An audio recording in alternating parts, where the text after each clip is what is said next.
They offer Venmo, Apple Pay, MasterCard, and more for quick and easy deposits into your account all football season. We make decisions every day, but on PrizePicks, being right can get you paid. Download the app today and use code DOD to get $50 in lineups after you play your first $5 lineup. That's code DOD to get $50 in lineups after you play your first $5 lineup. PrizePicks, it's good to be right. From Vero Beach down to Boca Raton and out to the muck, we've got you covered all over Palm Beach County and the Treasure Coast on ESPN 106.3. Well, we're coming to your city. HSS Florida presents ESPN West Palm's High School Game Day. We're coming to your city. The biggest games, the most compelling stories, the area's best high school sports coverage. Supported by Smith, Ball, Baez, and Prather. ESPN West Palm High School Game Day is also presented by Kaiser University, South Florida Ford, Sports Certified by VitaCost, Moss Plus by Messi, Duffy's Sports Grill, Culligan, Racetrack, Safebound Moving and Storage, and the Boca Raton Bowl. And we're coming to your city.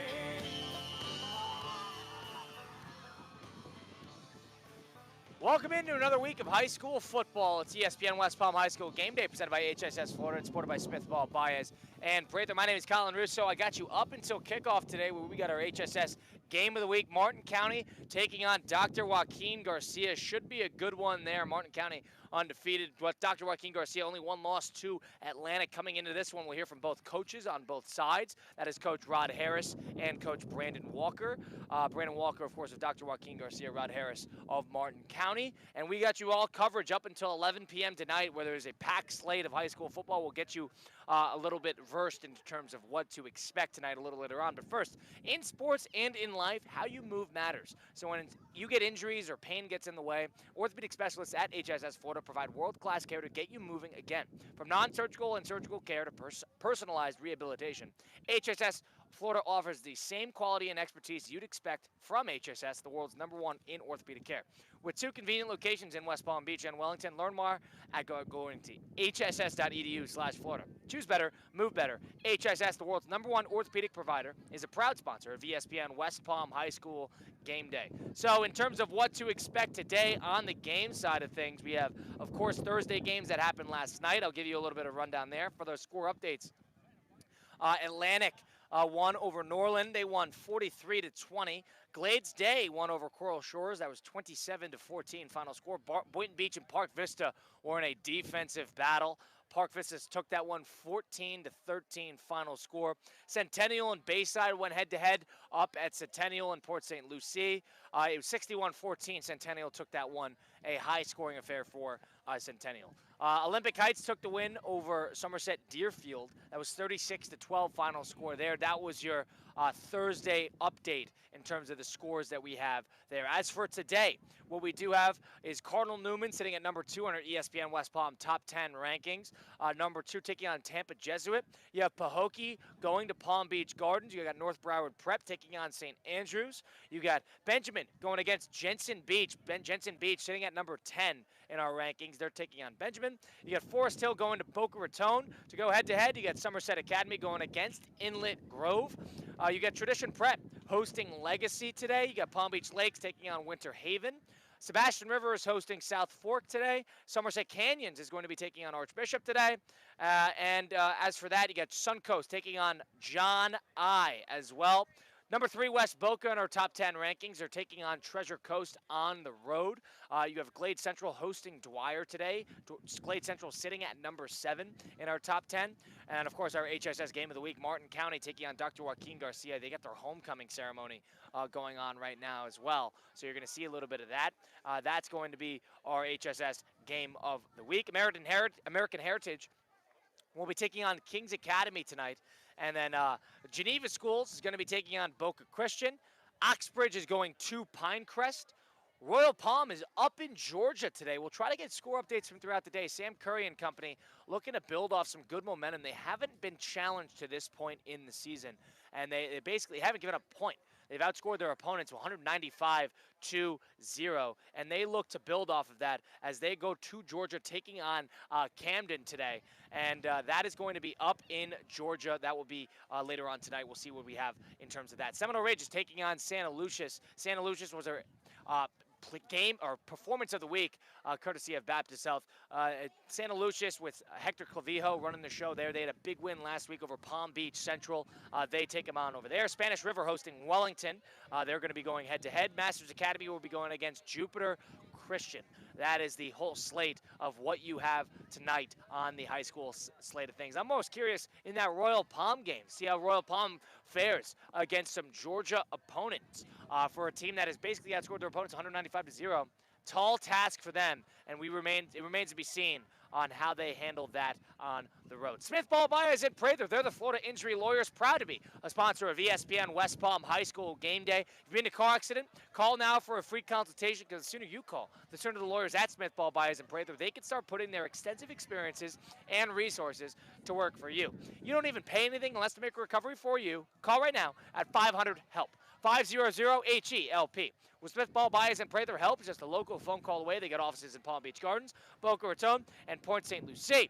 So, it's homecoming today for Martin County. They are taking on Dr. Joaquin Garcia. We will have the full stream available. ESPN Top 63, YouTube, Twitter, or X, I should say, and Facebook. You can catch it there, ESPN Top 63. We got the full coverage with Mike Rizzo will be on the call. That will be kicking off in just about 20 minutes. But in the meantime, you can come say hello to our street team if you're over coming to Martin County or going to be at Martin County for today's game.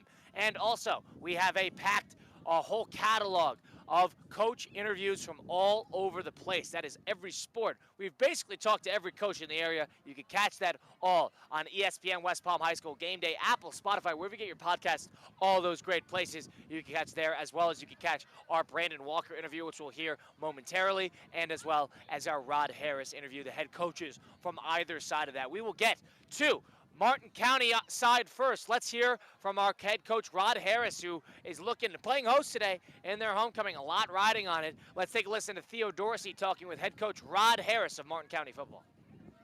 Rod Harris, head coach of Martin County, joining me, Theo Dorsey, here on ESPN 106.3, talking game of the week, Friday night, hosting Dr. Joaquin Garcia Bulldogs team that started off 3-1. Martin County record, not so bad yourself. First off, appreciate you joining me, and how you feeling about the Tigers so far this year? Thank you for having me, Theo. 3-1, we're happy. I think we're playing better football right now. Early in the season, I thought we played too emotional at times. They got the best of us with unnecessary penalties. We've cleaned them up, and I thought we had our most complete game last week versus Westwood in all three phases. What was that game kind of like? Because that was a team, because they're under new leadership, you probably didn't have as much tape on them. That team kind of had a lot of turnover and whatnot. But what did you like out of at least your guys on that side of the ball? Well, we started the game, and they hit a big play early and went up 6-0. We had a unique interception that kind of kicked up in the air.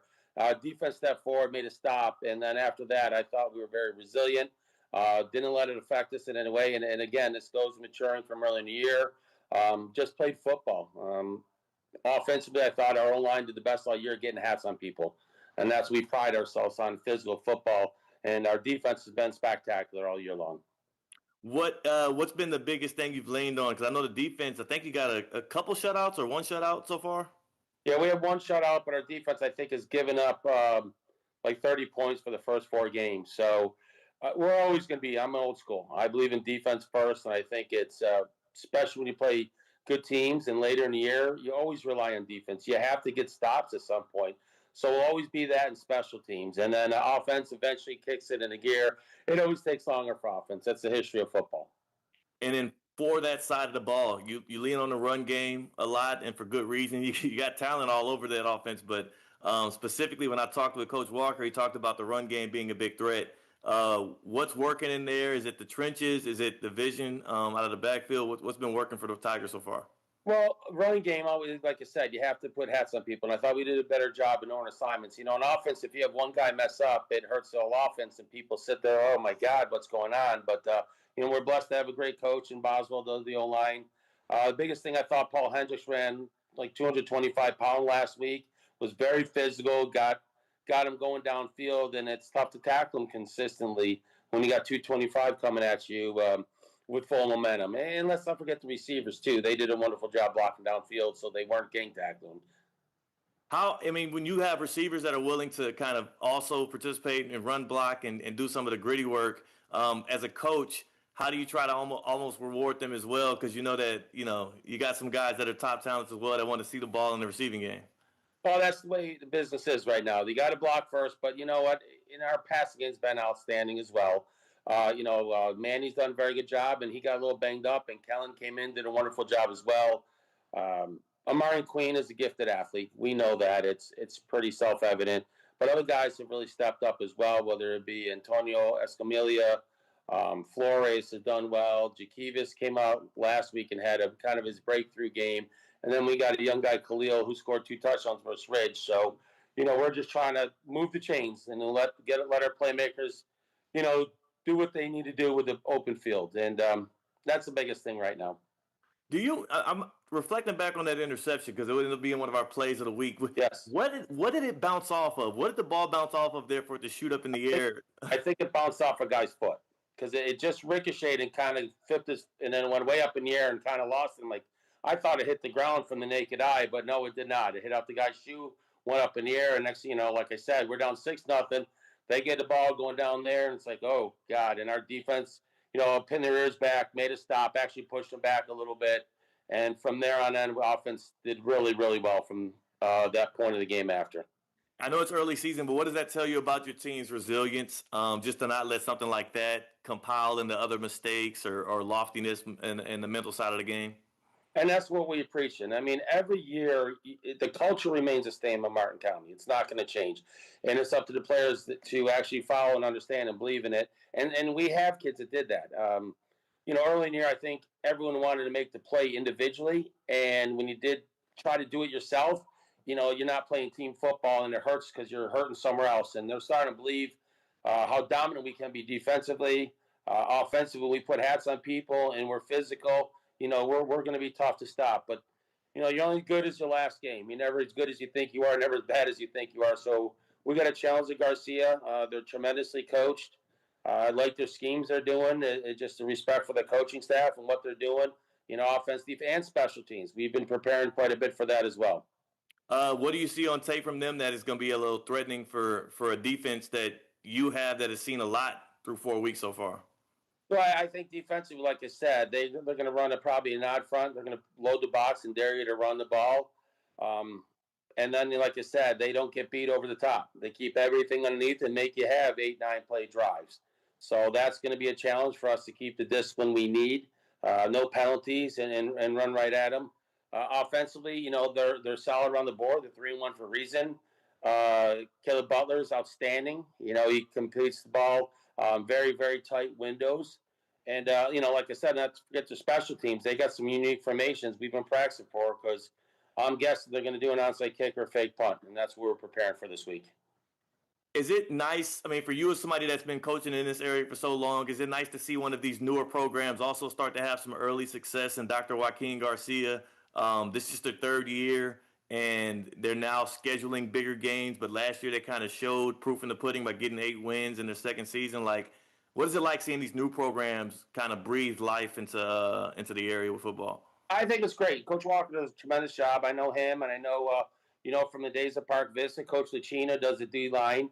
And they're good guys, good coaches. I respect them tremendously, and, I'm happy for them. I think they're doing a good job, and the area always needs a little new blood here and there. So that's good for them and good for the program. Friday night, what needs to happen for the Tigers for y'all to walk out of there with a victory in y'all's first ever meeting with Dr. Joaquin Garcia?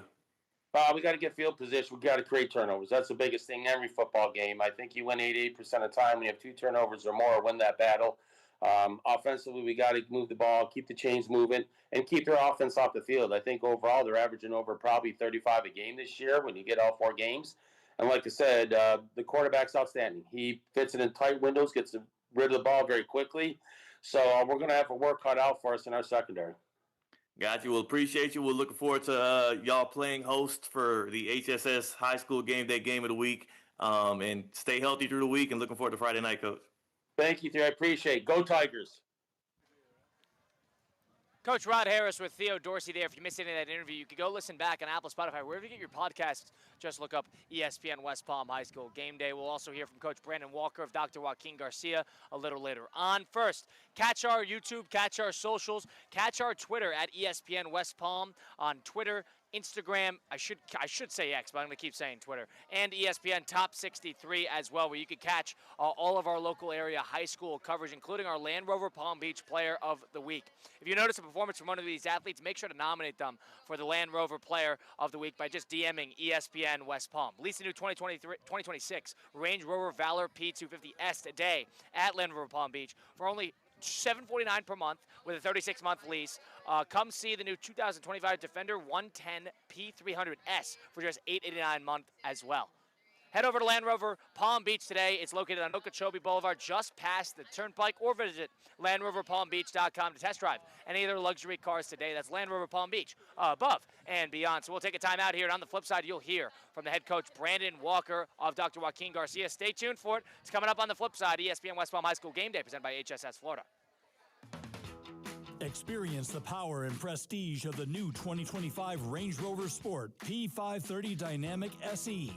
Now available for lease at just $1529 a month for 36 months. With $89.95 due at signing, you'll be behind the wheel of true luxury and performance.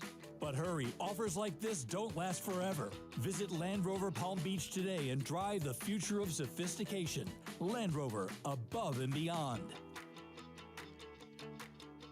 In sports and in life, how you move matters. So when injuries or pain get in the way, the orthopedic specialists at HSS Florida provide world-class care to get you moving again. From non-surgical and surgical care to personalized rehabilitation, HSS Florida offers the same quality and expertise you expect from HSS, the world's #1 in orthopedic care. With 2 convenient locations in West Palm Beach and Wellington. Learn more at hss.edu/Florida. Choose better, move better. You're listening to ESPN West Palm High School Game Day, presented by HSS Florida. Choose better, move better, and supported by Smith, Ball, Baez, and Prather. Where we're coming to your city. ESPN West Palm High School Game Day, presented by HSS, live from Martin County. Martin County, Dr. Joaquin Garcia going to be your HSS Game of the Week tonight. Stay tuned for that, as you got a packed night of high school football up ahead. Colin Russo here. You'll hear from Mike Rizzo and Theo Dorsey on the flip side. First, let's hear from the head coach of Dr. Joaquin Garcia, sitting at 2-1. Brandon Walker, the head coach of Dr. Joaquin Garcia, caught up with Theo Dorsey. Take a listen, and then you will hear from Mike Rizzo, who's got you on the call tonight for our HSS Game of the Week. Here's Brandon Walker of Dr. Joaquin Garcia. Theo Dorsey here with head coach Brandon Walker of Dr. Joaquin Garcia. In year 3, off to a good start through 4 weeks, 3-1, and you have the game of the week against Martin County on the road. Coach Walker, just first off, thanks for joining us. And how are the Bulldogs looking right now? I'll tell you what, we had a good day today. We finally got some good weather. It's hot, which is we needed a good hot workout today. The kids were locked in. They were focused. We got a lot of good stuff done today. So proud of the way they worked today. Now, for you as a head coach, what do you glean from the 3 shutouts that you guys got in your 3 victories? I know that it feels like in those games you kind of outclassed your opponents, but what are you looking to see out of the Bulldogs from start to finish to make sure that you guys are locked in the whole way? Yeah, I mean, one of the things we talked about is we need to start winning some games that, we're not necessarily supposed to win. So, teams that are ranked higher than us or teams that are playoff teams, we've done a good job of beating sub-500 teams. But haven't done a very good job of competing hard against teams that are ranked. So I expect a better effort from us, both sides of the ball this week against Martin County. Again, I think we were tested early playing Atlantic, which was big for us. We didn't answer the bell. They beat our butt. So I think our kids are going to respond well this week and come out with a much better effort. What do you think it was in that game against the Eagles? I know that's one of the, they're a state title contender perennially. Y'all are in y'all's 3rd year of existence. So even scheduling that game is a good barometer, but what do you feel like you saw as a coach? I think we got a little bit intimidated. We didn't tackle very well in the first quarter and a half. We kind of went out there trying to feel them out a little bit, and they came out swinging and hit us in the mouth. And, it took us a while to respond. I mean, if you look at, probably from the middle of the second quarter through the third quarter, we competed and we played hard. We gave up some late scores, had a couple turnovers that really hurt us. But it was 44-7. Do I think they're that much better than we are? No. Are they better than us? Absolutely. They were a better football team that night. And, but I think one thing we did learn is that we can't compete with them. We just can't come out slow. We got to come out swinging from the jump and, see where the chips fall. You'll get another good test against the Martin County team that's ranked in our top 10. That's Rod Harris has been there a while. That program has been kind of churning, and these kids are familiar with it and whatnot. A lot of 4-year players there and whatnot. What do you expect, and what are you preparing your guys for as y'all hit the road for a test like that? I mean, number one is they're going to be well coached. I think he and his staff do a fantastic job. We saw them a little bit over the summer at 7-on-7. They have some really good skill kids. Their running back really impresses me. Offensive line-wise, they get after it. They're going to be really physical. Defensively, they fly to the football. Number 2, a corner for them, I think, is as good as we've seen. Their defensive line gets after it. So, we're going to have to put our boots on. We're going to have to tie them up tight, button the helmets up real tight because it's going to be physical. We're just going to prepare for that, being physical, answering the bell, coming out each round and swinging back. And I think if our kids will do that, we got a chance to be in it. Y'all had an 8-win season last year, including postseason and whatnot. And what is there starting to be more of a belief there at Dr. Joaquin Garcia that, like, yes, we should be in these games, we should be winning these games, even when you're playing the Atlantics and now the Martin Counties of the world?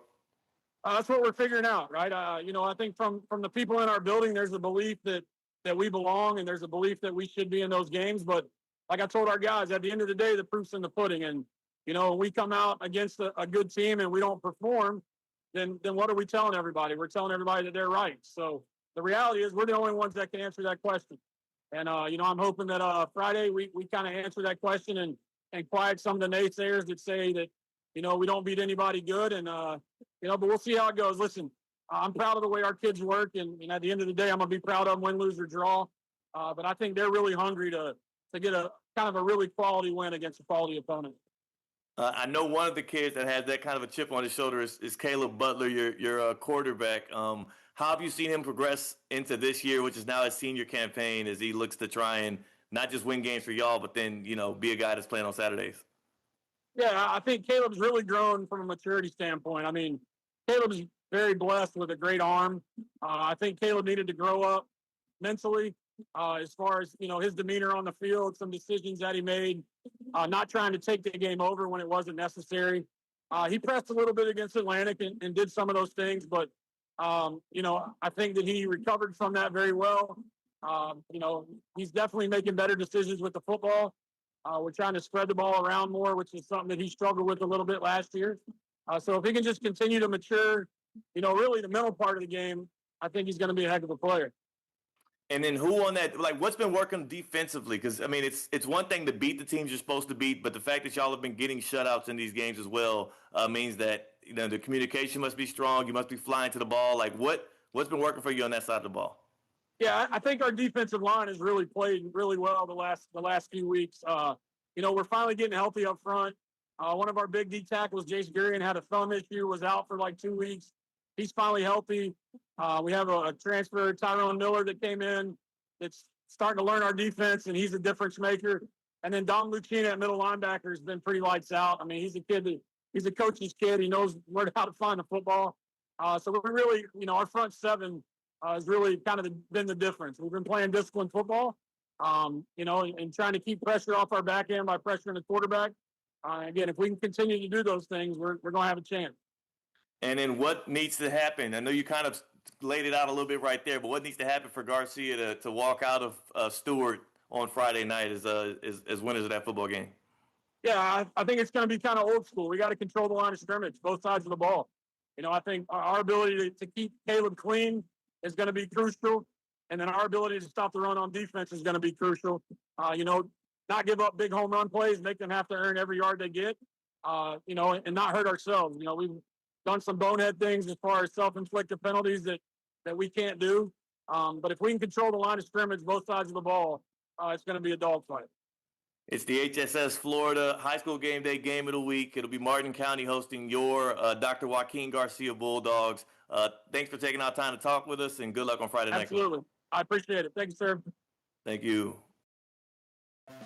F45 Training West Palm Beach offers functional group fitness classes reimagined. Sign up for F45 today and visit their West Palm Beach location. Featuring high-intensity group workouts that are fast, fun, and results-driven, F45 always has the right workout for you. Not to mention, it takes just 45 minutes. Visit F45training.com today to find a studio near you and officially join the F45 Training family. F45, team training, life-changing.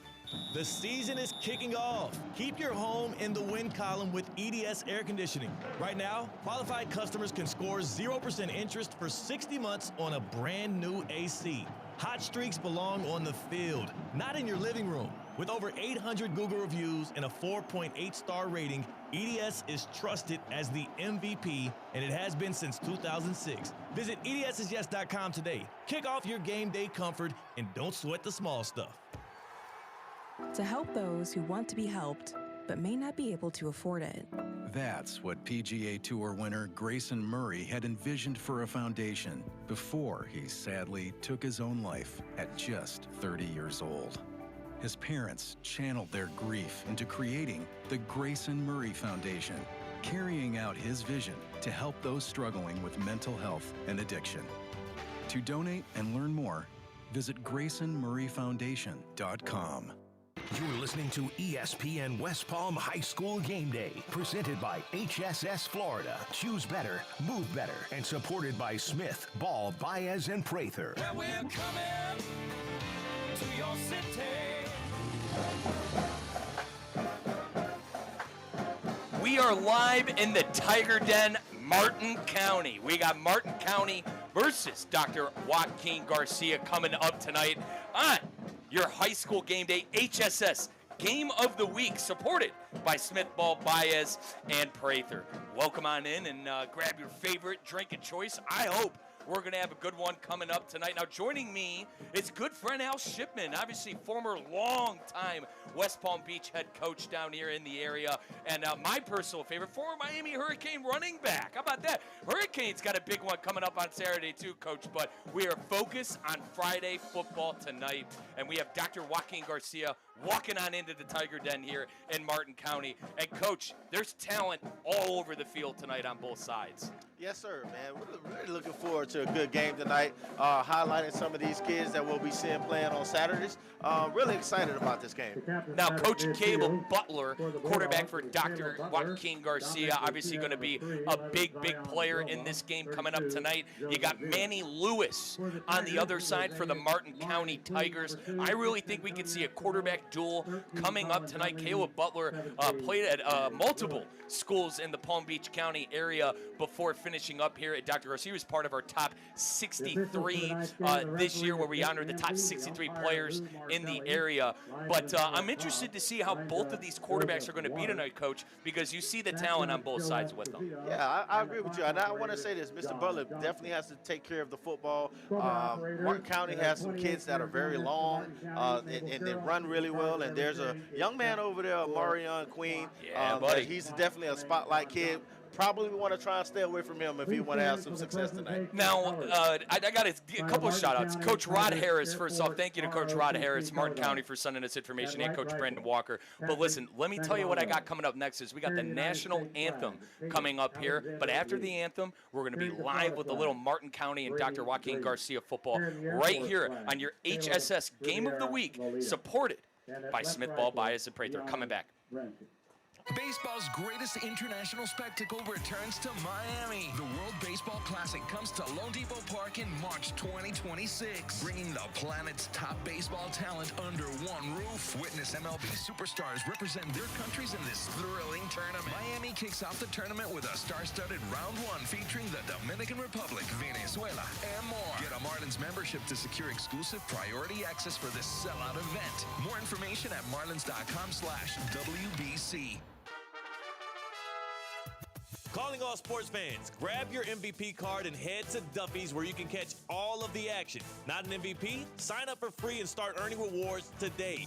Duffy's is voted the best sports grill year after year with their award-winning burgers and wings. Don't forget about Duffy's famous 2-for-1 drinks all day, every day. And with over 80 TVs in every location, you'll never miss a minute of the game.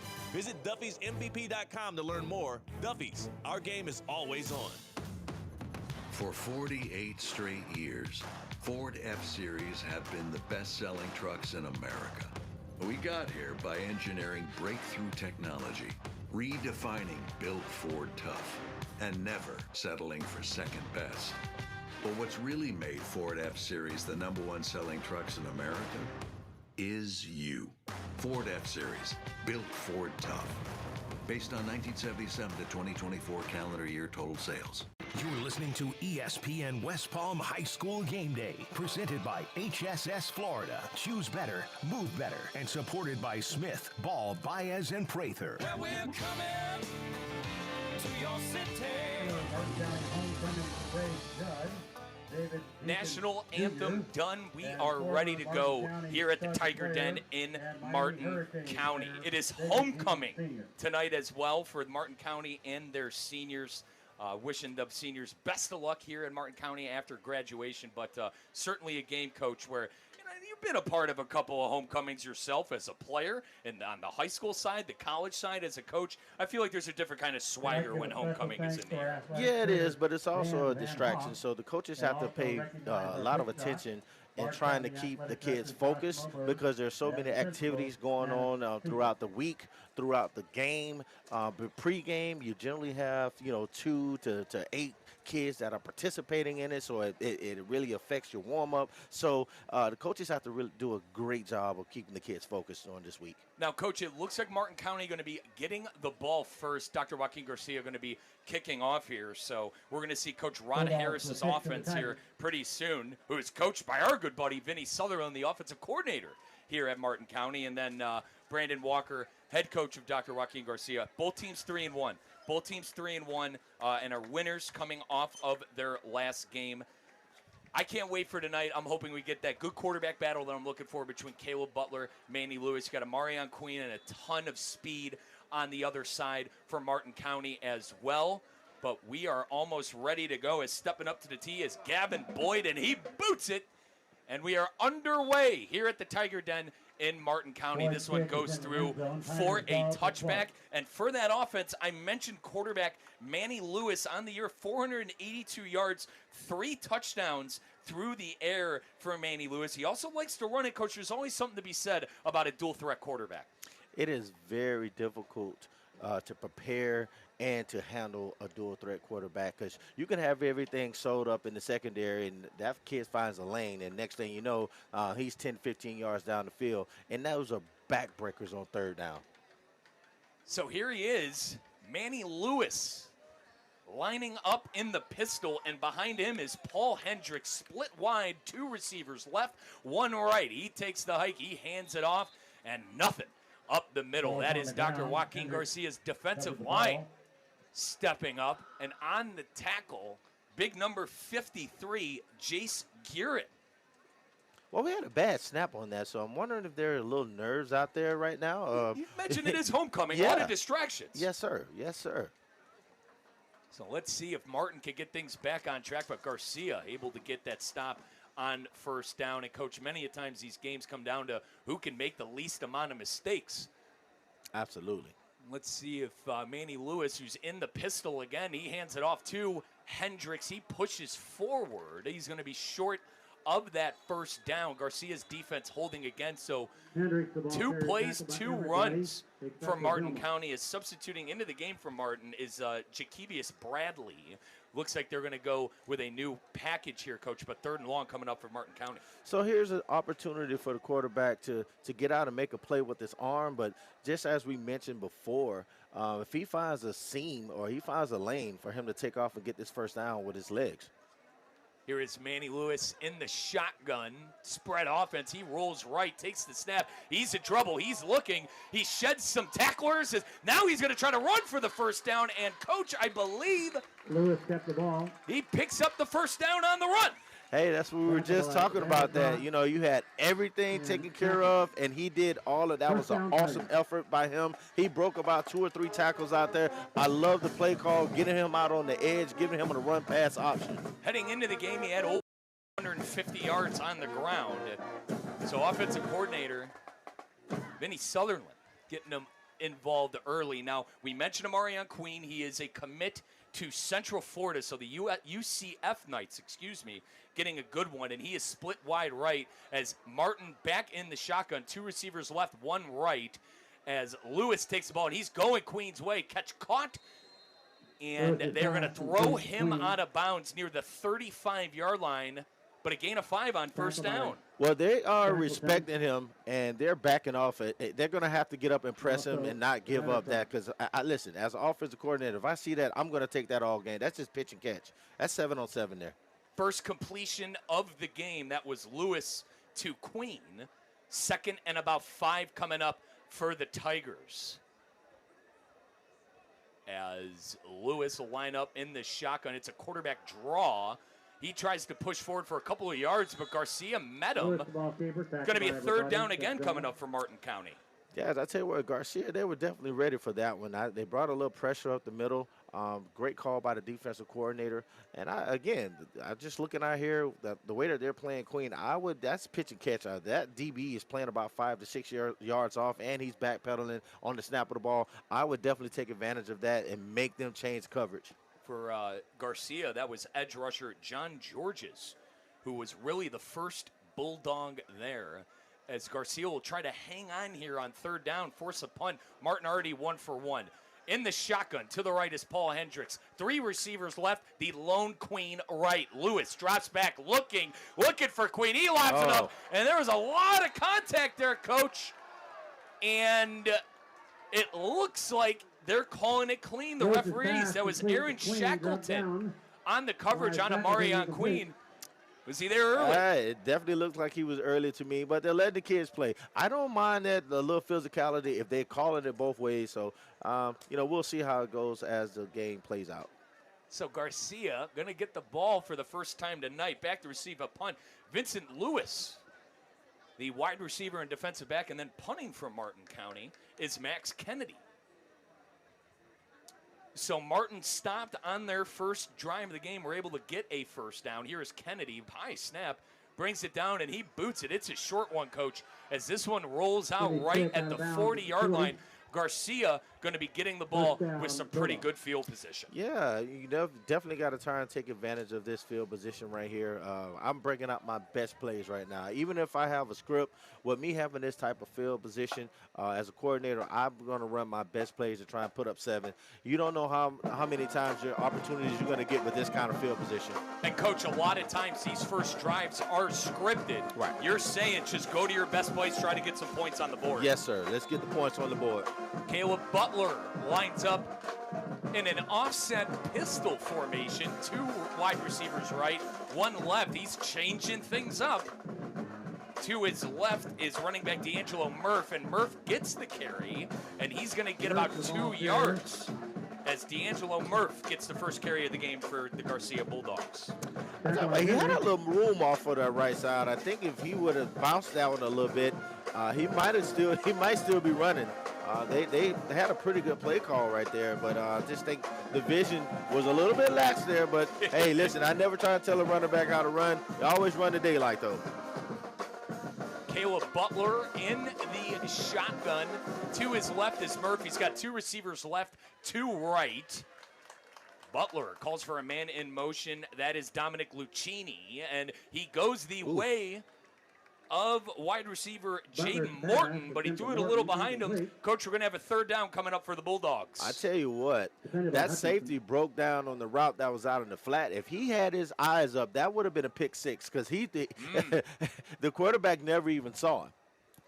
So Caleb Butler looking to get back on track here on this third down. This is your HSS Game Day High School Game of the Week, supported by Smith, Baez, and Prather. We got the Dr. Joaquin Garcia Bulldogs visiting the Martin County Tigers. And these Bulldogs on their first possession have a big third down coming up, and it is quarterback Caleb Butler in the shotgun. He moves Murph to the right. 2 receivers left, 1 right. Butler rolls right. He's looking for Murph. Pressure on him, and incomplete. Butler dropped back, rolled right, had pressure immediately, Coach. Bad throw. Garcia going to have to punt. They went cover 0 on that. They brought more defenders than that they can block. So if I'm Garcia, I got to take a look at that. They have to have an answer for that because they had 2 free rushers on that play, and you got to be able to have a hot route. So, Coach, coming out to punt, Gavin Boyd. He is the place kicker and the punter. And then back for Martin County, it's number 16, Max Kennedy. And also to his left is number 9, Jonathan Leocal. I tell you what, if Martin County ends up winning this first quarter, they're going to come back and look at that first possession. Joaquin, they're going to look at this. This is Max Kennedy taking the punt. He's going to take it to the house. We have a touchdown, Tigers. That hurt. So on homecoming, Coach. That hurt. On homecoming, a big play on special teams, and that is coming from actually Jakevius Bradley. I apologize. I said it was Max Kennedy. That is Jakevius Bradley, who takes it about 60 yards. House call. Tigers up 6-0. I made reference to that earlier. You get that type of field position, you have to be able to try and go get some points on the board. And here it is. It came right back, backfired on them, and now they're down 7-0. So this is Austin Godwin, who is taking on the kicking duties for Martin, and he boots that through. Coach, that was good from about 45 yards. Yes, I wouldn't mind seeing him have to kick a field goal. It was about 45. That was good for about 45 yards. How about this? Let's take our first timeout, or 30-second timeout. You're listening to your High School Game Day HSS Game of the Week, supported by Smith Ball Bias and Prather. Whether it's a clutch touchdown pass, a game-winning dunk, or an impressive dash to the finish, we want to highlight the best performance of the week. The winning performance will receive $500 courtesy of Baptist Health Orthopedic Care. Catch the biggest moments and winners all season long on ESPN 106.3 and ESPN West Palm Play. Nominate them today by emailing highschool@espnwestpalm.com. Baptist Health Orthopedic Care. Welcome to being treated like a pro. You're listening to ESPN West Palm High School Game Day, presented by HSS Florida. Choose better, move better, and supported by Smith, Ball, Baez, and Prather. Well, we're coming to your city. Your High School Game Day HSS Game of the Week, supported by Smith, Ball, Baez, and Prather. We have the Dr. Joaquin Garcia Bulldogs versus the Martin County Tigers. We're in the Tiger Den in Martin County. Tigers up 7-0. And it came from a very explosive Jakevius Bradley punt return as Martin County boots it through a touchback. Bulldogs getting the ball back. All right, Coach. Big play in special teams. We always hear you want to be fundamentally sound on offense, defense, and special teams, all assets of the game. You let a big one go on special teams. What's the message that head coach Brandon Walker is telling his huddle right now as they come back out on the field for offense? Pretty much, hey, let's settle down. Listen, they got a big play. Big plays happen. We just have to be able to come in. Let's get some first downs. Let's get into some rhythm and, see if we can get ourselves. It's a lot of football left to be played. So let's just get in a rhythm and let's see if we can answer. Caleb Butler coming back on the field. Also running back D'Angelo Murph. So Murph and Butler in the backfield. Murph to his right. Butler's got 2 receivers left, 2 right in the shotgun. Let's see if the Bulldogs can get this answer on offense. 1st and 10. He fakes, throws. That is in the direction of his receiver. A tough catch for that Bulldog and a first down. That first down, by the way, is brought to you by HSS. But that was a nice pitch and catch by the receiver and some momentum for the Bulldogs. Yeah, man. I tell you what, and that kid, he used his body, and he got in. It's kind of like basketball. He just shielded him and made that catch better. Very, very nice contested catch. And that was Mike Sinase, number 85 on the catch for the Bulldogs. Zion Vilma leading the team in receptions. D'Angelo Murph, their running back, really the bell cow for this team as he gets moved to the left. In the shotgun again is Butler. He hands it off to Murph. Murph tries to get back, but a good form tackle there by by Justin Morris for the Tigers. Going to be 2nd and 10 coming up, Coach. I'll tell you what, I'm not quite sure what the game plan is, but I want to put my best receiver on your worst defensive back, and I'm not sure putting my best receiver over here on Mr. Queen is the answer. Yeah, and Coach is alluding to Marion Queen, man, and listen, Coach, he's going to play DB. He's averaging 30 yards a catch through the air, but he's actually going to college to play defensive back at Central Florida. Football is a game of matchups, man. So Coach Butler in the shotgun again. He's got 3 left, 1 right. Murph in the backfield. Butler drops back. It's a screen, and that one's actually to Tim Anderson, and that is a gain of about 6. Going to be 2nd and 4 coming up. So Tim Anderson spelled out D'Angelo Murph, picked up a little bit something on 2nd down, 3rd and short coming up for the Bulldogs. Really nice play call. Right now, if I'm Garcia, I'm anticipating some type of pressure. So I want to get the ball out quick, maybe some type of rub routes, so we can, take advantage of that. So Tim Anderson still in the backfield, Butler in the shotgun. 2 receivers left, 2 right. Big 3rd down for the Bulldogs. And we have a flag, Coach, and I think you already know what it is. Yes, sir, encroachment. But like I said, hey, if you saw, they were in cover 0 right there. They were going to bring pressure again. So I'm not sure what Garcia had dialed up, but they got bailed out by the defense jumping off sides.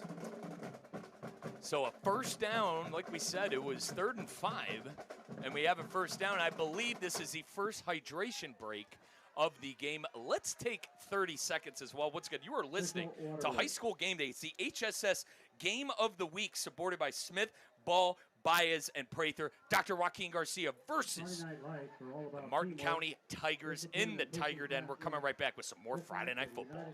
In sports and in life, how you move matters. So when injuries or pain get in the way, the orthopedic specialists at HSS Florida provide world-class care to get you moving again. From non-surgical and surgical care to personalized rehabilitation, HSS Florida offers the same quality and expertise you expect from HSS, the world's #1 in orthopedic care, with 2 convenient locations in West Palm Beach and Wellington. Learn more at hss.edu/Florida. Choose better, move better. You're listening to ESPN West Palm High School Game Day, presented by HSS Florida. Choose better, move better, and supported by Smith, Ball, Baez, and Prather.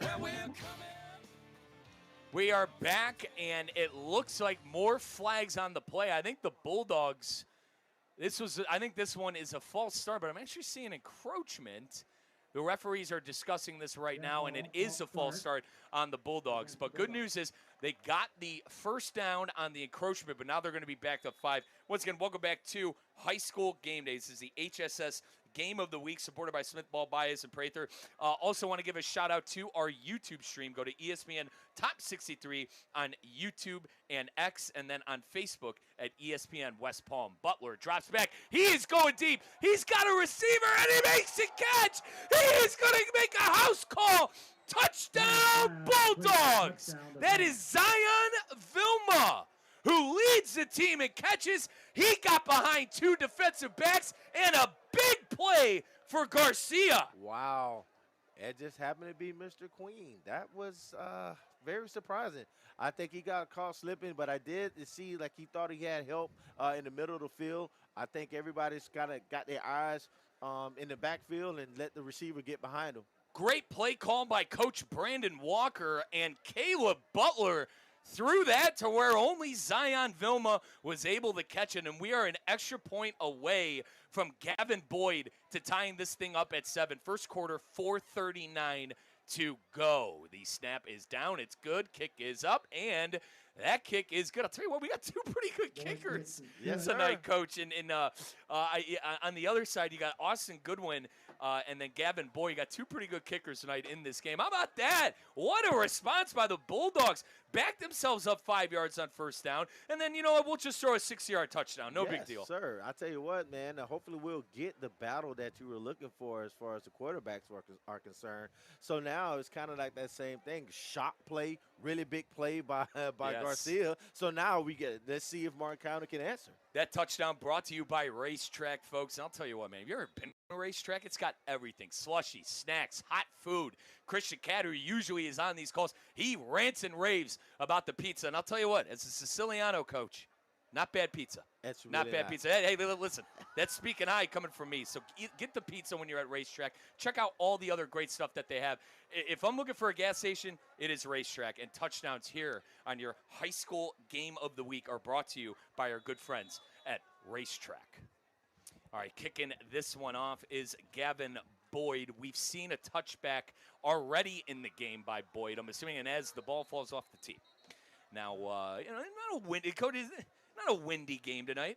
But I'll tell you what, Martin County giving us some air conditioning in this press box. How about that? Yeah, greatly appreciate it. Got to give a shout out to Leo over here, who's on the. I'll tell you what, we're getting taken care of here at Martin County. All right, they're giving us everything.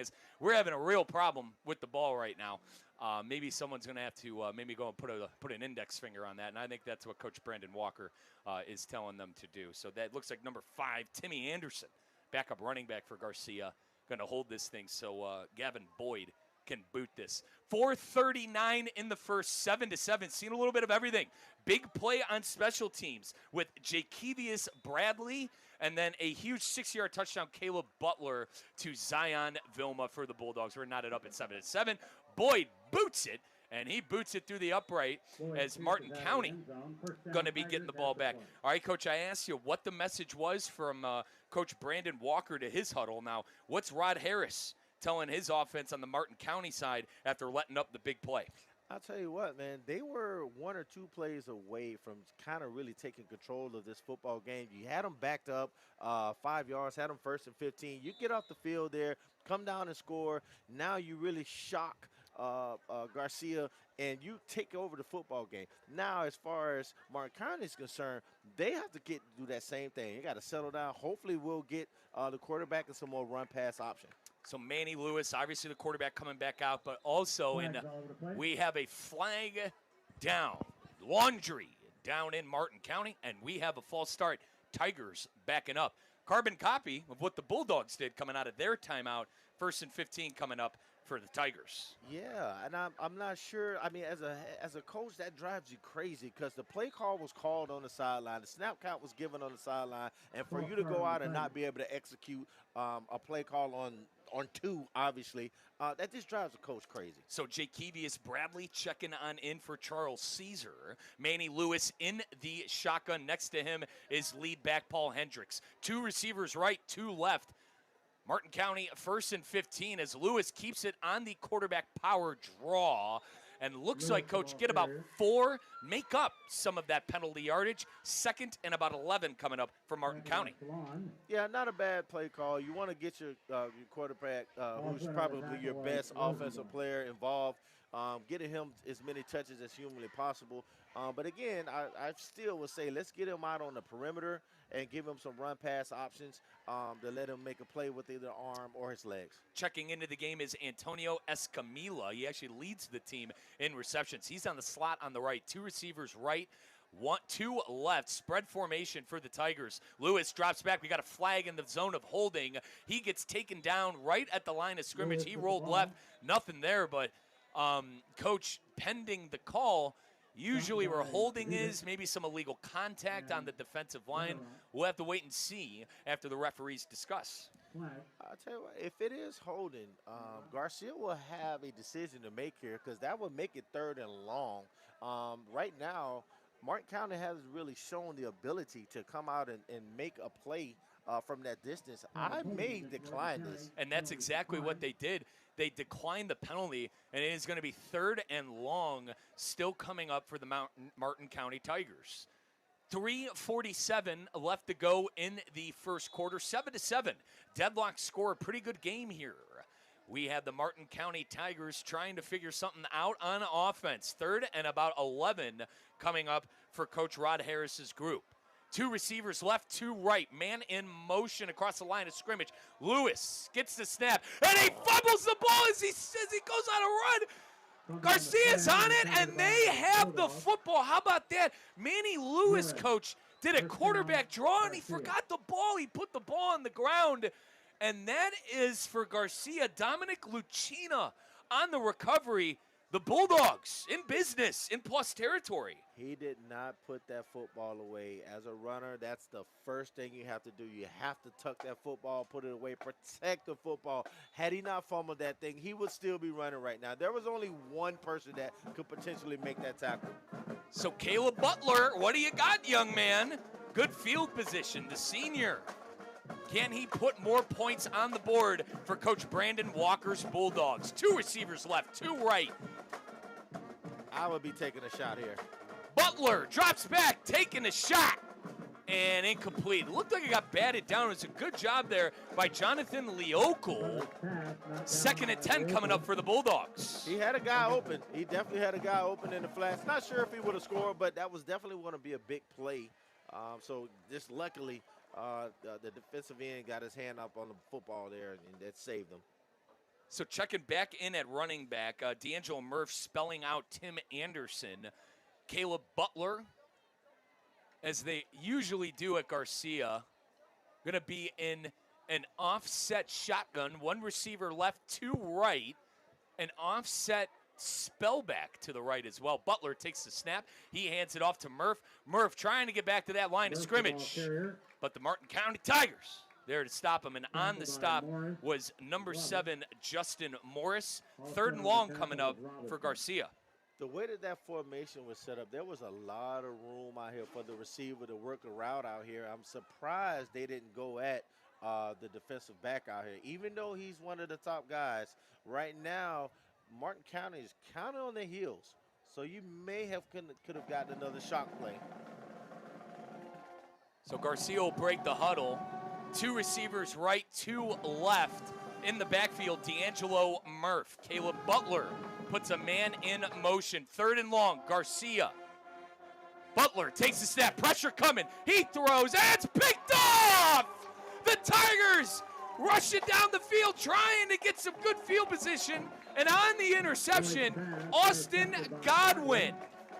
So in plus territory, with the turnover and the momentum, the Bulldogs have a turnover of their own. Martin County getting the ball back with some good field position. Hey, right now, if I'm the head coach for Garcia, I'm going to talk to my quarterback. Hey, just protect the football. You know we have a good kicker. At the minimum, we get 3 out of that. You always want to try to get points off the turnover, but that was huge for Martin County. Now let's see if they can capitalize on the huge turnover.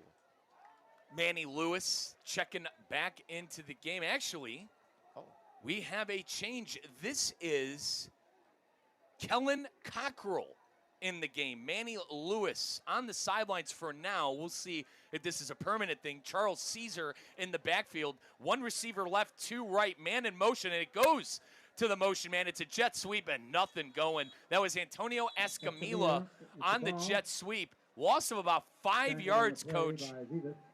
And a big tackle on the play for Hoover and Garcia.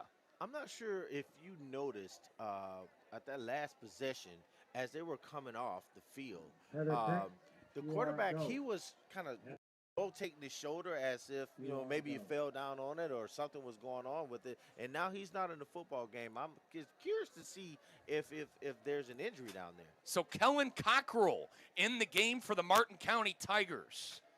Manny Lewis on the sideline dealing with a little something. 2 receivers left, 2 right. Hendricks in the backfield. Cockrell takes the snap, rolls left, looking. Now he tucks it and runs, and he struggles to get back to the line of scrimmage. He is mauled by a bunch of Bulldogs. 3rd and long coming up for Martin County.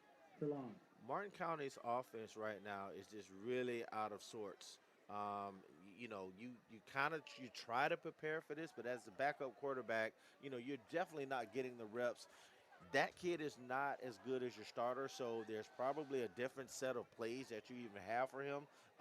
Right now, like I said, they're really out of sorts right now. Dominic Lucina and John Georges, the two edge rushers for the Bulldogs tonight, have been causing havoc in the backfield. Cockrell in the shotgun. Hendricks to his right. 3 receivers right, 1 left. Cockrell takes the snap. He's looking. He's going deep. He's got a man, and did he come up with it?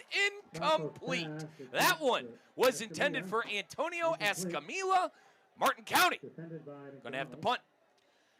If this is the best that Martin County can come up with as far as offensive scheme is concerned, they may be in trouble.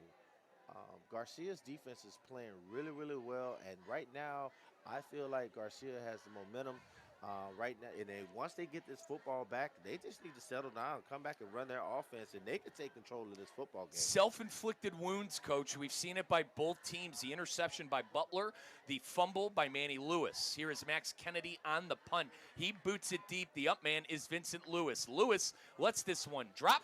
It's going to roll probably about the 37-yard line of Garcia, and the Bulldogs going to be set up once again. Now, this is your HSS Game Day and HSS Game of the Week, supported by Smith, Ball, Baez, and Prather, your high school game day. We got Dr. Joaquin Garcia and the Martin County Tigers tied, 32.4 seconds to go in the first quarter. Coach, what do you think the Bulldogs are going to do here? I tell you what, if I'm on the headset, I'm talking to my offensive coordinator. Hey, man, give me 2 first downs. Give me 2 first downs. This split field position, obviously we want to score, but give me 2 first downs. This split field position right now because Martin County can't move the football. Caleb Butler in the shotgun. 2 receivers left, 1 right. D'Angelo Murphy in the backfield. They're going to do a screen to Jonathan Vilma. Vilma gets about 4 yards on that. 2nd and 5 coming up for the Bulldogs. Yeah, they were playing loose coverage right there. If the wide receiver has to realize, hey, look, you only have a certain amount of time. Once you get that football, you got to make one move and go. So the offensive linemen, they were getting out there trying to block for them or whatever, but you give the defensive time to react, to get out there. That's a great play call, though. You pick up 4 or 5 yards on first down, get ahead of the chains. That's what it's all about. By the way, it was Jaden Morton on the catch. Apologies there. But Zion Vilma checking back in, the one who had the 60-yard touchdown. Now, we do have a timeout on the field. Let's take 30 seconds. This is your HSS Game of the Week on High School Game Day, presented by Smith, Ball, Baez, and Prather.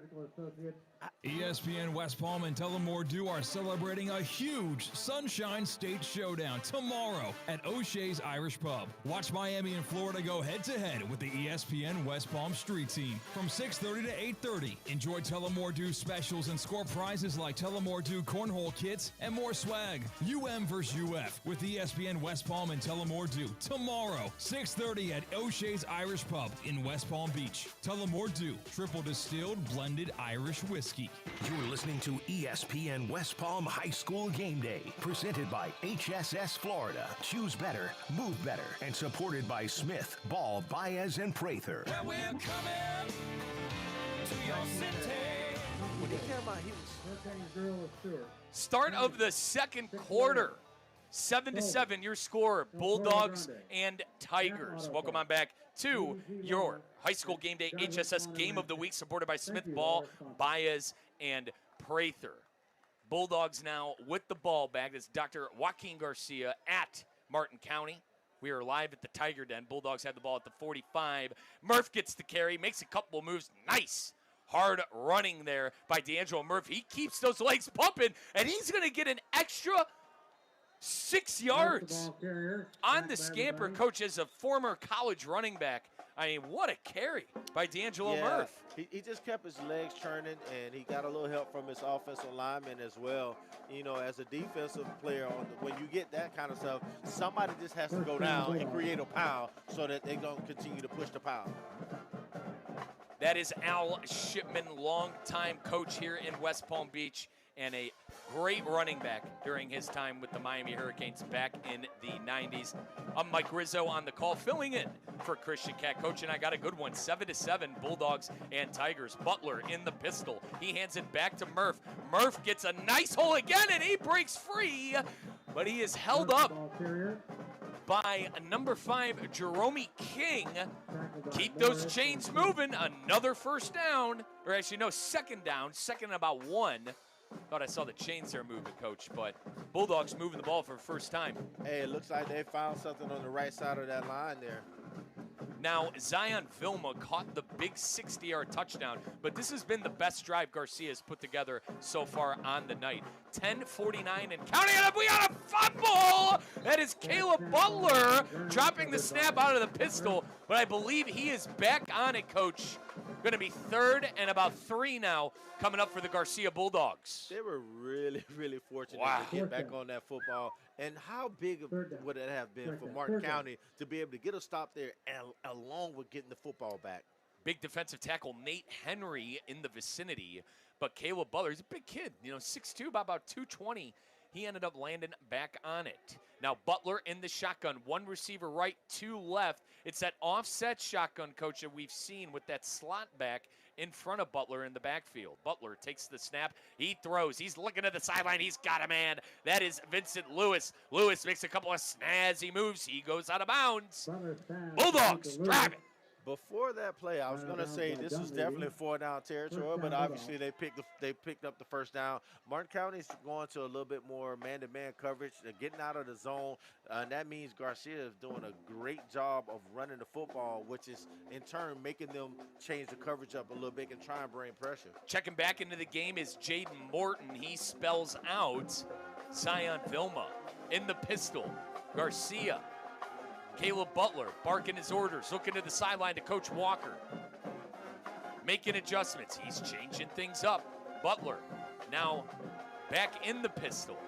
Takes the snap, drops back, rolls right. He makes a throw, and it is picked off again. This time, the UCF Future Knight, Amarion Queen, coming up big for the Tigers. Butler, 2nd interception of the night. Out of all of the guys on the field, why would you try that guy? I'm not understanding that. Again, if I'm the head coach, I'm not going to fuss at him. I am going to put him to the sideline. Hey, listen, we will take our shots when we get one-on-one opportunities, but let's just be smart, okay? This is the second time where he threw the ball off of his back foot, didn't step into it, didn't really have on it. He just floated it up there. It was any man's ball. 2 interceptions for Butler in the first half, and the worst part for the Bulldogs came in plus territory in the red zone. But it looks like Manny Lewis is back out onto the field for the Tigers. You saw the backup in for a bit. He hands the ball off.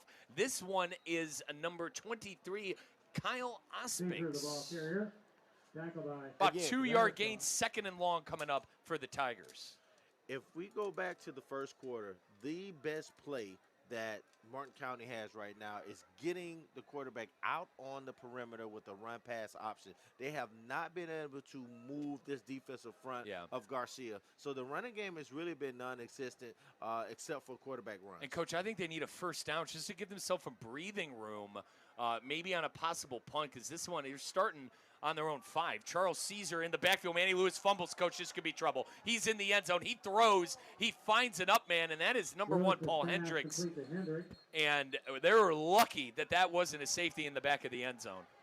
You know, I don't know. Right now, I would even get a timeout. I would call a timeout and try to get my guys settled down. They just seem to be rattled right now. Since the first, you think about it, from the first play of the game, they had a low snap. And things just have not been going well for them. So except for the punt return on special teams, the Martin County Tigers, they really have been out of sorts. Folks, we are live on our YouTube stream as well. Go to ESPN Top 63 on YouTube and X, and then on Facebook. You can find us on ESPN West Palm Beach. My good buddy Kate Chumsland does such a great job with that stream, game in and game out. Give us a look again. ESPN Top 63 on YouTube and X, and on Facebook at ESPN West Palm. We are live on your radio dial. ESPN 106.3. I got Coach Al Shipman. Great running back for the Miami Hurricanes as well. Mike Rizzo on the call, filling in for Christian Catt. Manny Lewis takes the snap. He bobbles the snap, Coach. He tries to throw, and it is incomplete. That was in the vicinity of Antonio Escamilla, and it looks like there's some laundry on the field.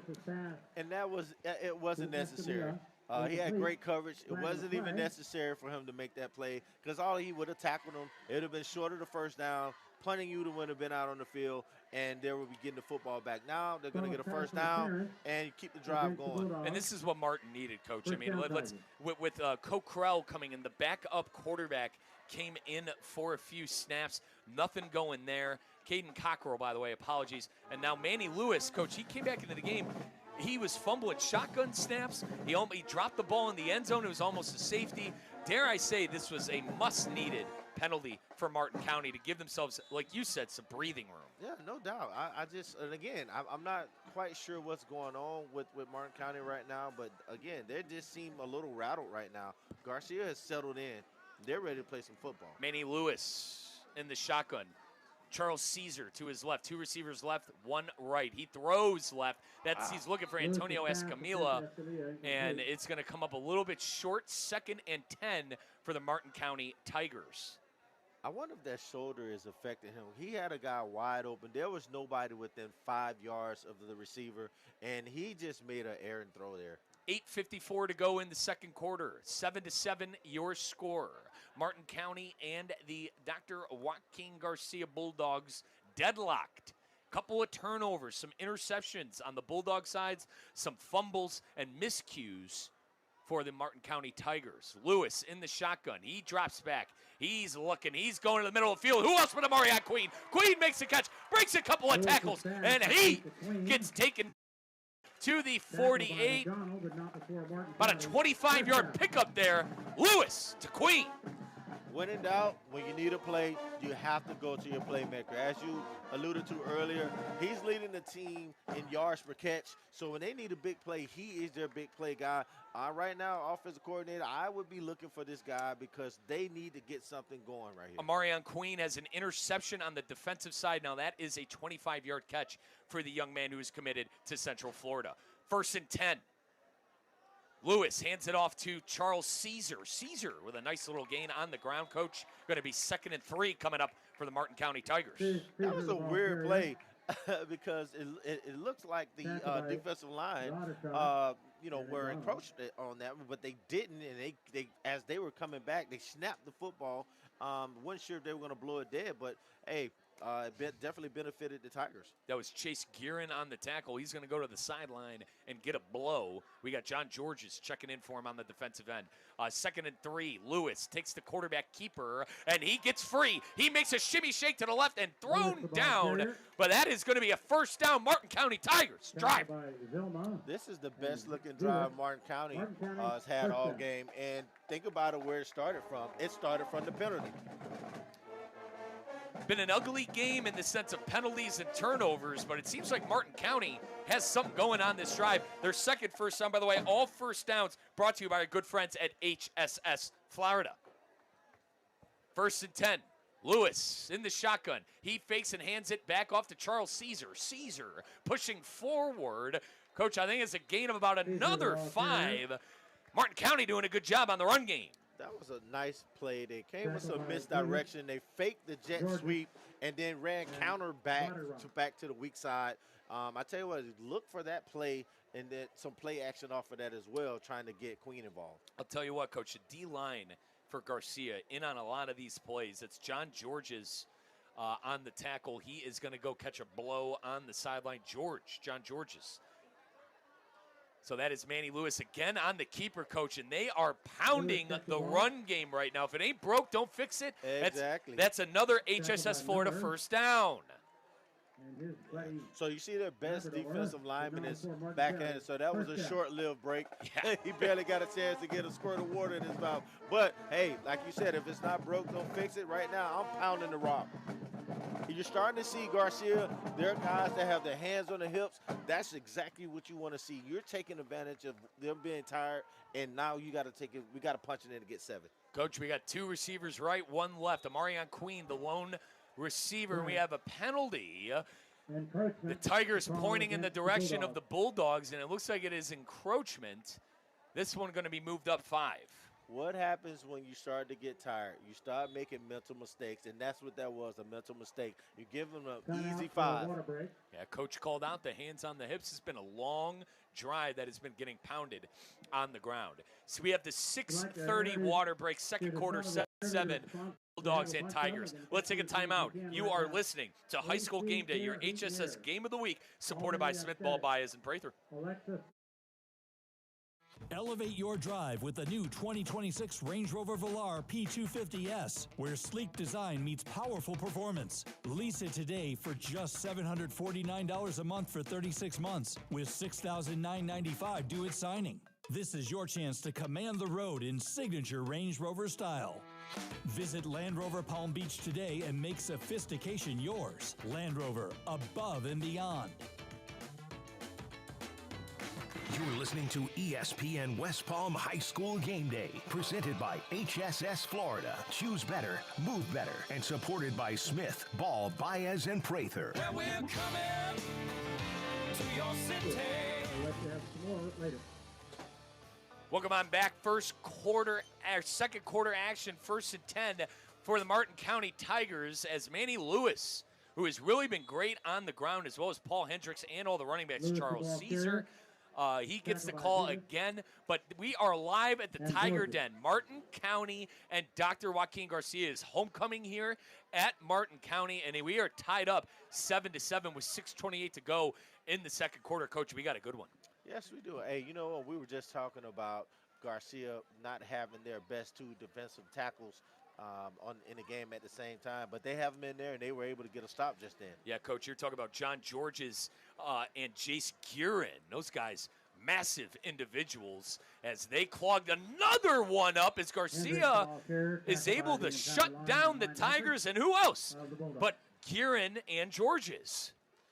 I tell you what, this particular football here, let's not continue to make the same mistakes that the Bulldogs have made several times. This game could be wide open right now. Literally, they could be down by 2 touchdowns. To Coach's point, the Garcia Bulldogs have thrown 2 interceptions in the red zone, and Martin County as well has had a fumble.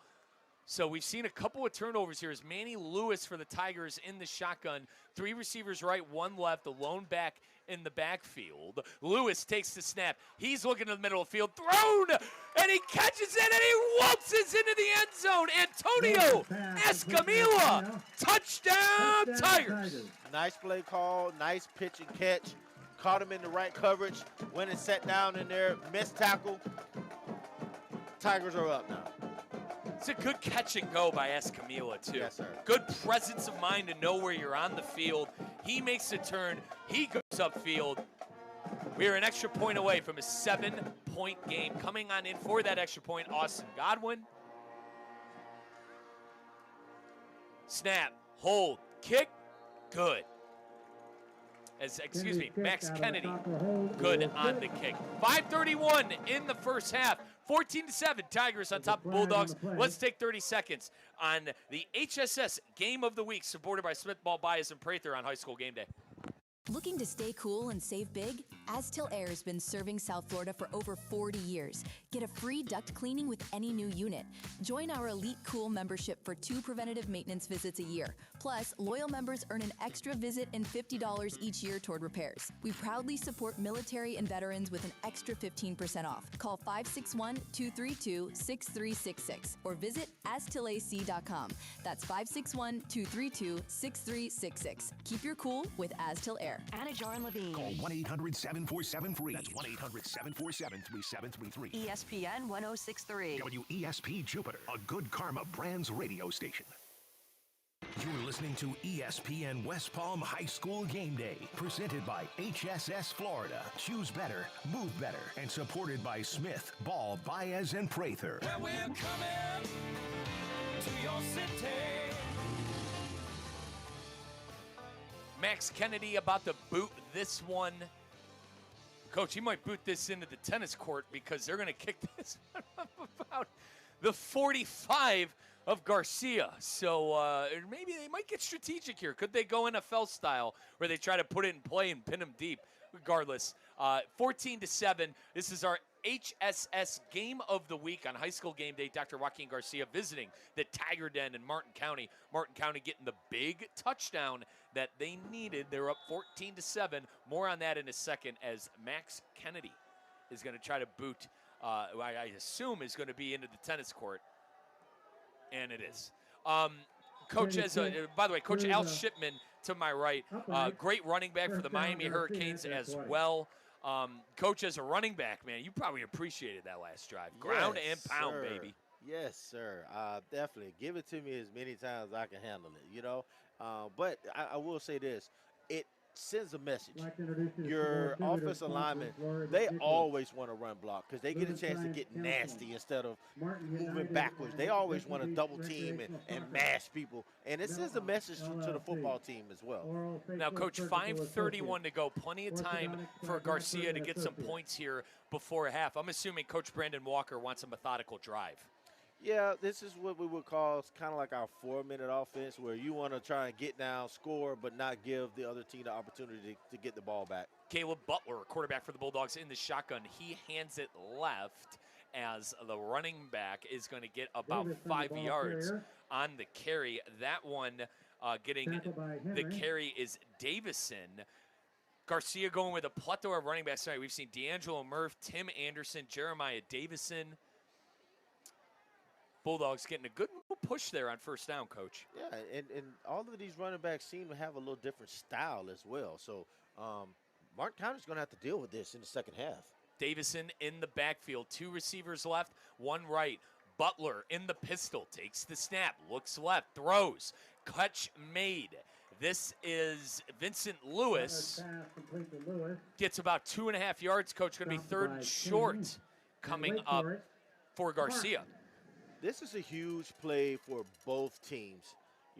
Garcia is huge for them to be able to keep the drive going, keep the clock moving, or whatever the case may be. And for Martin County, if you can get a stop right here and get the football back, you should get it back with pretty decent field position with time and all your timeouts. Butler in the shotgun. 2 receivers right, 1 left. Trying to draw some folks off sides on that Martin County defense. Butler now takes it. He hands it off. And it looks like the push, Coach, is not going to be enough. Martin County coming up with a big stop. That's Jeremiah Davison, who is short on the carry. Decision. I personally don't think this is a decision, but it might be decision time for Brandon Walker. I'm not sure, man. It's hard. But listen, you're down 7. We're still in the second quarter. I don't know if I would chance it right here at this side of the field. It looks like they are going to chance it, folks. Coach, we got 2 receivers right, 1 left. Could this be a big to try to get someone off sides? We'll have to wait and see. As Caleb Butler, no, he keeps it, Coach. Is it enough? He's pushing his way through on a sneak. Coach, this is going to be close. They might have to bring the chains out. Nobody knows who has possession. Everyone, Martin's pointing to their side. Garcia's pointing to their side. As I'm still waiting clarification from the referees. Tackled by everybody on the Tigers. And I think they are moving the chains for a first down for the Bulldogs. How about that? That was close, Coach. Great second effort by the quarterback because they definitely hit him in the backfield. He was short. That was great second effort from him. That first down is brought to you by HSS Florida. All first downs brought to you by our good friends at HSS Florida. Caleb Butler in the shotgun. 2 receivers right, 1 left, 2 left, lone backfield. Lone actually back at Jeremiah Davis to his right. Butler takes the snap and throws. 5-yard gain left side. That is Zion Vilma, who caught the 6-yard touchdown earlier in the first quarter, Coach. 2nd and short coming up for the Bulldogs. Well, I'm looking at you want a nice methodical drive, take up time and try and get down there and get some points, but you got to start picking it up. You got to have a little bit more sense of urgency at this particular point. It's a good shout by Coach. 2:32 and counting down. First half, 14-7. Tigers on top of Garcia. Butler takes a snap and he gives it to, this time, Tim Anderson. And Anderson... Is it enough for a first? And I apologize, folks, here are subbing running backs in faster than I can keep up. That's D'Angelo Murph. We've seen D'Angelo Murph, Tim Anderson, and Jeremiah Davison getting carries. That time it was D'Angelo Murph, and it is enough for a first down. 2:09 and ticking, Coach. It's great to pick up the first down, but you got to think you're probably still about 35, maybe 40 yards away from being in field goal position. So that's what I'm saying. They have to pick it up a little bit. Murph in the backfield. Shotgun. 3 receivers left, 1 right. Butler looking left. He gets a nice pass. That one is to Vincent Lewis. That's enough for a first down as well. 145 frozen with the first down. 14-7 Tigers on top of the Bulldogs. And we have a late flag, Coach. What is this? What'd you see over here? It looked like it may have been holding on. They tried to roll out to the left. It may have been holding on the tackle over there. So this one could be coming back. We are awaiting the referee, and yes, it is holding, Coach. It's a good eye by you, partner. And that's going to bring back Garcia significantly, as it's going to be first and about 20 now. And man, Coach, that's a killer. That hurt. I mean, that's a killer right there. Have to remember that's a spot foul. They were rolling out, Right. so they were about 4 or 5 yards in the backfield. Coach, they were near the 50. They backed them up. You know, the play ended at the 50. They backed them up back to the 35. 30. First and 20. Butler in the shotgun. 2 left, 2 right. Murph to his right. He throws quick. This one is caught. That's Mike Sinise on the catch. And I think they called him in bounds, Coach? Yes, he He never got stayed out. in bounds. So that clock's going to keep running. 1:19 and counting here in the first half. 14-7. The Martin County Tigers on top of Dr. Joaquin Garcia. They're hurrying to the line. 3 receivers left, 1 right. Butler takes a snap. He drops back. Pressure coming and a big sack. This one is going to be Caden Glover. Glover able to bring down Butler. And, Coach, they might take this one to halftime as now the clock stops. Martin calls a timeout. Coach Rod Harris, I think they like how much time is on the clock. They want the ball back. I was just about to say that. If they were able to get a stop right there on second down, definitely call that timeout. You'll get another opportunity to get the football back, and I believe Martin County still has 2 timeouts left. The way that they move the football, and you have number 2 over here, a guy that you can just toss it up to make a play for you, you want to at least have an opportunity to get that football back. It's going to be about 3rd and 25 coming up for the Dr. Joaquin Garcia Bulldogs. Butler got sacked on the play. It was a big play by Caden Glover, the senior defensive end. And Coach Rod Harris spent one of his timeouts to stop that clock with 59. They put 59 seconds back on, Coach. They added 5 seconds as the Tigers are going to want every second they have if they could get off the field here on 3rd and 25. Yeah, and if you're Garcia, you want to be smart here. There's not a whole lot of plays for 3rd and 25. I run the football here, make Martin County use another timeout. Don't give them an opportunity to get good field position with 2 timeouts. Make them burn another timeout. 3rd and 25, Butler in the shotgun. 2 receivers left, 2 right. Lone back is D'Angelo Murph to his left, and they hand it off, Coach. Murph tries to get back to the line of scrimmage, picks up about a yard and a half, and Coach Rod Harris burns a timeout. So, going to be 4th and 23 with 52.6 seconds to go in the first half. Tigers on top 14-7, and it looks like Coach Rod Lewis wants Manny Lewis to get another crack at it, his quarterback on the offensive end. Yeah, and again, hey, when they get this football, well, let's just see, because they have a very explosive guy back here as a returner. He may run this thing back. Coach is alluding to Jakevius Bradley, who had a 60-yard punt return in the first quarter. Back there as well as Anthony Flores. Well, I'll tell you what, either way, they should get very good field position, which will give them an opportunity to take some shots down the field and potentially get into scoring position. Even if they don't get 7, potentially get in for 3. Now, Coach, the 2 interceptions by Garcia and Butler in the red zone is certainly something we're going to be discussing coming up at the halftime report. But 14-7, and you think if you're Martin County, to be up 7 points at this point, truly something special. Dodge the bullet, that's for sure. They definitely dodged the bullet. Now we got, it looks, by the way, Gavin Boyd, is going to be booting this one away. Remember, he had a 60-yard touchdown the last time. This one's a low one, though. Going to go to the 45 of the Tigers, and the Tigers are going to get the ball at their own 45 now, and we have about 45 seconds left to go in the first half. Once again, it is homecoming here at Martin County. I am Mike Rizzo filling in for Christian Catt on the call for your high school game day HSS game of the week. And joining me is Miami Hurricane legend and legendary coach Al Shipman. Coach, like we said, been turnovers. We've seen a little bit of everything. We've seen special teams touchdowns. We've seen touchdowns through the air. We've seen rushing touchdowns.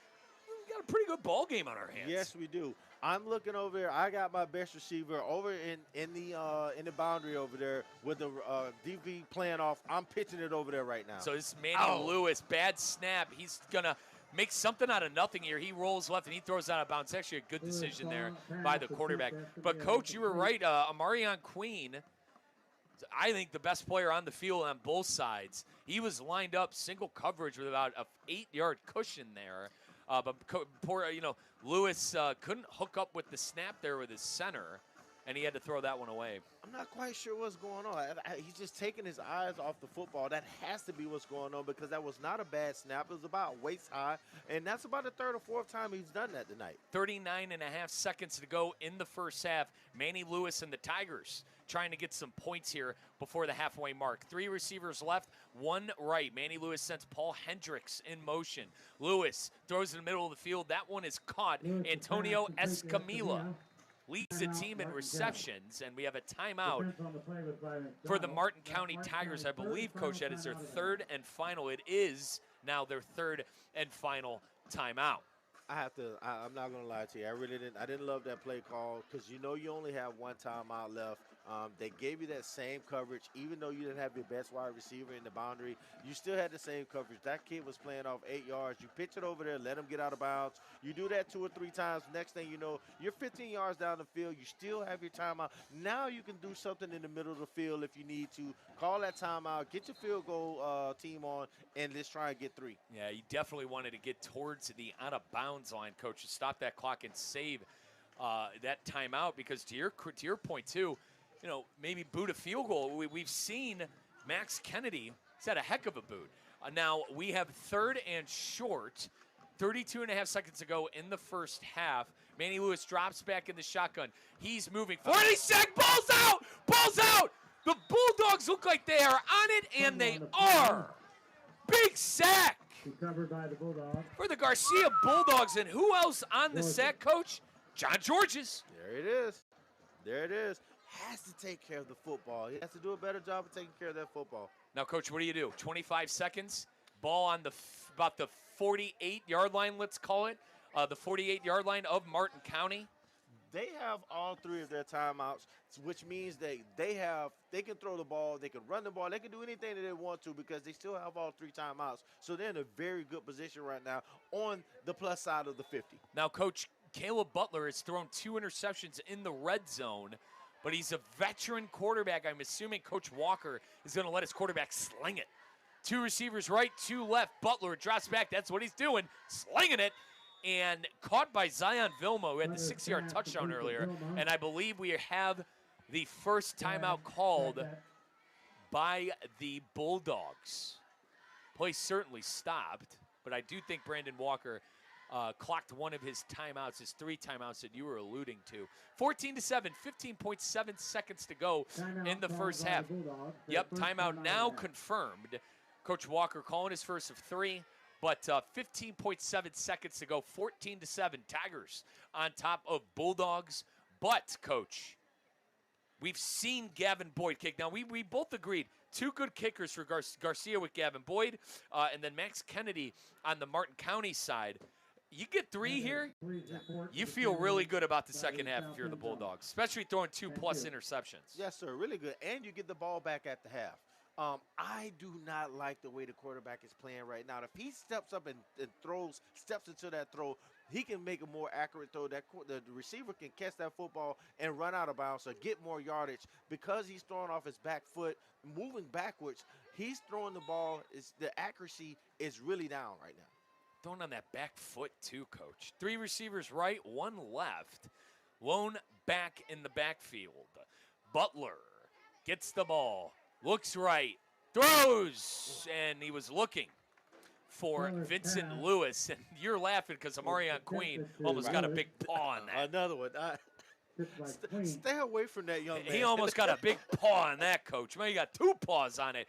But we're alluding to Marion Queen, folks. He is the Central Florida commit. He's averaging 30 yards per reception on the offensive end. And he's actually going to Central Florida to play defensive back. Has an interception in the game tonight. 3 receivers right, 1 left. Caleb Butler in the shotgun. And referees waiting to set the ball down. 14.8 seconds to go. Now the play is live. In the backfield is Tim Anderson. Anderson in motion. Butler takes the snap, quarterback draw, picks up the first down and more. He tries to roll to his left. Doesn't work because Caden Glover tackles him. But, Coach, gain of about solid 10 yards there, 9.4 seconds to go in the half. And we do have the second timeout used for the Bulldogs. 2 of 3, 1 timeout remaining for Garcia. Coach, with 9.4 seconds, you think they might try to get a couple more yards before they line up there? One would think, Field. Now, do you throw end zone here? With my personal opinion, Coach, with how Butler has thrown 2 interceptions in plus territory, I don't think you go to the end zone here. I would not go to the end zone unless you see something, a little freaky with the Tigers' coverage. They have been bringing some pressure, going cover 0. I would take a shot, but right now I'm looking to pick up another 5 to maybe 8 yards. Call the timeout, give my kicker an opportunity to come in, and let's get 3 before we go to the half. Butler in the shotgun. 3 receivers right, 1 left. 9.4 seconds to go. The lone back is Tim Anderson.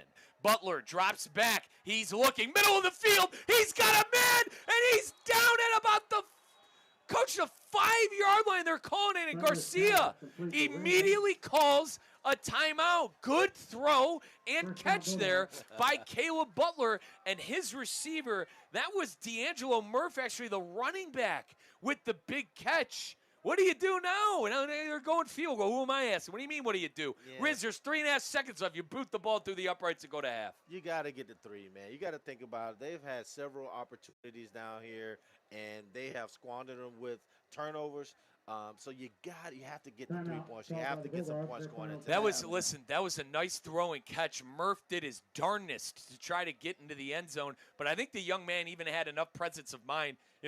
Not a lot of time on the clock. Now, Coach, they put 5 seconds back on the clock. Does that change anything? Oh, yes. I'm taking a shot. You're taking a shot now? Out of timeouts, you're taking a shot in the end zone? I would definitely take a shot. Okay. I'm taking a shot. All right, so Coach is going to take a shot, and I believe that is what – No, Coach, they're going to kick it. I think they are going to kick it. They're going to kick it. Yeah. That is by the way, that is Gavin Boyd in for the kick. And Vincent Lewis in on the hold.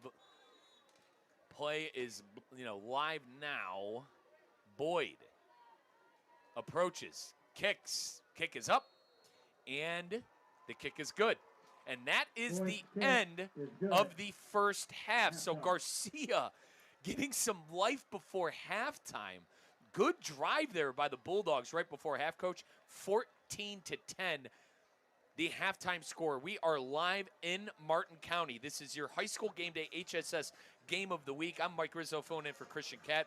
To my right is my good friend, former Miami Hurricane legendary running back and West Palm Beach coach Al Shipman. Al, quick thoughts before we go to timeout on that first half. That was huge for them to be able to go down there and get 3 points. And like I said earlier, they get the ball back at the half. You were able to, because it seems that the Tigers had taking all the momentum. They were in control of the football game, and now for them to be able to go down to get 3 and go into the halftime, the whole conversation is completely different in that locker room. And, Coach, I think the plus territory interceptions by Caleb Butler hurt as well. And I think if you're Martin County, honest to God, you're kind of happy with 14-10 because of how many opportunities the Bulldogs had in that first half. Now, let's actually throw things to timeout, but when we come back from timeout, you'll actually go back to the City Place Studios in downtown West Palm Beach. I'll tell you what, my good friend Colin Russo, man, he's got everything for you. Coming up on the halftime show, you are listening to your high school game day HSS game of the week, supported by Smith Ball Bias and Prather. 14-10, the Tigers on top of the Bulldogs. Coach Shipman and I will catch up with you in a second. City's flagship campus. The 100-acre residential campus at 2600 North Military Trail in West Palm Beach extends Kaiser University's educational offerings to over 100 degrees. Kaiser University also has an athletic program with 26 national championships, including back-to-back-to-back lacrosse titles, and they just won their first ever national championship for men's tennis. Visit KUSeahawks.com for the latest on the championship flagship campus of Kaiser University. Hi, this is Scott Smith with Smith Ball Baez and Prather, Florida Injury Lawyers. We are a Florida civil trial law firm that specializes in the areas of personal injury and wrongful death. Our offices are located in Palm Beach Gardens, Boca Raton, and Port St. Lucie. Our lawyers have litigated thousands of matters at the Palm Beach, Martin, St. Lucie, and Indian River County courthouses. Our lawyers, paralegals, and other numerous members of our legal team live in Palm Beach County and Treasure Coast cities and towns such as West Palm Beach, Port St. Lucie, Lake Worth, Palm Beach Gardens, Palm City, Jupiter, and others just like you and your families. We are a statewide recognized law firm, but it is your community and your families that we live and associate with on a daily basis. Our most satisfying achievement is when we know that our legal power has helped a fellow member of our Palm Beach County and Treasure Coast community secure a fair and just huge result. If you've been injured, the lawyers at Smith Ball Baez and Prather will help. Call us at 500-HELP, 500-HELP. With Smith Ball Baez and Prather, help is just a local phone call away. Offices Palm Beach Gardens, Boca Raton, and Port St. Lucie. Hey, Steph Prince here, General Manager of ESPN West Palm, to tell you about a team that has meant a lot to me and this community for a long time. Bob and the team at Bradley Heating and Air Conditioning have been helping me stay cool for years, whether at home or in the office. And living in South Florida with 3 kids, I don't know what I'd do without them. Family owned and operated, serving Royal Palm Beach and beyond since 1980. Let the knowledgeable and trained team at Bradley help you with your residential and commercial needs, installation, repair, seasonal maintenance, upgrades of all makes and styles and models of HVAC equipment, and so much more. Bradley Heating and Air Conditioning does things right the first time and makes the process smooth, stress-free, and most importantly, keeps you cool. Give them a call at 561-793-7497. That's 561-793-7497 or BradleyAir.com. Any need, big or small, trust the amazing team at Bradley Heating and Air Conditioning.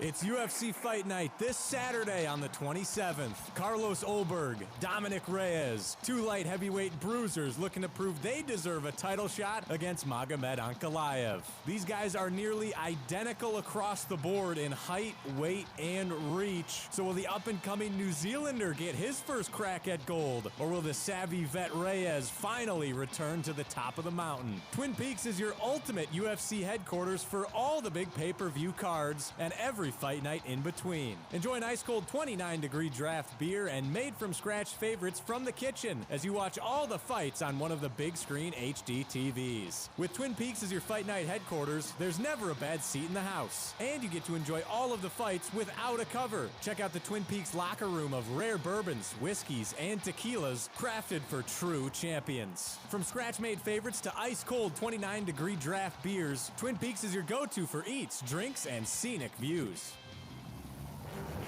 ESPN West Palm is on the move.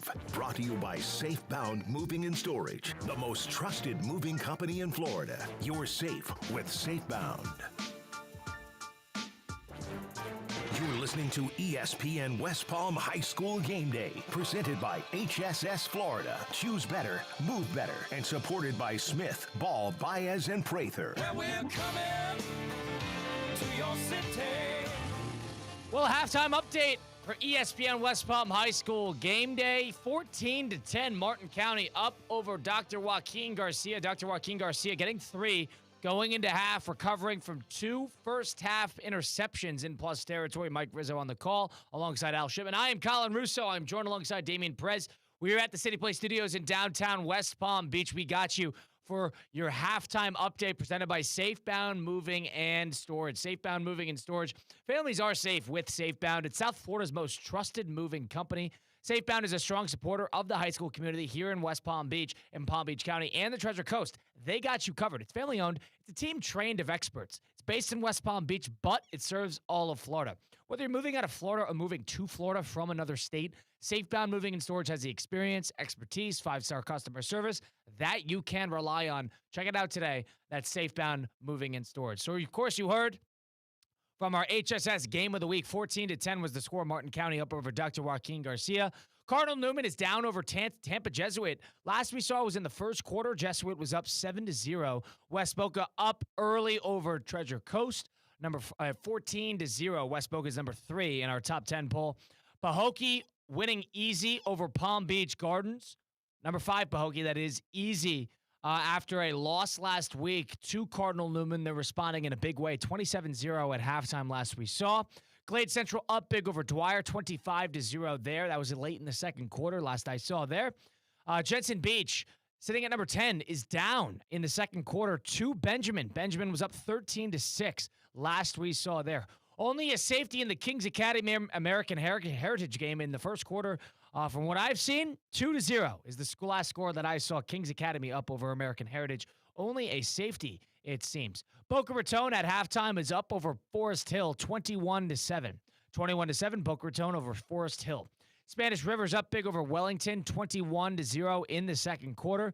And how about this? Santa Lucia's coming off a huge win last week over Palm Beach Central. Started their first 4 games on the road. Coach Hector Calvillo, those guys are down to Seminole Ridge at halftime, 14-7.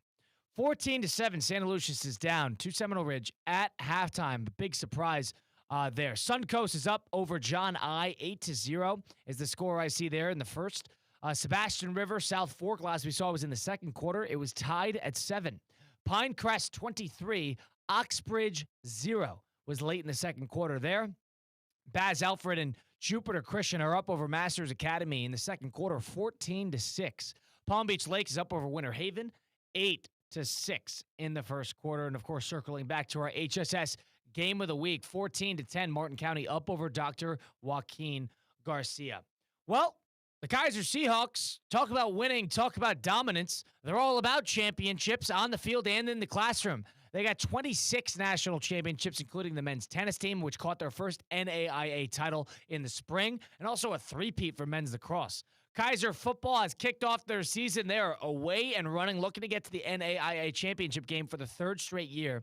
The flag football team for the Kaiser Seahawks are also coming off a trip to the national championship themselves. You can get the latest on Kaiser Seahawk Championship Athletics program. That's KUSeahawks.com to get your whole information there. You got Colin Russo and Damian Perez with you, as we might hear from throughout the Palm Beach County, Treasure Coast area with scoreboard updates as we got people plucked around. And stick around for postgame, too, because up until 11 p.m. today, we're going to hear from a number of coaches from throughout the Palm Beach County, Treasure Coast area in reaction to some of their wins, losses. We got a lot to do, and that's up until 11 p.m. Maybe we could hear from the winning coach of our HSS Game of the Week as well. ESPN West Palm High School Game Day presented by HSS Florida, but also presented by Duffy's Sports Grill. Duffy's Sports Grill is a proud supporter of ESPN West Palm High School Game Day. Once again, voted the best sports grill with their award-winning burgers and wings. They have weekday lunch deals, including the Duffy's Double Play that starts at just $7.99. You can also sign up for free and get your Duffy's MVP card. Start earning rewards. Why go anywhere without a rewards program, to be honest with you?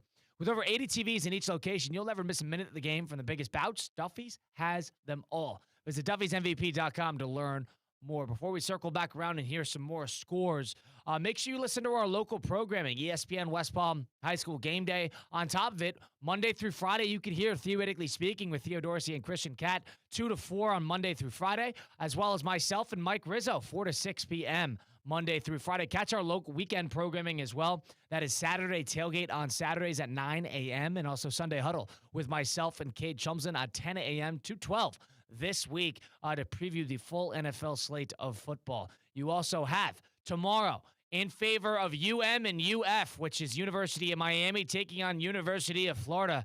Catch the programming tomorrow at Hard Rock Stadium, 5:30 p.m. right here on ESPN 106.3. Myself and Theo Dorsey will be live on site at the mobile studio, which is a big trailer that ESPN Radio has travel all over the country for the ESPN Radio College Football Campus Tour. And that you'll catch us there at the actual trailer tomorrow, 5:30 to 6:30 to preview UF-UM. So what we will do is we will take a timeout, and on the flip side, you will hear from Coach Shipman and Mike Rizzo to take you into the second half of Dr. Joaquin Garcia, Martin County, for our HSS Game of the Week. 14-10 score in that one, Martin County up. I will see you at the end of the game, maybe at the third quarter as well for some more scoreboard updates. We got you up until 11 p.m. with the coverage here on ESPN West Palm High School Game Day. Taking a timeout here, ESPN 106.3.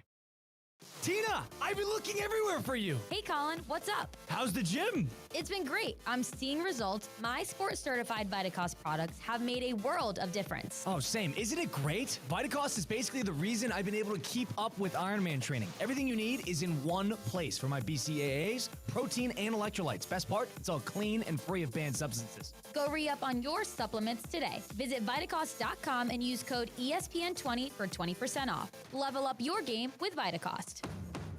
For 48 straight years, Ford F-Series have been the best-selling trucks in America.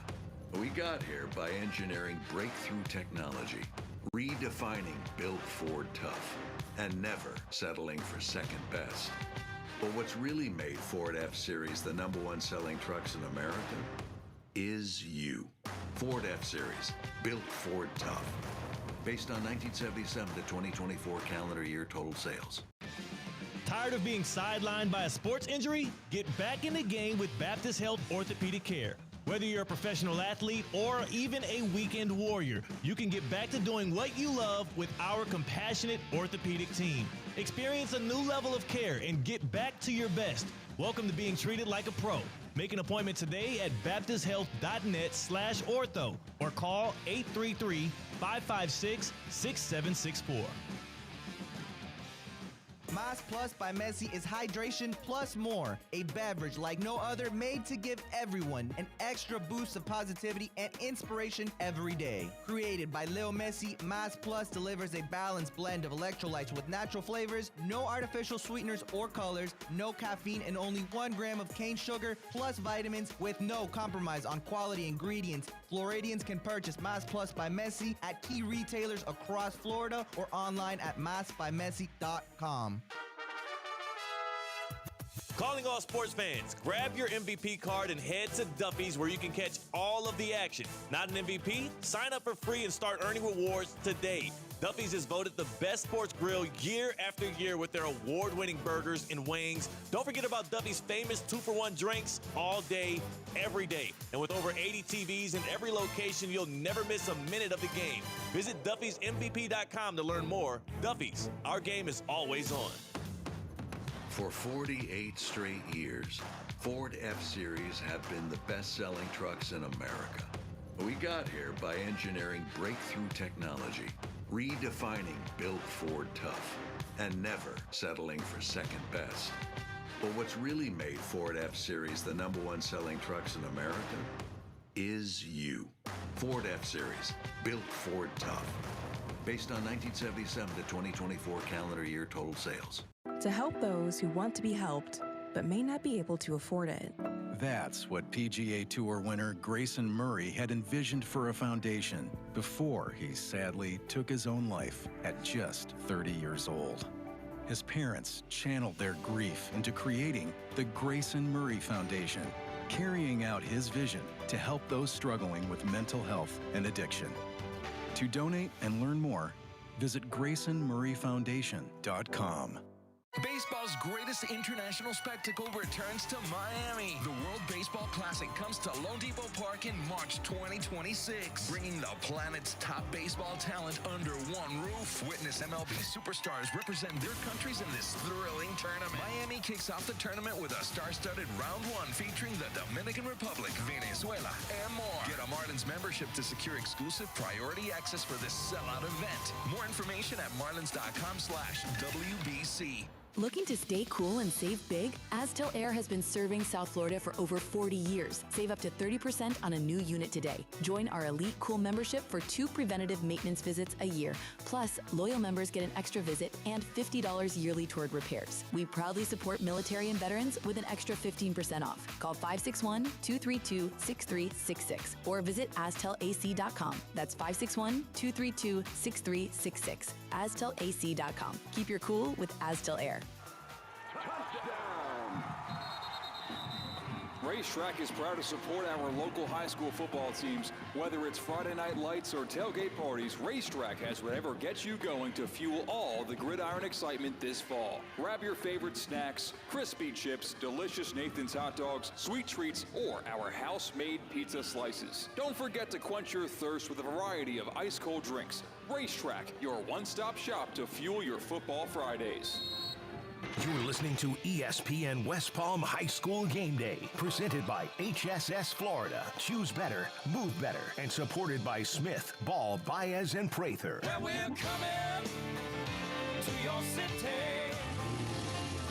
Mike Rizzo and Al Shipman on site for your high school game day HSS Game of the Week, supported by Smith, Ball, Baez, and Prather. We're at the Tiger Den, Martin County. Martin County up 14-10 over Dr. Joaquin Garcia. It is halftime and homecoming. They got all the bands out, the cheerleaders, all of the homecoming court getting nominated here. But we'll talk a little bit more about the game coming up in a second because, folks, I got to tell you, the 2025 Boca Raton Bowl is kicking off its 12th year, December 23rd at 2 p.m. at Flagler Credit Union Stadium. The game will air on ESPN. 2 of the biggest and best teams from the group of 5 will battle it out for their shot at the title. For more information at bocabowl.com, follow along on Twitter at bocabowl and facebook.com/bocabowl for more updates. The 2025 Boca Raton Bowl, Tuesday, December 23rd at Flagler Credit Union Stadium. Well, joining me now is our Capitan and boss, Brian Rowitz, content director here at ESPN 106.3, and I like to say who's in the know on more of high school football in the area than anybody, and I'll test that with anybody in the area if you're willing. Brian, you've been at games all over the place. Which one were you at, partner, and what do you got for us on an update? I am leaving a wet Treasure Coast. They're taking on number 3 West Boca. And I imagine Coach Potts pretty happy with this first half. The West Boca offense, every time they've had the ball, they've ended in the end zone. The West Boca defense, every time they've been on the field, hasn't a lot of first downs. So about 4 minutes to go in the half, it's 30-0 West Boca over Treasure Coast. Now, Brian, Javen Mallory, our top 63 number 1 player, how has he looked in the game so far? Is he running and gunning down there against Treasure Coast? Yeah, first carry of the night for him, just a basic counter, and then 65 yards later, he's in the end zone. He's had a few other plays where just fell short of the end zone. He's doing whatever he wants. This offense is doing whatever it wants. West Boca's good at football. Now, Bri, you're going to be live tonight on the online show with our very own Theo Dorsey. You going to any other games before you're heading back up north to Palm Beach County? Yep, I'm heading over right now, Longwood Stadium, Legacy and Tradition Prep, 2 new programs, Tradition in their 4th year, Legacy in their 1st year. It's the first ever meeting between these 2 schools, and I'm going to go check them out on my way there now. So be on the lookout for the digital show on our ESPN Top 63 YouTube page tonight. Brian, always appreciate it, partner, and appreciate you keeping us updated here on the halftime report. Thanks, guys. Coach, we got a barn burner here, 14-10. Before half, we were wondering kind of what Caleb Butler throwing 2 interceptions in plus territory. Yeah, by the way, Caleb Butler, quarterback for Dr. Joaquin Garcia, who are down 14-10 at half. And then Manny Lewis with the fumble, quarterback for Martin County. We've seen turnovers, we've seen punt returns, we've seen touchdowns. Just what are your overall thoughts on what we saw in that first half action? Even though both teams were able to establish some very good drives, it's been a pretty sloppy game so far. Like you said, a bunch of turnovers, a bunch of missed opportunities, and both teams, neither one of the teams really were able to capitalize on the other's mishaps. I will say this, I'm not sure if Garcia has any other running backs because they seem to have used them all in that first half, but they do have a stable of running backs, and they've done a great job of getting all of them some touches. Only bad thing about that is you never really get a hot guy when you continue to use running backs like that. But it's working for them. They're back in the football game right now. As I said, they get the ball back in the at the half, get an opportunity to go up and either get some more points on the ball or take the lead. So pretty good football game. And obviously, Coach Al Shipman, former Miami Hurricane running back, he's alluding to D'Angelo Murph, Tim Anderson, and Jeremiah Davison getting carries in that first half for Dr. Joaquin Garcia. Now, I believe we have Cade Chumslin on standby, but before we get to Cade, folks, you know I love Inter Miami, and I love me some Mas Plus. Mas Plus by Messi is hydration plus more. Created by Leo Messi, Mas Plus by Messi delivers a balanced blend of electrolytes with natural flavors, no artificial sweeteners or colors, no caffeine, and only 1 gram of cane sugar. There's no compromise or on quality ingredients and amazing taste, coming in 5 sensational flavors inspired by Messi's Live, including Miami Punch, Lemon Lime, League Berry Copa Crush, Orange Dior, and the newest flavor, Greatest Grape. Purchase Mas Plus by Messi today at Walmart or online at masbymessi.com. Kate Chumplin, our reporter, on-air host, and digital correspondent, is on the phone. Kate, where have you been? What do you got, brother? I'm currently at Jensen Beach, and I've got breaking news for you guys. Jensen Beach takes it 80 yards on a pass play to the house, and they are just an extra point from tying it up against Benjamin. These two teams, not necessarily geographically close, but have turned into a little bit of a rivalry. Get this, Jensen Beach is currently 4-0 on the season. They have never gone 5-0 in program history. The last previous 3 seasons, they have also gone 4-0. And the team to hold them back from 5-0 each of these last 3 years, these Benjamin Bucks. It is currently 13 to 12, I should say. Extra point is no good. 13 to 12 in favor of Benjamin, looking to hold Jensen Beach from their first ever 5-0 start. This one, I got a good feeling, is going down to the wire, boys. Keep us updated. That is Cade Chumslin, who is live at the Jensen Beach and Benjamin game. Speaking of being live at games, my good friend and I, Coach Al Shipman, we have second half action getting underway.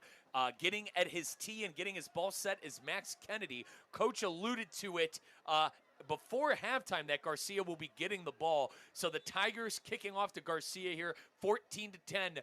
Third quarter action about to be underway. Kennedy approaches the ball, boots it, and we are underway in the second half. The up man for the Bulldogs is Vincent Lewis, and Lewis takes it across the 35. Let's pause 10 seconds for station identification all across our HSS Game Day radio network. Anajar and Levine. Call 1-800-747-FREE. That's 1-800-747-3733. ESPN 1063. WESP Jupiter, a Good Karma Brands radio station.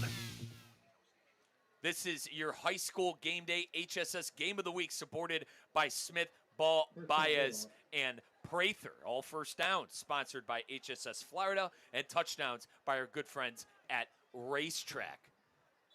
3 receivers left, 1 right. The lone back is D'Angelo Murph for the Garcia Bulldogs. Butler takes a snap, gives it to Murph. Murph runs forward for about 3 yards. Going to be about 2nd and 7 coming up here, Coach, for the Garcia Bulldogs. It looks like they want to come out and try and continue the momentum that they had in the first half as far as running the football is concerned. They did find some yardage coming off that right side, and they're running behind them again. So let's see if they can reestablish that running game. 11:22 and counting, third quarter action, 14-10. Tigers on top of Bulldogs on your HSS Game of the Week. Butler in the shotgun, 2 left, 2 right, man in motion is Sherwin Raymond. Butler drops back. He throws. He's got a man. It's Phil Kennedy. Drops it, Coach. Oh, boy, he had Pater on his mind. That is Zion Vilma with the drop. Vilma, give him credit. He had a 6-yard touchdown in that first half. But, I think he was, what do they say, his hands moving faster than his mind on that, Coach. Those are the hardest balls to catch when you're wide open like that. He had the defender beat by at least 2 steps. He catch that clean. He probably walks into the end zone.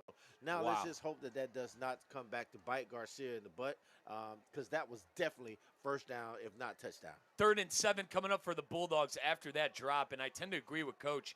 A lot of green in front of them. They are at least sitting in the red zone if Vilma is able to come up with that. 3 receivers left, 1 right. Caleb Butler in the shotgun. To his right is D'Angelo Murph.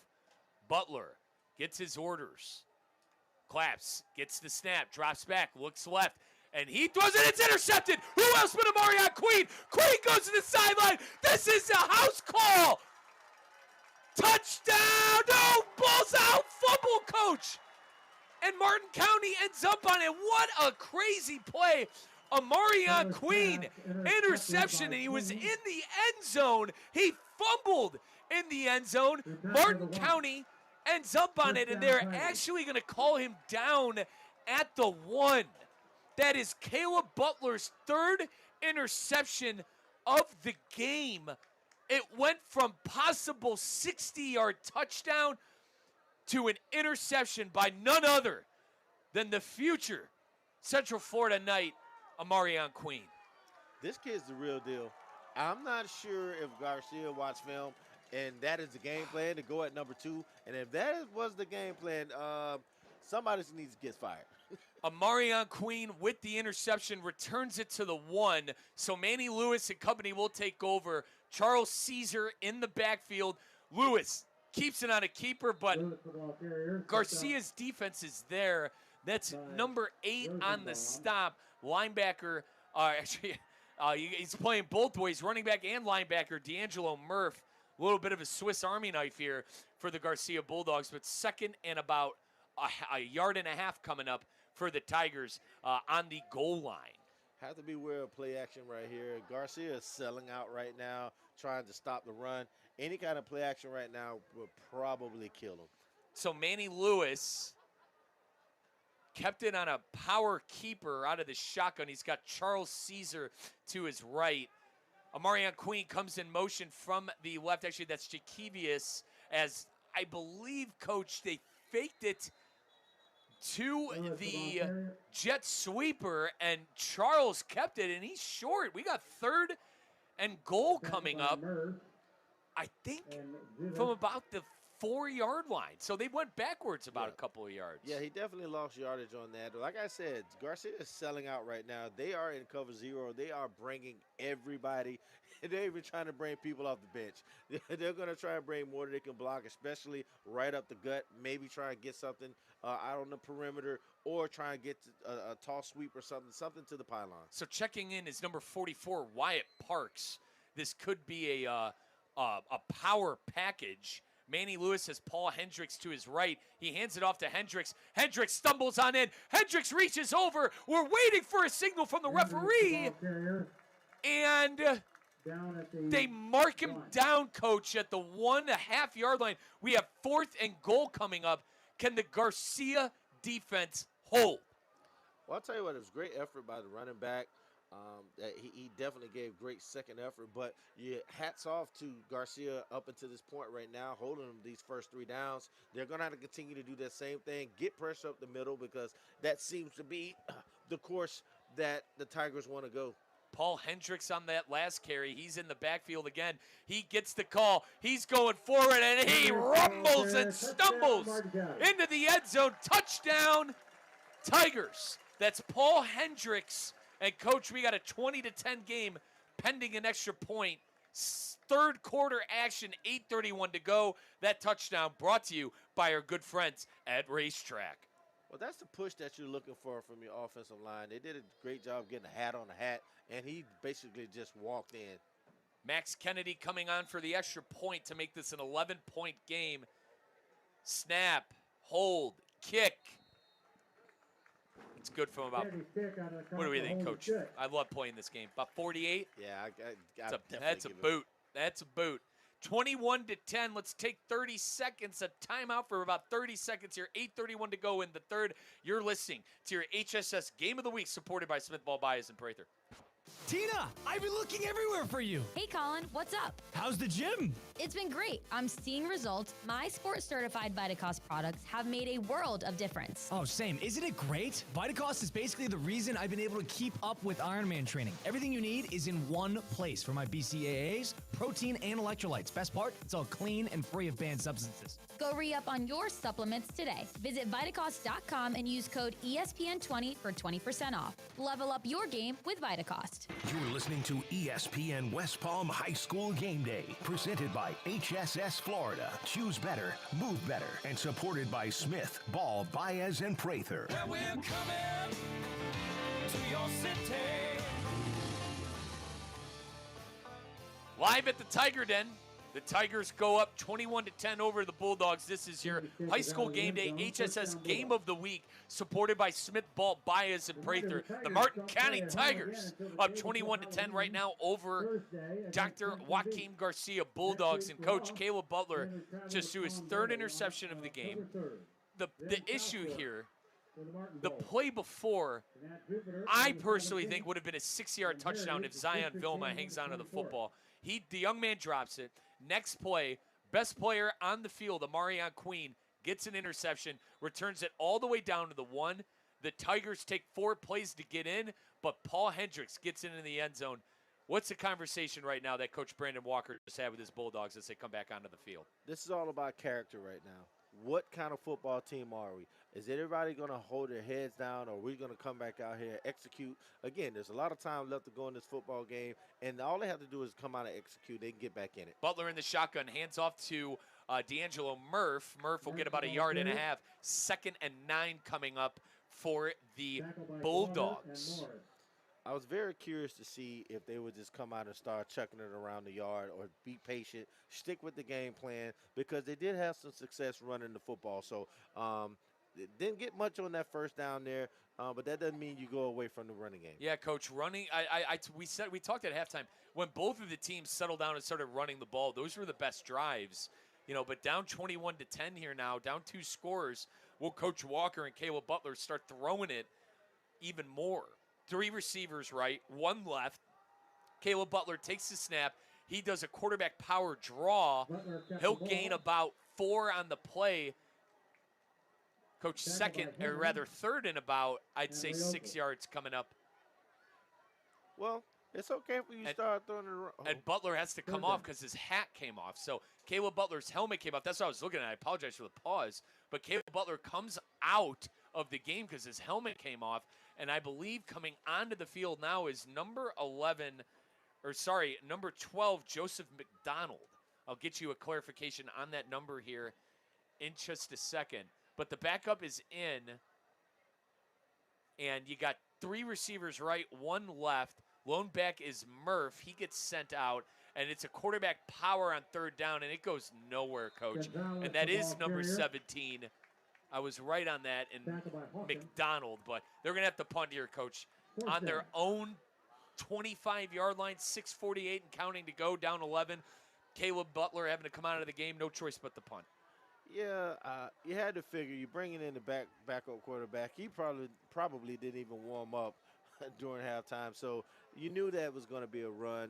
Smart play call. It's unfortunate, but now here the Tigers have a chance to blow this game wide open, take full control of this football game. Now, we had a punt return early on in this game as Gavin Boyd kicks it off, and taking it up is Jakevius Bradley, who had the 6-yard touchdown, and he gets to the 45-yard line. He's thrown out of bounds, and I think it's going to be a late hit on Giorgio Altanor. Boyd, punt taken by Bradley, knocked out of bounds. That just wasn't smart. Is there a flag? Yes, sir. Yeah. I think it was 5-6 yards out of bounds. Matter of fact, he was all the way back by the bench when he slammed him. So it's going to be a late hit. I don't think Coach and I have a doubt on that. As soon as it happened, I started looking to the roster, Coach, to find the number. But Martin County going to get the ball in plus territory after the late hit. Against the Bulldogs. And that, Coach, that's going to be on the 25-yard line.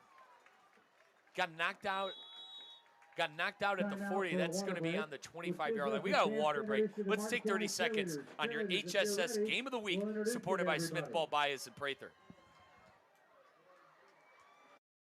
Flagship Campus. The 100-acre residential campus at 2600 North Military Trail in West Palm Beach extends Kaiser University's educational offerings to over 100 degrees. Kaiser University also has an athletic program with 26 national championships, including back-to-back-to-back lacrosse titles, and they just won their first ever national championship for men's tennis. Visit KUSeahawks.com for the latest on the championship flagship campus of Kaiser University.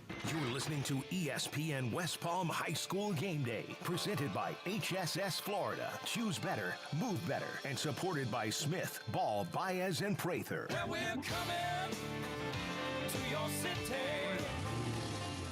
Back at the Tiger Den, Martin County up on Dr. Joaquin Garcia 21-10. This is your high school game day HSS game of the week, supported by Smith, Ball, Baez, and Prather. 2 receivers left, 1 right. Tigers hand it off to Jakevius Bradley, and Bradley on the jet sweep powers through. And actually, excuse me, that is Antonio Escamilla. And Escamilla powers on for Coach what looked like 8 yards, second about 2 coming up for this Tiger offense. By the way, third quarter, 5:47 to go in the third. Tigers driving. They're on the 19-yard line of Garcia. Garcia needs to hold here, Coach, if they want to crawl back into this game. Absolutely, no doubt, man. If they give up 7 right here, that may be the nail in the coffin for them. They've already been struggling second half to move the football. You fall behind like that, you have no choice but to throw the football. So Manny Lewis in the shotgun, 2 receivers left, alone of Marion Queen to his right. In the shotgun, Lewis takes the power, quarterback power, and gets thrown back. Gain is 0 on the play, Coach. I got tripped out there. We had on the jet sweep fake was Antonio Escamilla, which went for 8 yards. But this time around, Manny Lewis keeping it 3rd and short coming up for the Tigers. Yeah, this is a huge place for Garcia. But if you are Martin County right now, you're looking at 2. This is 4-down territory for you. So we want to get something positive going on this one drive on this particular play. If you get 2 to 3 yards, we'll make it easier decision for 4th down. So huddled up still are the Tigers. There can't be much time on that play clock, Coach, as they hustle to the line. Manny Lewis in the shotgun. To his right is Charles Caesar. Lewis, and I believe gets Garcia to jump off sides. And sadly, Coach, that was number 44. John George is the best player on that Garcia defense tonight. That's an automatic 1st down after 5 yards. I hate to say it, man, but you know, if you look at what's happening here, you look at the penalty on the special teams play. You got kids jumping off sides here. They're really starting to unravel here. I wouldn't be surprised if Martin County were to score in the next 1 to 2 plays. Mike Rizzo and Al Shipman live at Martin County High School. It is homecoming here at Martin County. They are on top of Dr. Joaquin Garcia 21-10.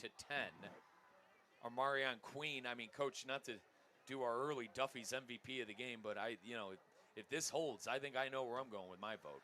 Yeah, I don't think it's really close right now. The guy's having a heck of a game right now. In the pistol is Lewis, and he pitches it. We got a fumble, Coach. Paul Hendricks, can he land on it? Scruffle for the ball. And Garcia's pointing in their direction. Are they on it? We're waiting on a signal from the Garcia ball. How about that? You have got to be kidding me. You have got to be kidding me. Garcia football. Manny Lewis pitched it to Paul Hendricks. It went 2 yards behind him and rolled, and none other than number 10, Jaden Morton, landing on the ball. Morton, a 2-way defensive back and wide receiver. I mean, Coach, right when you think Garcia's on their last legs, something like this happens. When you think Martin County has all the momentum, Garcia has a big play. I think right now, Coach Brandon Walker, he's telling his players to take care of the football as they get the ball back here. Exactly. Hey, because listen, they're beating themselves. If you really think about it, they're beating themselves right now. Butler in the pistol, 2 to the right, 2 receivers to the right, 1 left. Lone back gets it, waiting on a number for y'all. Jeremiah Davison gets the carry. And that is, Coach, gain is 0. Back to the line of scrimmage, 2nd and 10 coming up. Now, do you take a shot here? Your quarterback has thrown 3 interceptions in the game. But do you do a little play action and take a shot? You had Vilma deep again. He almost had a second touchdown on the night. Well, I mean, I'm looking at the coverage right now. You definitely could take a shot. You got one-on-one up top there. You're probably best receiver against their second best defender. I would definitely take a shot. 2 receivers right, 2 left. Lone running back in the backfield is Tim Anderson. Butler takes the snap. He looks left and throws, and a great pitch and catch by Butler. Butler threw that to Jaden Morton. Morton was the man who landed on the fumble. That's enough to move the trains. We have an HSS first down. I'm not quite sure why they continue to try Mr. Queen, but hey, great pitch and catch. I mean, you got to give him his due respect or whatever the case may be. But again, football is all about matchups. You have your best receiver against their number 2 guy. You utilize your best weapon over there on the other side of the field. Marion Queen, 2 interceptions in the game, almost housed the last one on the last drive for the Bulldogs. 2 receivers left, 2 right. Tim Anderson, the lone running back. Butler puts a man in motion, takes the snap, looks right. He wanted to go for the bubble, almost gets sacked, runs out of it, and he actually is able to pick up 2 yards. So, Coach, they set up the bubble screen to Lewis. He didn't throw it. Should have been sacked. There were 2 defenders there, and he ends up picking up 1.5 yards. Well, I don't know if you noticed, the receiver that was at the top, they tried to give him a little, they faked the bubble and try and hit you with a little gotcha. You know, hoping that the defense will fly up on the bubble and the guy will be running down the field wide open. But the Tigers defended it really, really well. 2 receivers right, 2 left. Tim Anderson, the lone running back in the backfield for Garcia. Caleb Butler changes things up. Once again in the shotgun. Man in motion is Lewis. Butler drops back, looks, throws middle of the field, and it is to Lewis. Great pitch and catch. And a first down, another HSS first down. Vincent Lewis having a good second half, Coach, the senior. It's night and day when he throws the football, when he takes it, he gets to his drop and gets the ball out of his hands. But when he's moving backwards and throwing off that back foot, he's very inaccurate. Ball's going everywhere, and that's where he's throwing his interceptions. 2 receivers left, 2 right. You got Tim Anderson in the backfield. Caleb Butler in the shotgun. Takes the snap, hands it off. And Anderson will fight to get back to the line of scrimmage. 2nd and 10 coming up for Garcia. Coach, there's something to be said. When he throws off that back foot, that's trouble. Right. The 3 interceptions tonight, he has thrown off of his back foot. When he steps up and makes a strike, that's where Caleb Butler looks like the all-county quarterback that we, thought he could be coming in to the season this year. Yeah, I do like the patience as well, too. They're still trying to run the football. You have to keep the Tigers, you got to keep them honest. Can't let them just pin their ears back and come rush the quarterback. 2 receivers left, 1 right. Lewis in motion again. He comes on over to the left. Butler drops back in immediate trouble by Clover. He gets rid of it, and a good pass to Timmy Anderson, but it gets only back to the line of scrimmage. And that was number 11 on the rush, Coach. Caden Glover made things uncomfortable. Now we have 23 seconds and counting in the 3rd quarter. I think Coach Brandon Walker might let this one run all the way down to the 4th. We'll have to wait and see. 21-10 your score. Martin County Tigers on top of the Garcia Bulldogs.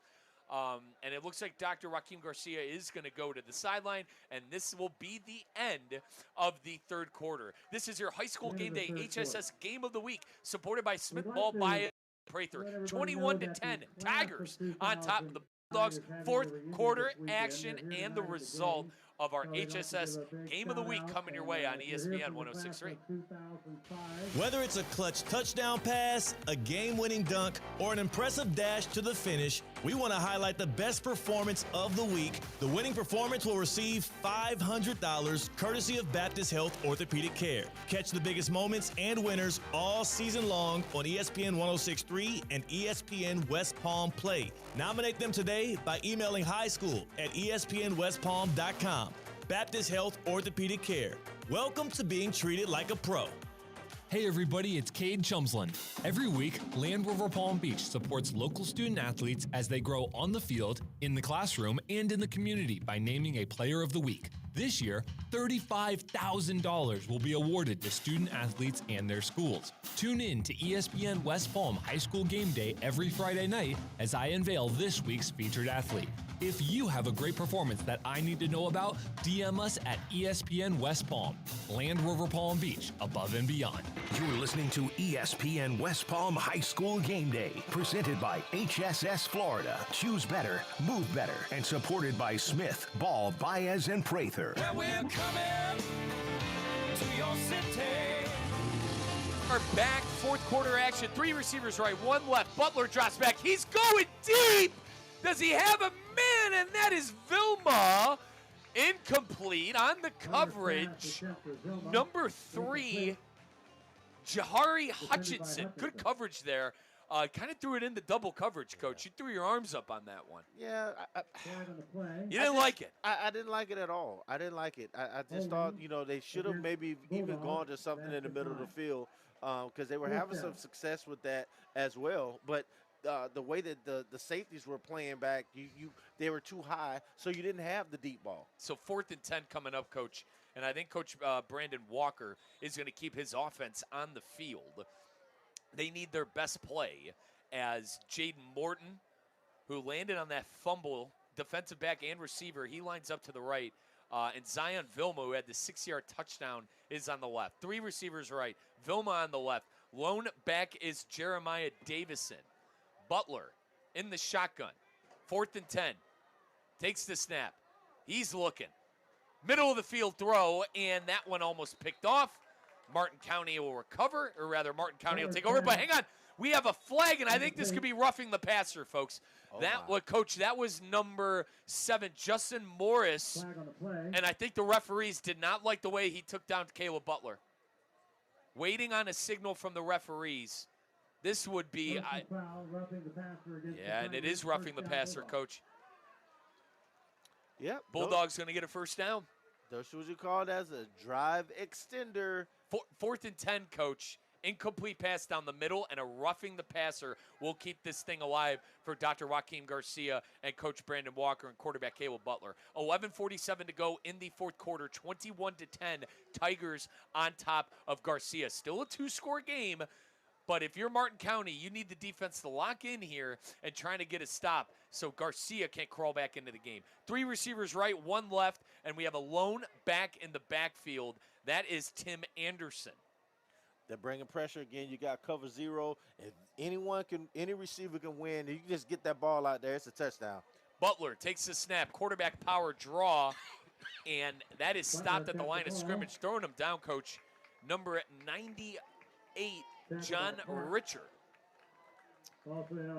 Garcia has not had an answer for that all night long.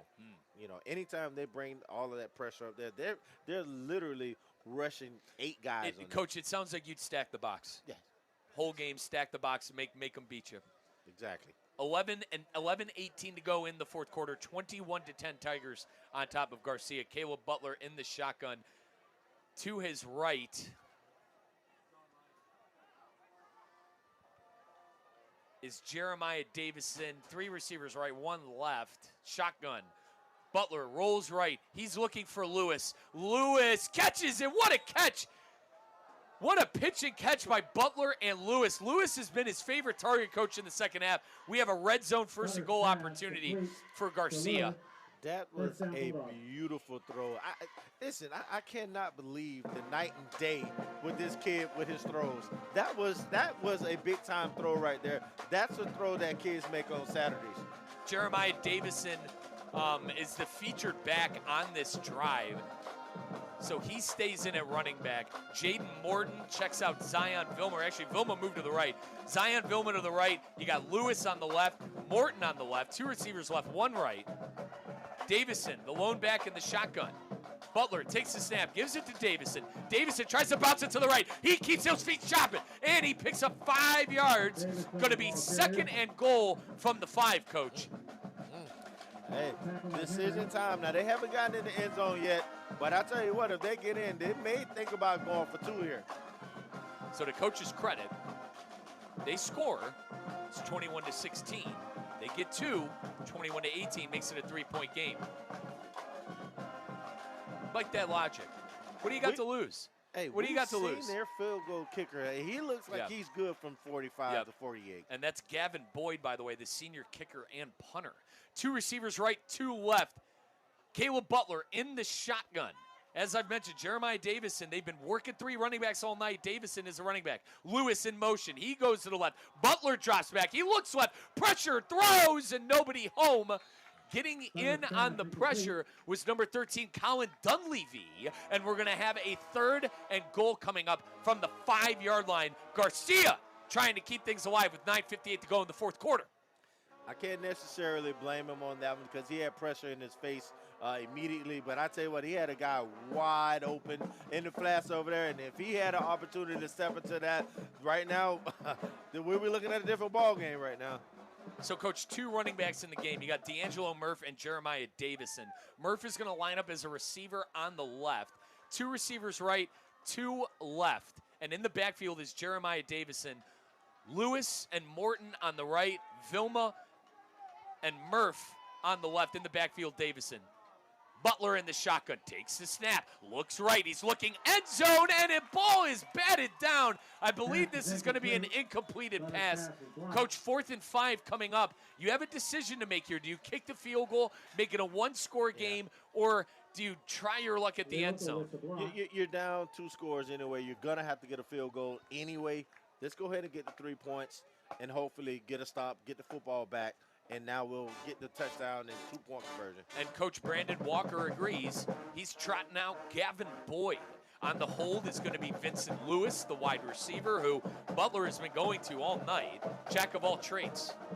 Boyd lining it up. It's a chip shot.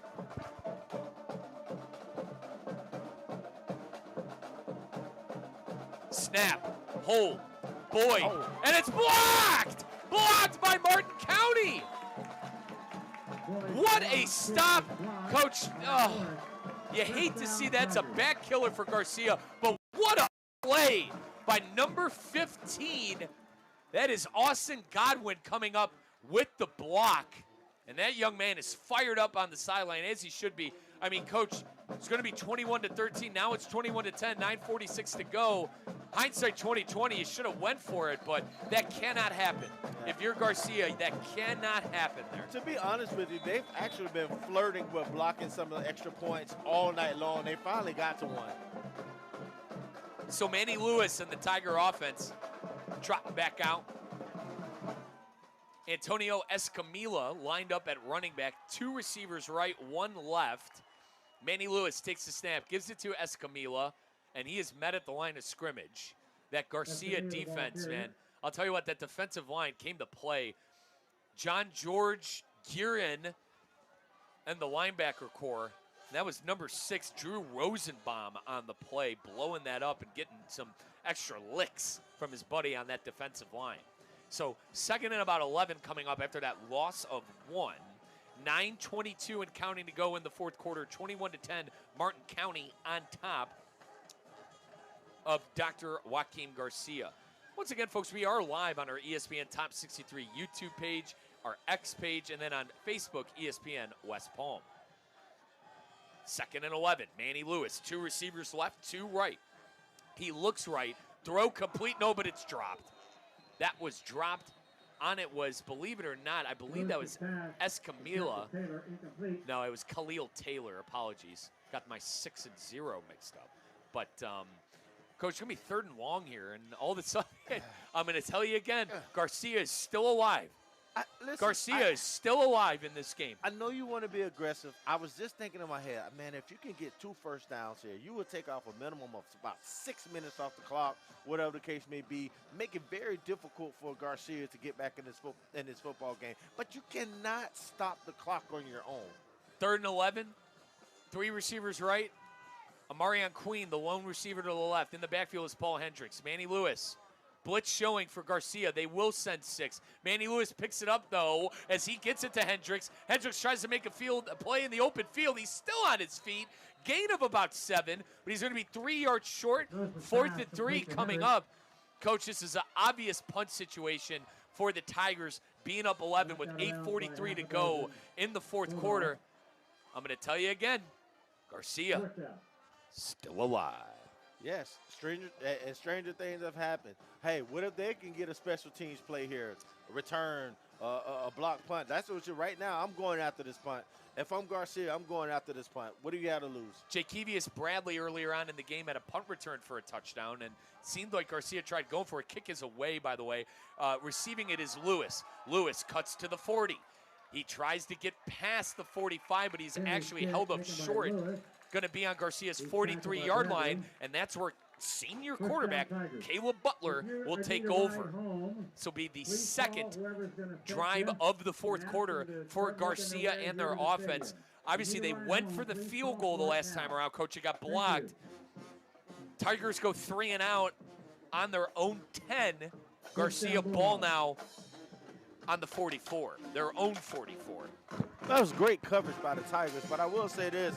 The Tigers are still allowing Garcia to stay in this football game because they didn't take any time off the clock. You know, they barely took a minute off the clock. So Garcia still has a chance. And I'm assuming, Coach, sense of urgency now, being down 11, 8 minutes ago, this ball is going to be in the air. Caleb Butler, 2 receivers left, 2 right. Lone back is Murph. Butler takes the snap, looks left, throws left, lollipop throw, and what a catch. Was he inbounds? That is Vilma, and it is ruled out of bounds. 2nd and 10 coming up for the Bulldogs. Well, I'll tell you what, they are not able to protect Butler right now. He's getting hit on every single pass, which means, to me, he has to get the football out quicker, so they have to call some plays, 3-step drop, bam, get that ball out so he's not taking so many hits. Caden Glover, man, number 11, has been all over the field for the Martin County Tigers tonight. You're listening to your HSS Game of the Week, supported by Smith, Ball, Baez, and Prather. Mike Rizzo on the call, and with me is Coach Al Shipman, legendary West Palm Beach coach and Miami running back. 1st and 10. Or 2nd and 10, excuse me. Pitch and catch, Lewis and Butler. Lewis gets it to about the 50. I'd call, yeah, they're going to mark him down, Coach, at the 49-yard line. 3rd and about 6 coming up for the Garcia Bulldogs. 7:46 and counting to go. They're down 21-10 in the 4th. Hey, I'm not sure if the offensive coordinator can hear me, but that's what I was just saying. Get the football out of his hand really, really quick. They pick up about 6, maybe 7 yards on that play, but they do need to go into their hurry-up offense right now because they need 2 scores, and they also have to get the football back. So they got to go. They got to have some more sense of urgency here. Coach is right. Clock's bleeding. 7:23 to go. 2 receivers right, 2 left. Lewis in motion. He makes his way to the left, and I think we're going to have the first timeout of the second half. Coach Brandon Walker and the Bulldogs didn't like what they saw. Let's take 30 seconds. You're listening to your HSS Game of the Week, supported by Smith, Ball, Baez, and Prather, Martin County, and the Garcia Bulldogs. For 48 straight years, Ford F-Series have been the best-selling trucks in America. We got here by engineering breakthrough technology, redefining Built Ford Tough, and never settling for second best. But what's really made Ford F-Series the #1 selling trucks in America is you. Ford F-Series, built Ford tough. Based on 1977 to 2024 calendar year total sales. You're listening to ESPN West Palm High School Game Day, presented by HSS Florida. Choose better, move better, and supported by Smith, Ball, Baez, and Prather. Well, we're coming to your city. 3rd and 6 coming up for the Dr. Joaquin Garcia Bulldogs. 2 receivers right, 2 left. Coach sees something as they're trying to draw off sides, and they do. Caleb Butler gets the Tigers to jump. 7:18 to go. This is, Coach, I think it's going to be 3rd and 1 Garcia. But what did you see there on that pre-snap? Well, actually, first down now. Apologies. Again, they were getting ready to bring that pressure. They were going to bring 7, maybe 8 guys. They were in cover 0, and I'm not sure if Garcia has an answer for that as of yet. So, Coach, Garcia, 2 receivers right, 2 left. The back is D'Angelo Murph. They love Lewis in motion. He goes to the left. Butler takes the snap, drops back, looks right, throws right. He was looking for Jaden Morton, but that was good coverage there. That was in the vicinity of Marion Queen, Jerome King, and also Wyatt Parks. And I think we have a Bulldog down. We hope the young man is okay on the field. The trainers will come out. Let's take 30 seconds on your HSS Game of the Week, supported by Smith, Ball, Bias, and Prather. We'll be right back. Tired of being sidelined by a sports injury? Get back in the game with Baptist Health Orthopedic Care. Whether you're a professional athlete or even a weekend warrior, you can get back to doing what you love with our compassionate orthopedic team. Experience a new level of care and get back to your best. Welcome to being treated like a pro. Make an appointment today at baptisthealth.net/ortho or call 833-556-6764. You're listening to ESPN West Palm High School Game Day, presented by HSS Florida. Choose better, move better, and supported by Smith, Ball, Baez, and Prather. Where we're coming to your city.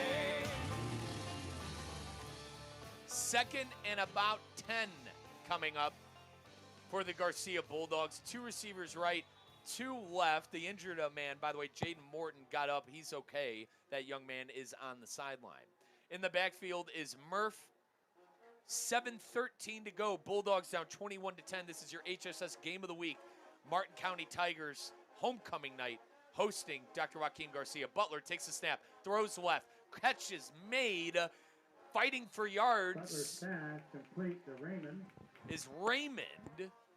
And we're going to have 3rd and 6 coming up. King on the tackle. That was a great open field tackle. That last play before that, during the injury, just got the wind knocked out of him. I'm pretty sure we'll see him back in the game at some point in time. And Jaden Morton, the player who landed on the fumble earlier on in the second half that gave Garcia the ball back, also a dangerous threat in the receiving game. Him and Vilma, their top 2 receivers. Murph, the lone back with Butler. 2 receivers right, 2 left. Lewis in the slot. Are we going to see motion? No motion. Butler drops back, looks left. He's going deep, Coach. Vilma in the vicinity, and it's intercepted for the 4th time tonight. And that is number 5, Jerome King. Coach, 4th interception for Caleb Butler tonight. You know what? Vilma was in the vicinity, but it was too much of a lollipop. I just think he got desperate. It really didn't need that. They were playing for the deep ball. He should have taken something underneath. And again, I know they need 2 scores there, but you can't always get it back in one whop. And if the coverage allows that, yeah, then you take a shot. If not, they were 2 high safeties, and they were playing cover 4 then. So just not a good decision by the quarterback at that point in time. So, Coach, 6:19 left to go in the game. That's the 4th interception by Caleb Butler and Garcia. It is 21-10. Tigers on top of Bulldogs. If you're the Tigers, you want to get a couple of downs and run this clock out. No doubt. And you got to think about it. The Bulldogs burnt a timeout on that last possession now, so they only have 2. Right now, you're running the football. I'm not throwing the ball at all. You run that football, make them burn those timeouts, and you walk away here with a victory on homecoming. Last possession, Manny Lewis fumble, which turned into a possession for Garcia as Lewis drops back and he's sacked, Coach. He never had a chance. I don't know what happened to the lineman. That was Olay blocking at its finest there. Coach, I can't even explain what just happened there. Why? But what are you doing? You have a 2-point, you have a 2-score lead. Why are you throwing the football? I can't even explain it. I was the same way. Run the ball. Run the ball. You're I know the clock's running. He took a sack, but now it's going to be 2nd and about 20 coming up. And by the way, they had to punt Martin County the last time. 2 possessions ago, they had the fumble. Now Manny Lewis keeps it. That's a good solid gain for about 6 yards. Going to be about 3rd, I'd say 3rd and 14 coming up next for Martin County. 5:29 and ticking, 21-10 Tigers on top of Garcia. But yeah, Coach, to drop back, I wonder if that was just a busted play. I do.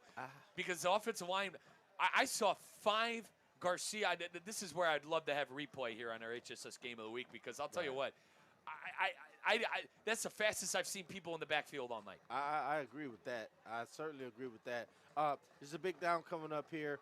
Again, Tigers, I know you want a first down, but I'm running the football right now. You know, I know you want to be aggressive, pick up this first down, but you run that football and keep that clock running. So Coach Shipman says keep it on the ground. That's what they do. Jet sweep. That is to Antonio Escamilla. And, Coach, he's thrown back for a 6-yard loss. It'll be 4th and about 25 coming up. They're going to punt 4:40 and counting. Tigers up 21-10 over the Bulldogs. Coach, 4 interceptions, mate. It's like if you do that, you won't beat a lot of teams. The Bulldogs have had all the chances in the world to take this game by the horns, and they just haven't do it because of turnovers. Yeah, I mean, you just can't have that, and it's a rough night. And let's give credit to the defense too, right? Yeah, Marion Queen 2 picks on the night, and as that punt almost got blocked. Sorry there, folks. We're waxing poetically about the defense in Marion Queen as this takes a very favorable bounce for the Martin County Tigers. That's going to be down all the way to the 15-yard line of Garcia. Down 11, 4:01 to go in the game. And Garcia's going to set up shop from their own 15. Coach, let's keep things here. Surprised that they passed there. That drive never had a chance for Martin County after that first play. No, it didn't. And here, as the returner, you have to make that fair catch. Listen, they lost another 12 yards of field position by him letting that ball hit the ground. But like I said, Garcia really has shot themselves in the foot all freaking night. This should be a much better football game than what it is right now score-wise. They should at least have another touchdown, Coach. I mean, with the 2 interceptions came in the red zone, and the other ones he was just trying to force. And Caleb Butler, listen, a good Palm Beach County quarterback, you're surprised that he's thrown 4 interceptions. I certainly agree. I'm definitely surprised at that. I was really expecting a much better showing from him tonight. 2 receivers left, 1 right. Lone backfield is Davison as Butler throws left. That's to Lewis. He gets out of bounds, Coach. Gain of 7, 2nd and 3 coming up for the Bulldogs. 3, actually, Coach, they marked him in bounds. That's on me. 3:47 and counting left to go in the game. But again, this is the slowest hurry-up offense I may have seen all year. I mean, listen, sense of urgency. They let another 8 seconds run off before they snap the ball. 2 receivers left, 2 receivers right, 1 left. Davison in the backfield. Butler drops back. He's going to keep it on a run.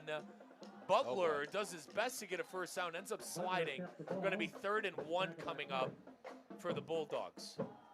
Actually, no, they are going to call it a first down, Coach. Oh, he looked short from up here, but first down Bulldogs. 3:14. Now the clock starts going. 3:12, 3:11. 21-10. Bulldogs down to the Tigers. Homecoming here in Martin County. 2 receivers right, 2 left.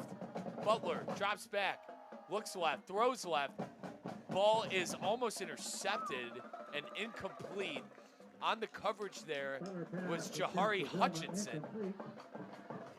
He was looking for Vilma. Vilma had the 60-yard touchdown earlier in the game.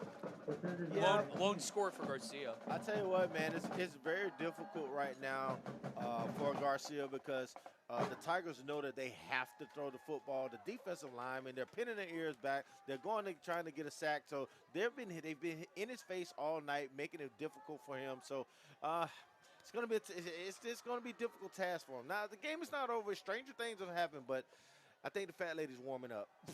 Butler takes the snap. He throws the screen to Davison, and he drops it. Coach, 2:50 to go. They could have went for some yards there. That could have been another first down there. Davison's able to hang on to the football. Mental mistakes all night, just little bitty things that they'll have to clean up if they want to try and make a playoff run, if they want to continue to have a successful season the remainder of the year. A lot of football left to be played. What is this, game 4 for them? So game 5 for them or whatever the case may be. Yep. So, I mean, all is not lost.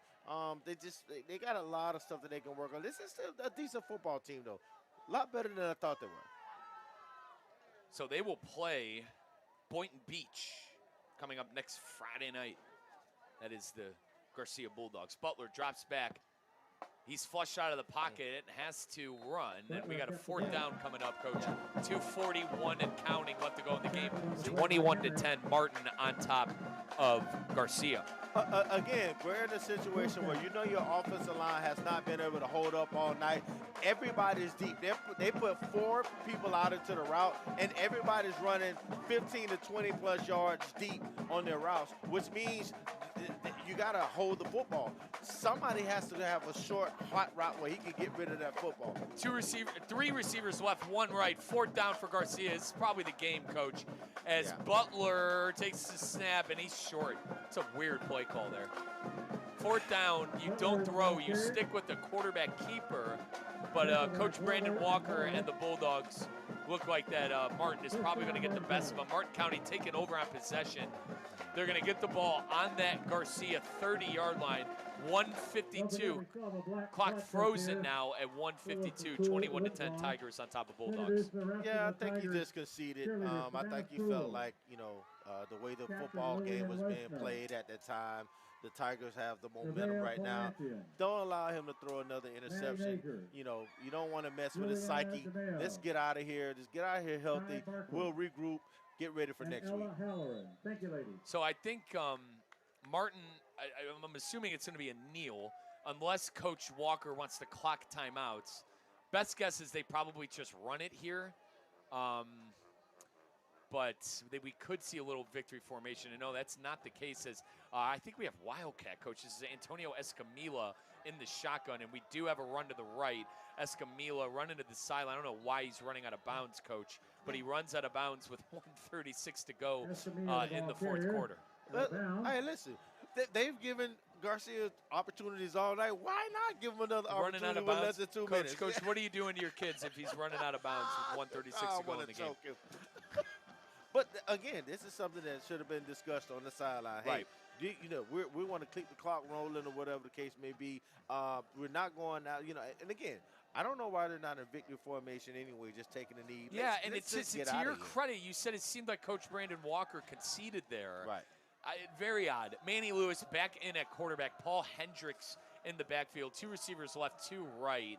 This is a handoff to Hendricks. Hendricks fighting for more yards. Gain as he keeps it chopping. Give him credit, Coach. I think that's a gain of about 5. Going to have 3rd and 3 coming up. So obviously neither one of us have a dog in the fight. But aren't you just kind of hoping for a fumble, scoop, and score? Just to make it interesting. Yeah, it's just that it makes it. I just really thought Coach Walker conceded there. Right.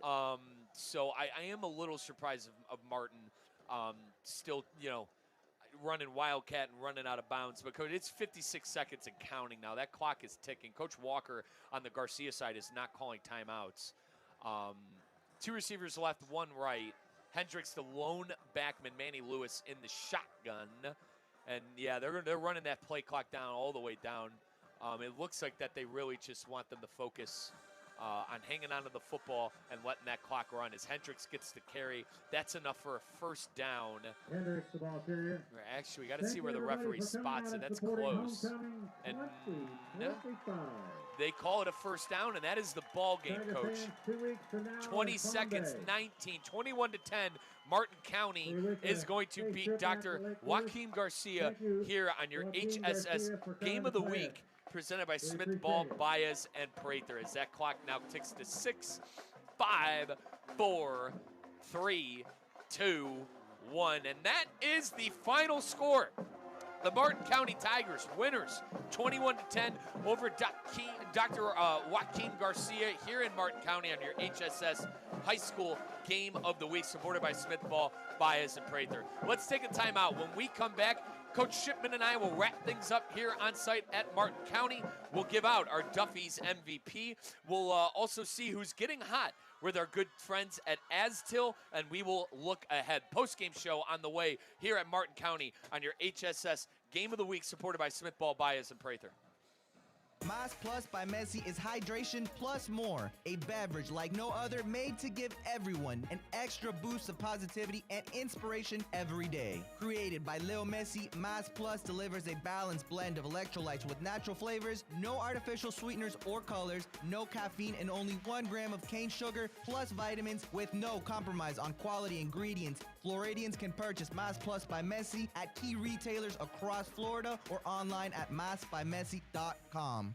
You're listening to ESPN West Palm High School Game Day, presented by HSS Florida. Choose better, move better, and supported by Smith, Ball, Baez, and Prather. Yeah, we're coming to your city. Final score here on our high school game day HSS game of the week in Martin County. Martin County Tigers beating Dr. Joaquin Garcia 21-10 on homecoming. The Tigers getting a big win on homecoming. They approved a 4-1 on the season. Now, Coach, it is time now to give out our Duffy's MVP of the game. It's got to be Amarion Queen.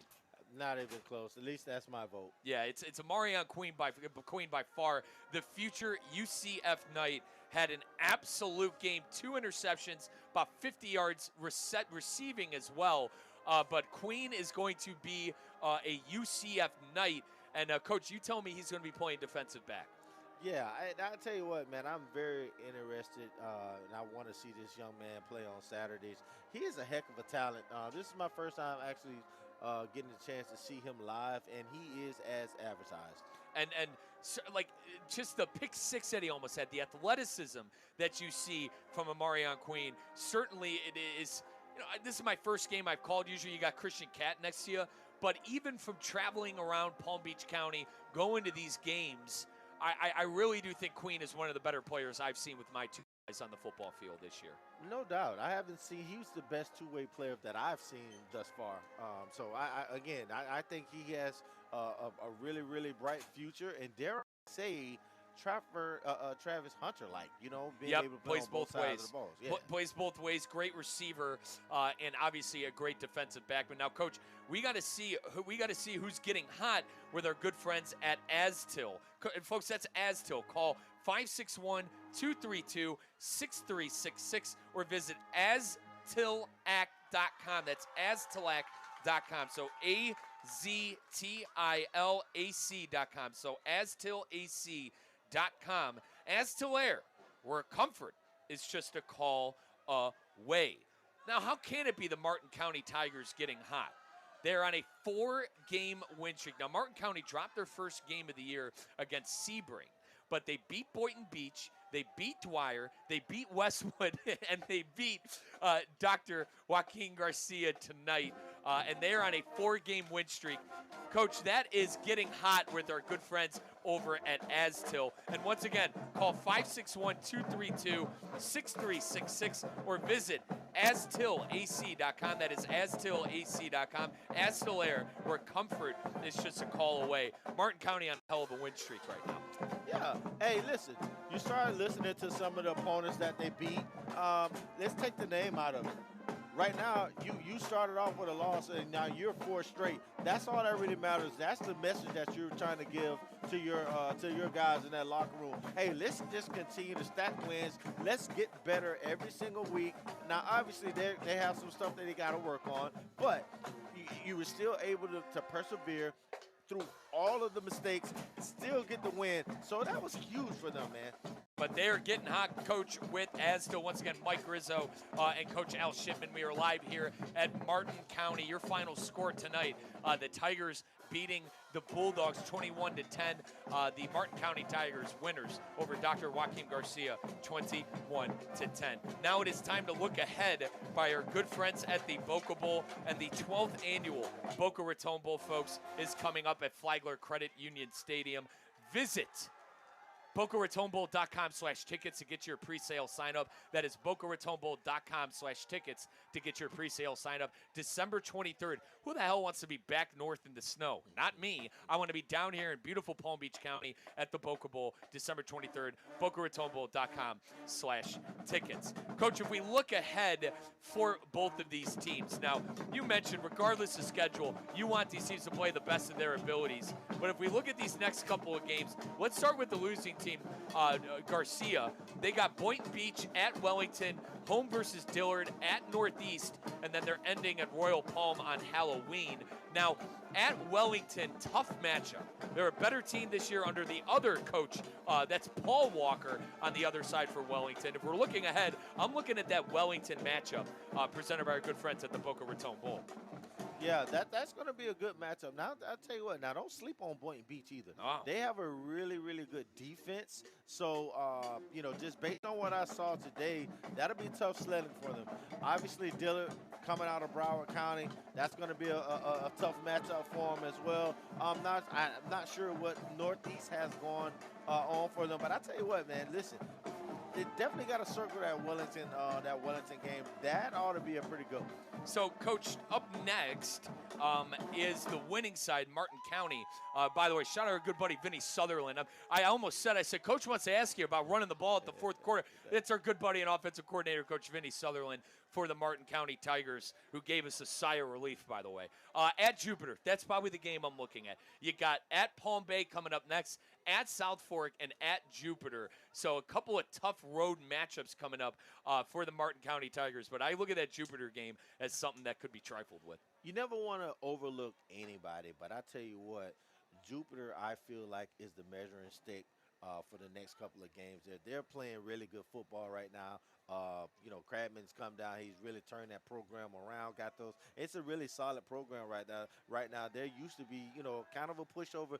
Not anymore. No. And so that's going to be a very tough game for them and a measuring stick. So if they can go and they can knock off Jupiter, I tell you what, man, Martin County would definitely be a playoff team. Final score here at the Tiger Den, 21-10, Martin County winners over Dr. Joaquin Garcia. This has been your high school game day HSS Game of the Week, supported by Smith, Ball, Baez, and Prathers. A lot of thank yous. First off, Coach, I had an absolute blast with you tonight, partner. Yeah, man. A lot of fun calling the game. I'm happy that we actually got a good game. Now, we wish maybe Garcia could have stuck a touchdown in it there at the end, made things a little interesting. Yeah. But, partner, always a pleasure. And where are you watching your Hurricanes coming up this weekend? You know what, man? I'm not sure, but I know that I would definitely have some wings, and I will be sitting in front of that TV. You know, no distractions. Don't call me. Leave me alone. Especially if the game is tight. Leave me alone. Let me watch this football game. Coach Shipman, part of those early 1990 Miami Hurricane teams.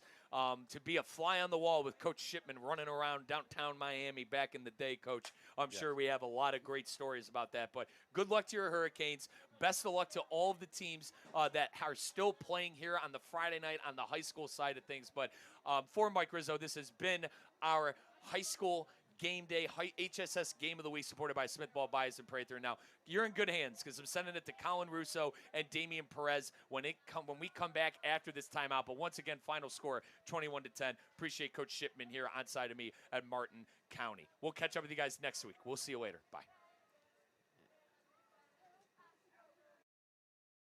Of ESPN West Palm to tell you about a team that has meant a lot to me and this community for a long time. Bob and the team at Bradley Heating and Air Conditioning have been helping me stay cool for years, whether at home or in the office. And living in South Florida with 3 kids, I don't know what I'd do without them. Family owned and operated, serving Royal Palm Beach and beyond since 1980. Let the knowledgeable and trained team at Bradley help you with your residential and commercial needs, installation, repair, seasonal maintenance, upgrades of all makes and styles and models of HVAC equipment, and so much more. Bradley Heating and Air Conditioning does things right the first time and makes the process smooth, stress-free, and most importantly, keeps you cool.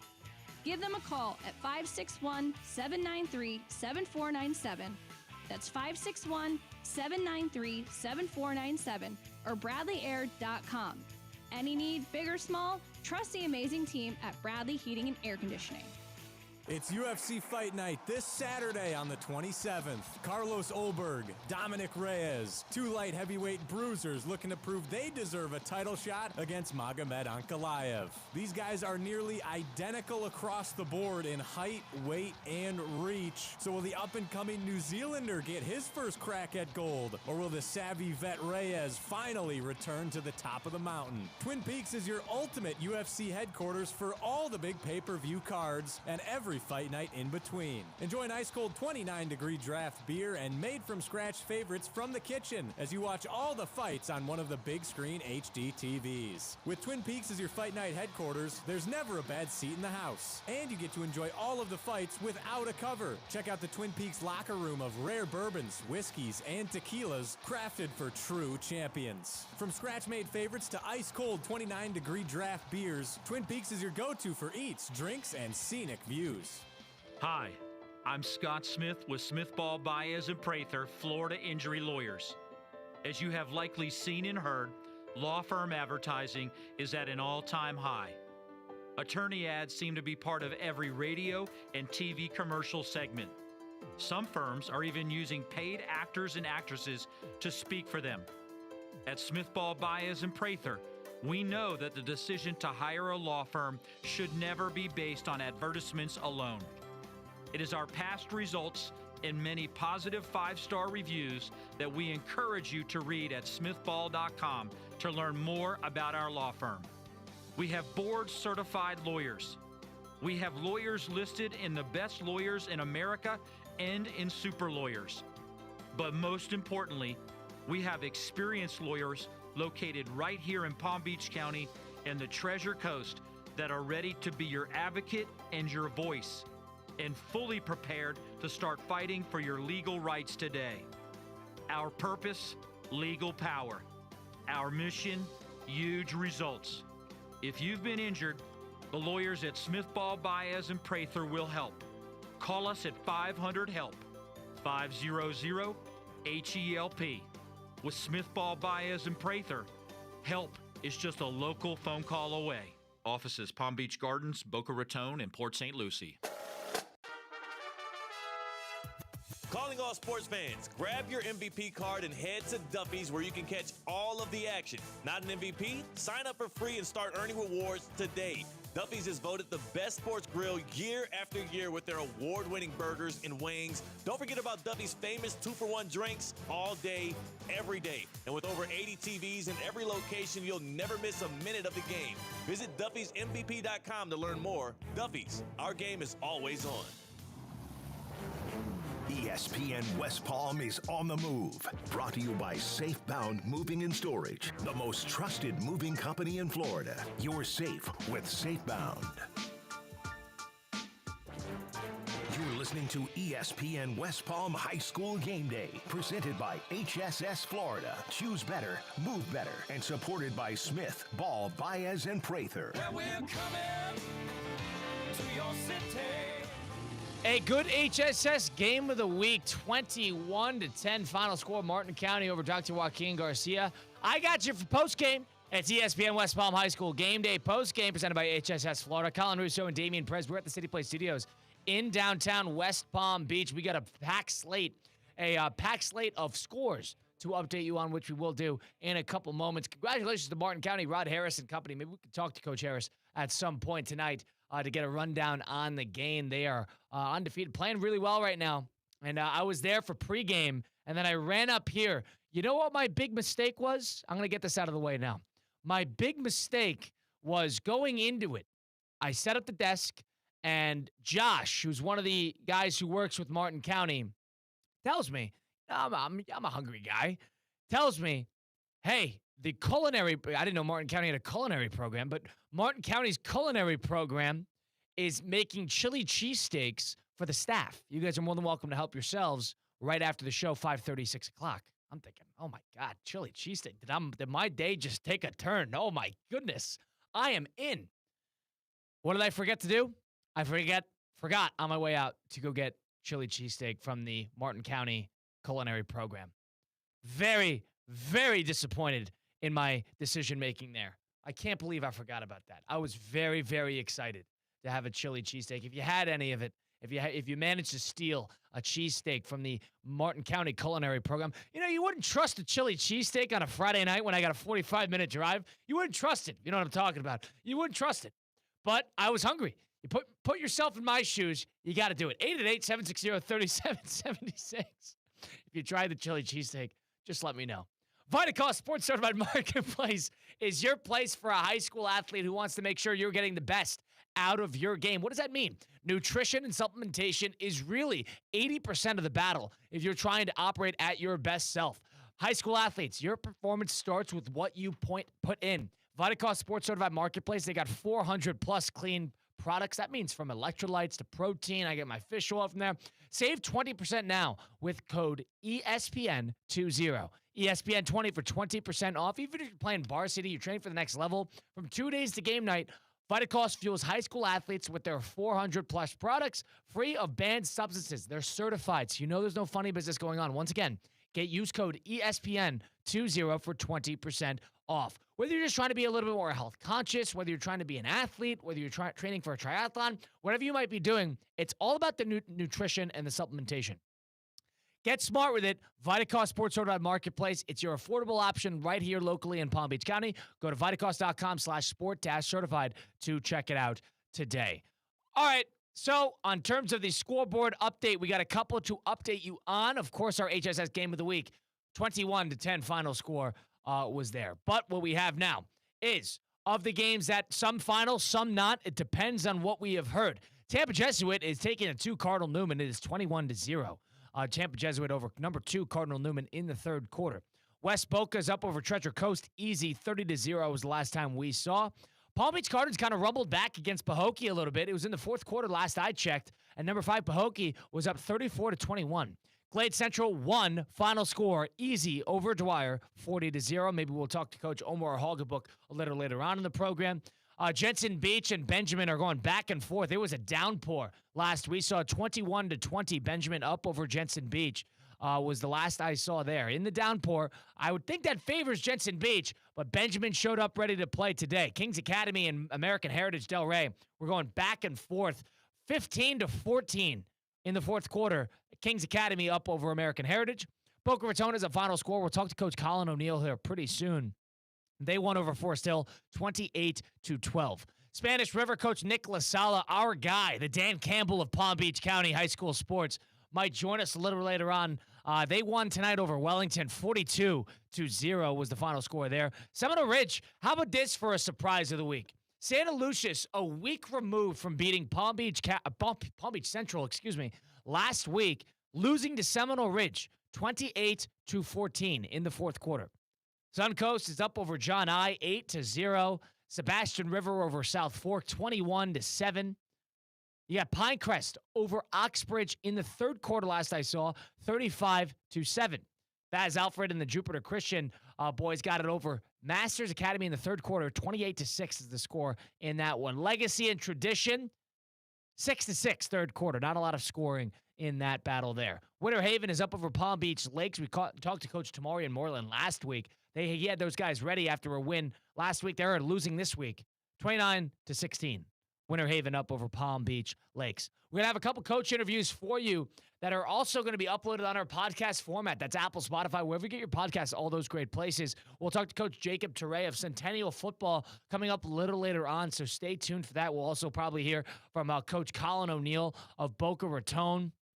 And Coach Colin O'Neal is actually going to join us soon, and looking forward to talking to him. They won tonight 28-12.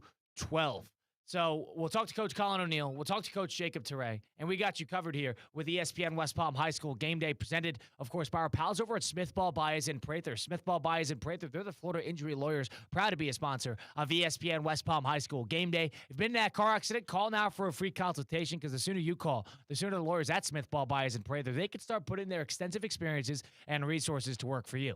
You don't pay anything unless they make a recovery for you. Call right now at 500-HELP, 500-HELP. Smith Ball Baez and Prather. Help is just that local phone call away. Offices in Palm Beach Gardens, Boca Raton, and Port St. Lucie. So, our HSS game of the week, 21-10. If you missed any of that broadcast, you want to listen back, you can watch it on our ESPN Top 63, Twitter, YouTube, and Facebook, where we live stream every game weekly for our ESPN West Palm High School Game Day.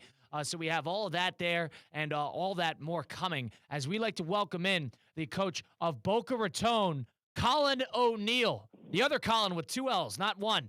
Coach O'Neal, how you doing today? What's going on? Congratulations on the win. How we feeling? Hey, I'm feeling good, and the correct Colin with 2 L's. It's up for debate, but we'll agree to disagree. Coach O'Neal, how'd the game go tonight? What was the game plan going in, and what went well for you guys throughout this one? Oh man, we pulled off the win. We had a lot of mishaps on our part. Muffed punts, interceptions, fumble, things like that. Our game plan going into this was to kind of, they like to say in a three-man front, so kind of run the ball a little bit outside and then, loosen them up and then throw some shots in there with some RPOs. And, we had some good outcomes with that tonight. But again, we kind of mishapped ourselves a lot of the game tonight. Talk to me about some of the mistakes that you guys ran into tonight. Were they avoidable? What went wrong?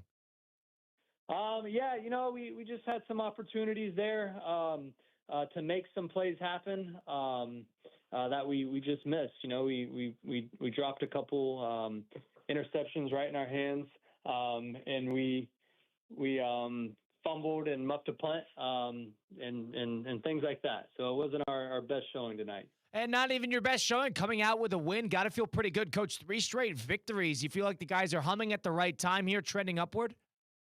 Absolutely. Again, 3 straight wins, not taking anything from the win. But yeah, we're going into district play next week.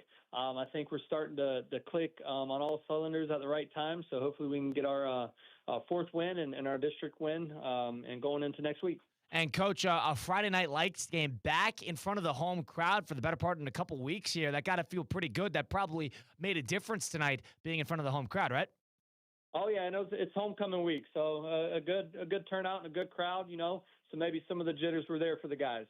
And Coach, a little under halfway through the season, about the midway point, talk to me a little bit about how the team has progressed comparatively to when the last time we spoke and the last time you really – a month ago, before you saw these guys in game action. What has really progressed really well that you're impressed with your guys? I think our offense is coming around and we're starting to gel together in terms of the whole thing as a system. All 11 guys from the offensive lineman to the quarterback to the receiver. We kind of know what our guys can and can't do, and we're playing to the strengths of what we can do. And they're starting to click at the right time. And, Coach, you mentioned the strengths of the team. You're starting to get an idea of what really works for your guys. What would you say are the strengths of your team that you've noticed through 4 games, I should say? We have a great leader there at quarterback. He's the general out there. He can tell the guys exactly what they do, when to do it. And so that's good to have for us. And, on the defensive side of the ball, speaking of a general too, we have Josh Francique back there, who's our general on defense. He gets the guys in the right positions, lines them up. And on the offense side of the ball, that's Mason Chapman, our quarterback. So we have 2 really good guys that get guys in the right position. And, Coach, one thing about leadership and having a good signal caller, you said a general, is the leadership side of it. Talk to me a little bit about how the leaders have developed in your team, in your locker room, that has helped your team, I guess, get to this point, 3 straight wins. I think signs of a really, really good and great teams is when your leaders and your players kind of police each other. That's kind of emerged where, you're starting to see the leaders and the guys, kind of keep each other in check where the coaches don't necessarily have to all the time. They're policing each other. They're wanting to win and they're wanting each other to do the right thing. And, I think that's a sign of a great team right there. And that's almost like where you don't even have to get involved as much because the standard's set, the understanding of what you're expecting, the expectation, I should say, is pretty concrete. So you could rely on not only players on the field, but they're an extension of the coaching staff, no? Exactly. You said it right there. Yeah. It gives the opportunity that the players are comfortable in understanding the system and the culture and how we want things done. And, they're making sure that each other are doing it by, holding each other accountable. And Coach Colin O'Neal joining us now from Boca Raton tonight, won 28-12 over Forest Hill. Coach, talk to me a little bit about that unsung part of the team, whether it be an aspect, a player that you have in mind or a position group that hasn't necessarily gotten their praise yet, but you're really impressed and really pleased with their progression throughout the year. You know, two guys popped right in my. Well, actually, three guys popped right in my mind when he said that. You know, they're all sophomores, all three of them. Siler Story at linebacker, Peter Theodore at linebacker, and Ja'Cory Noel at defensive end. You know, those guys have consistently the last 3 weeks have had great games, 10-plus tackles every single game. You know, they're really the heartbeat of that defense, you know, when I think about it. And from here, you mentioned that there were a couple mistakes that you wish you kind of prevented tonight, but you played a Friday game. You got games now next couple weeks here. Talk to me a little bit about what's now to dial in. What are you going to continue to work on, and what's the most important thing that you guys got to get ready here in the next couple weeks, especially with some road matchups against good teams coming up? Absolutely. You know, what we're honing on is consistency. You know, it's the consistency all the way from the O-line to the quarterback to the defense side of the ball and special teams. Just being consistent, knowing where we're at, knowing what we want to do, and just at the end of the day, being consistent and executing. So that's kind of what we're honing in. You know, we got everything pretty much established and installed. We just got to execute week in and week out. Coach, is there anything that's surprised you about this team through 4 games? You know, I think I kind of touched on it a little bit, but just the way these guys are coming together and buying into the culture and kind of, you know, believing in it and policing each other and just the camaraderie of the guys in the locker room.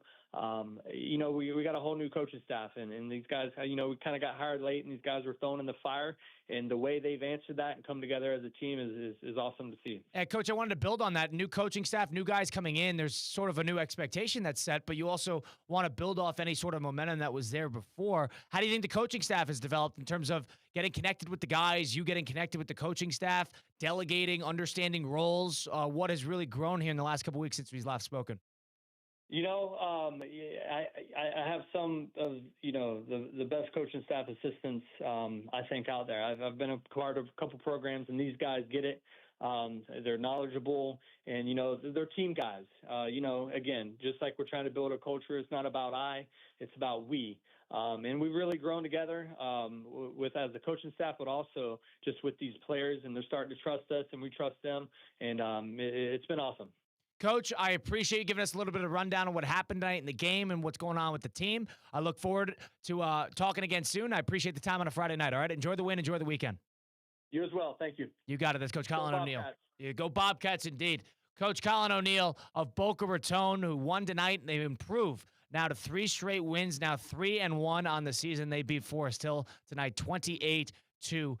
Congratulations to Boca Raton. We're going to talk to head coach Nick LaSala on the other side, who's the head coach of Spanish River, who also won tonight. So stay tuned for that. Spanish River. And Nick LaSala is he's the Dan Campbell of Palm Beach County high school football. So looking forward to talking to him and getting motivated, because that's what we need here on a Friday night.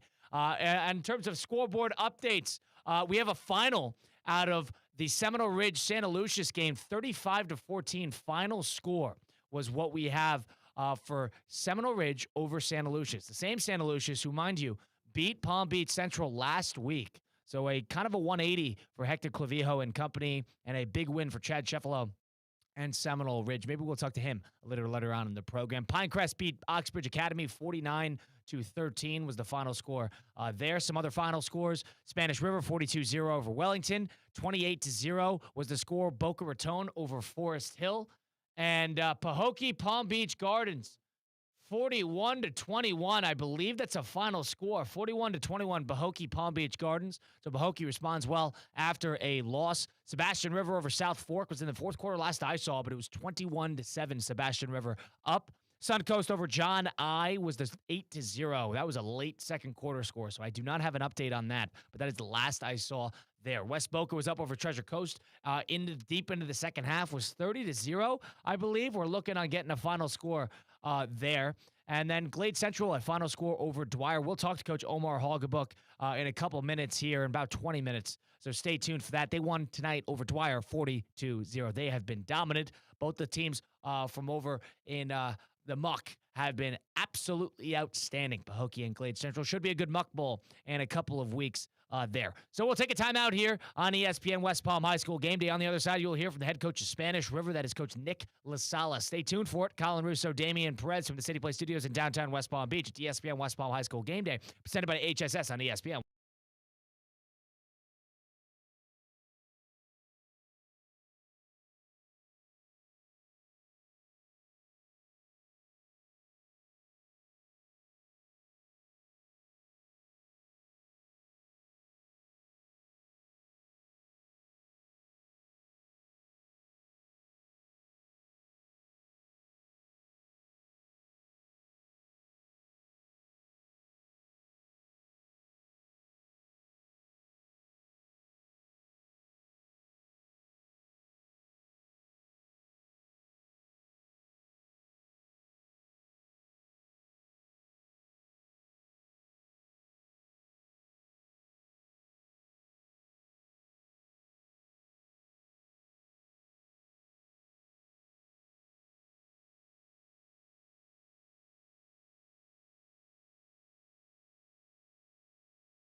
games and they're undefeated, you know. So that's the direction that we want to go in, and it's not a microwave thing here where you can just line up on the field and win every game. You know, you got to build it, and we want to play those games where we're testing ourselves on the road. And man, it was nice to play a home game.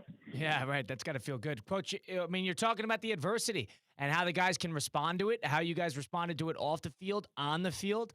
What did you learn about your guys after facing this, mid-season adversity?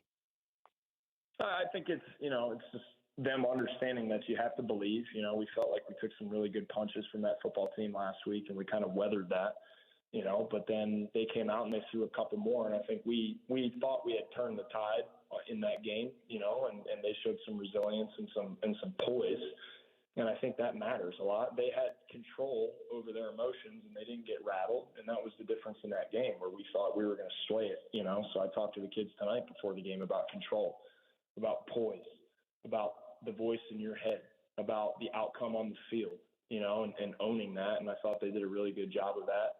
We probably, to be honest with you, we probably could have played a cleaner game than we did, and felt like we left some opportunities on the field. But at the end of the day, the kids fought hard. The defense played great.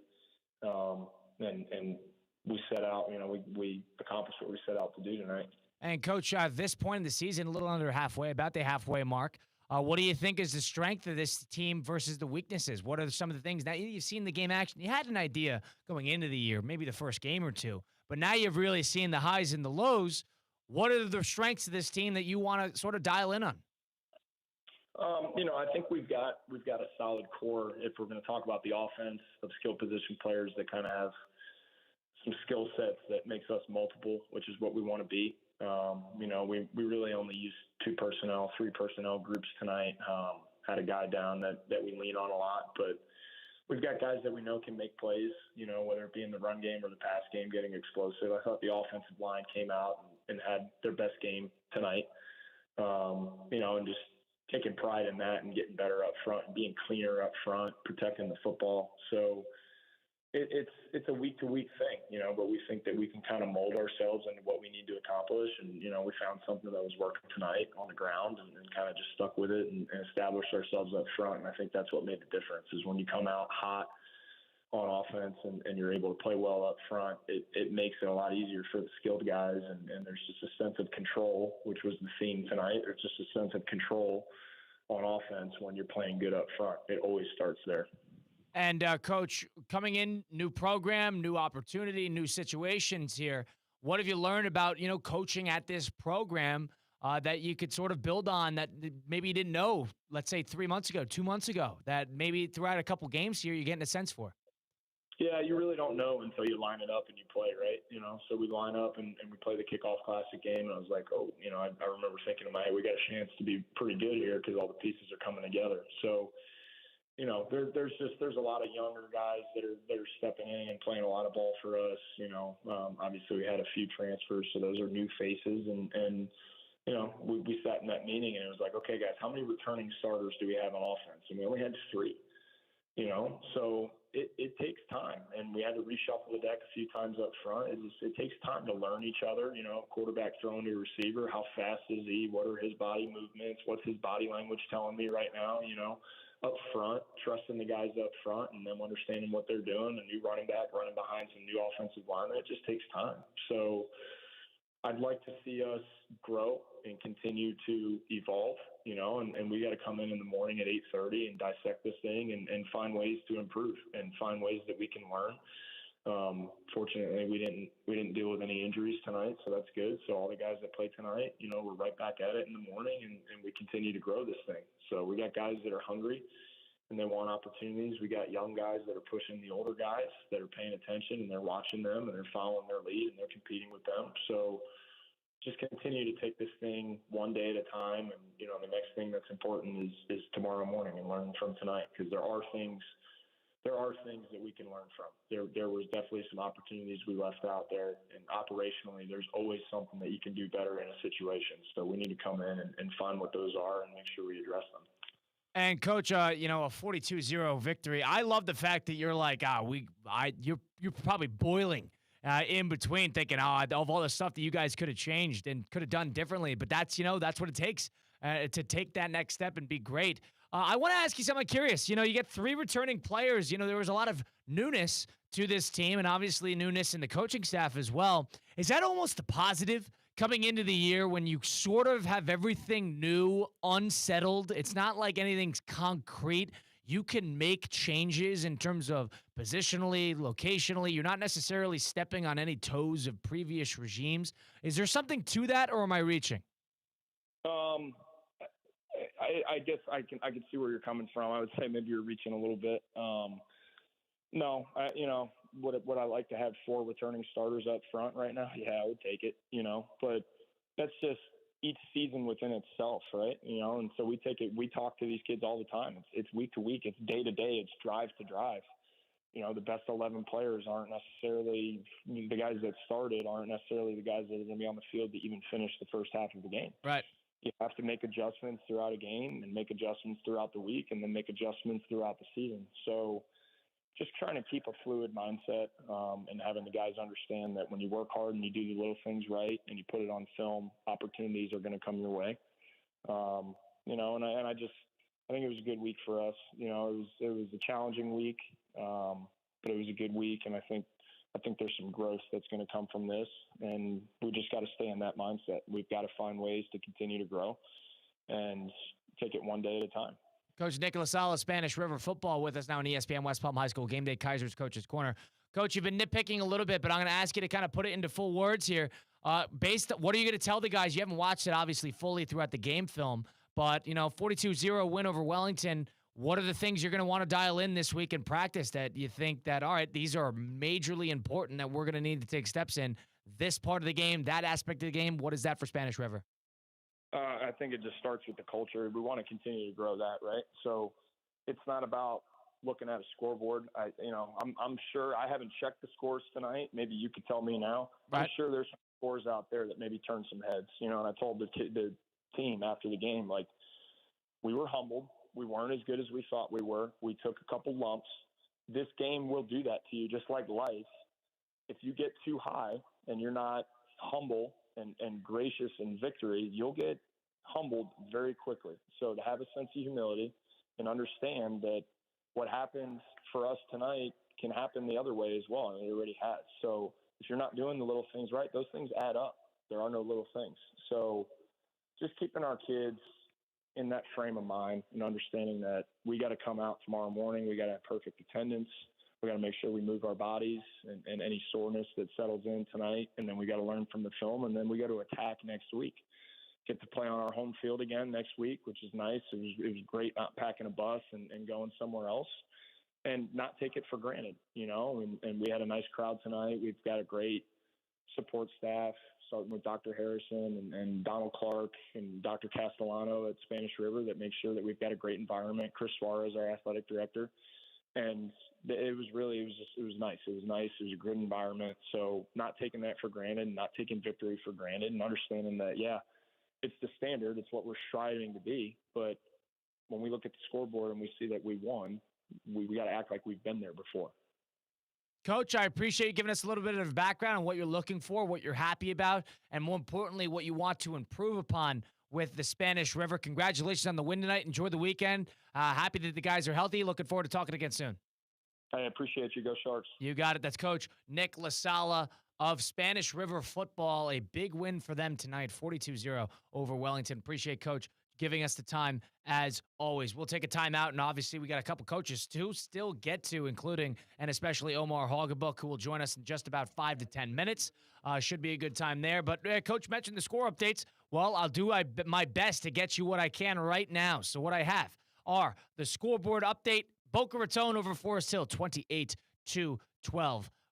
Glade Central over Dwyer. The aforementioned Omar Hoggabook, 40-0 over Dwyer was the final score there. Our HSS game of the week, Martin County over Dr. Joaquin Garcia, was a 21-10 final score. Seminole Ridge over Santa Lucius, and maybe the surprise of the week, Santa Lucius fell to Seminole Ridge 35-14, so a 3-touchdown affair. Seminole Ridge took that at home at Santa Lucius. Keep that in mind.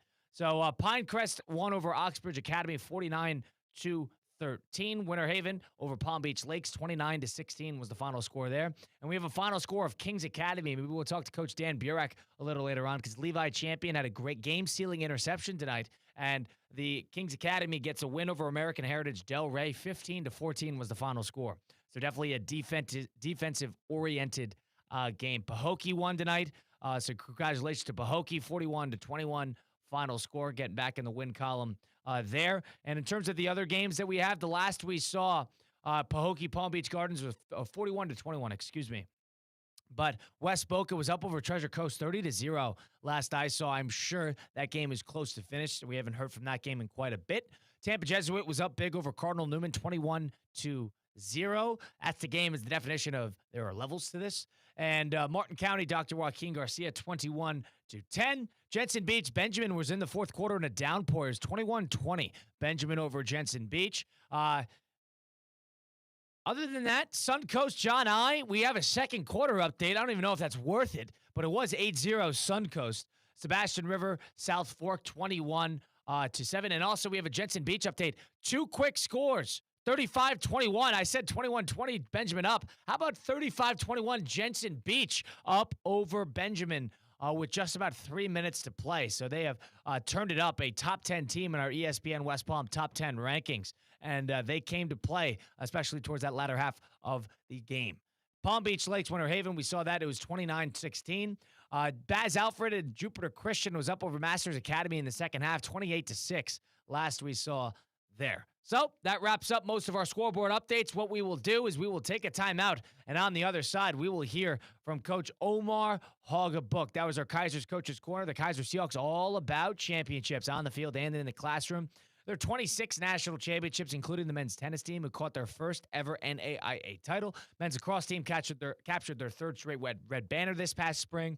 They also captured its fifth Sun Conference Commissioner's Cup, which is given to the most successful athletic department in the conference. You can get the latest on Kaiser Seahawks athletics program. That's KUSeahawks.com. They also have their golf coaching center, which is as good as it gets. So we'll take a timeout. Omar Hoggabook of Glade Central Football will be joining us on the flip side. If you missed any of Nick LaSala or of any of Colin O'Neal, of course, you have all of our interviews on catalog format, Apple, Spotify, wherever you get your podcasts.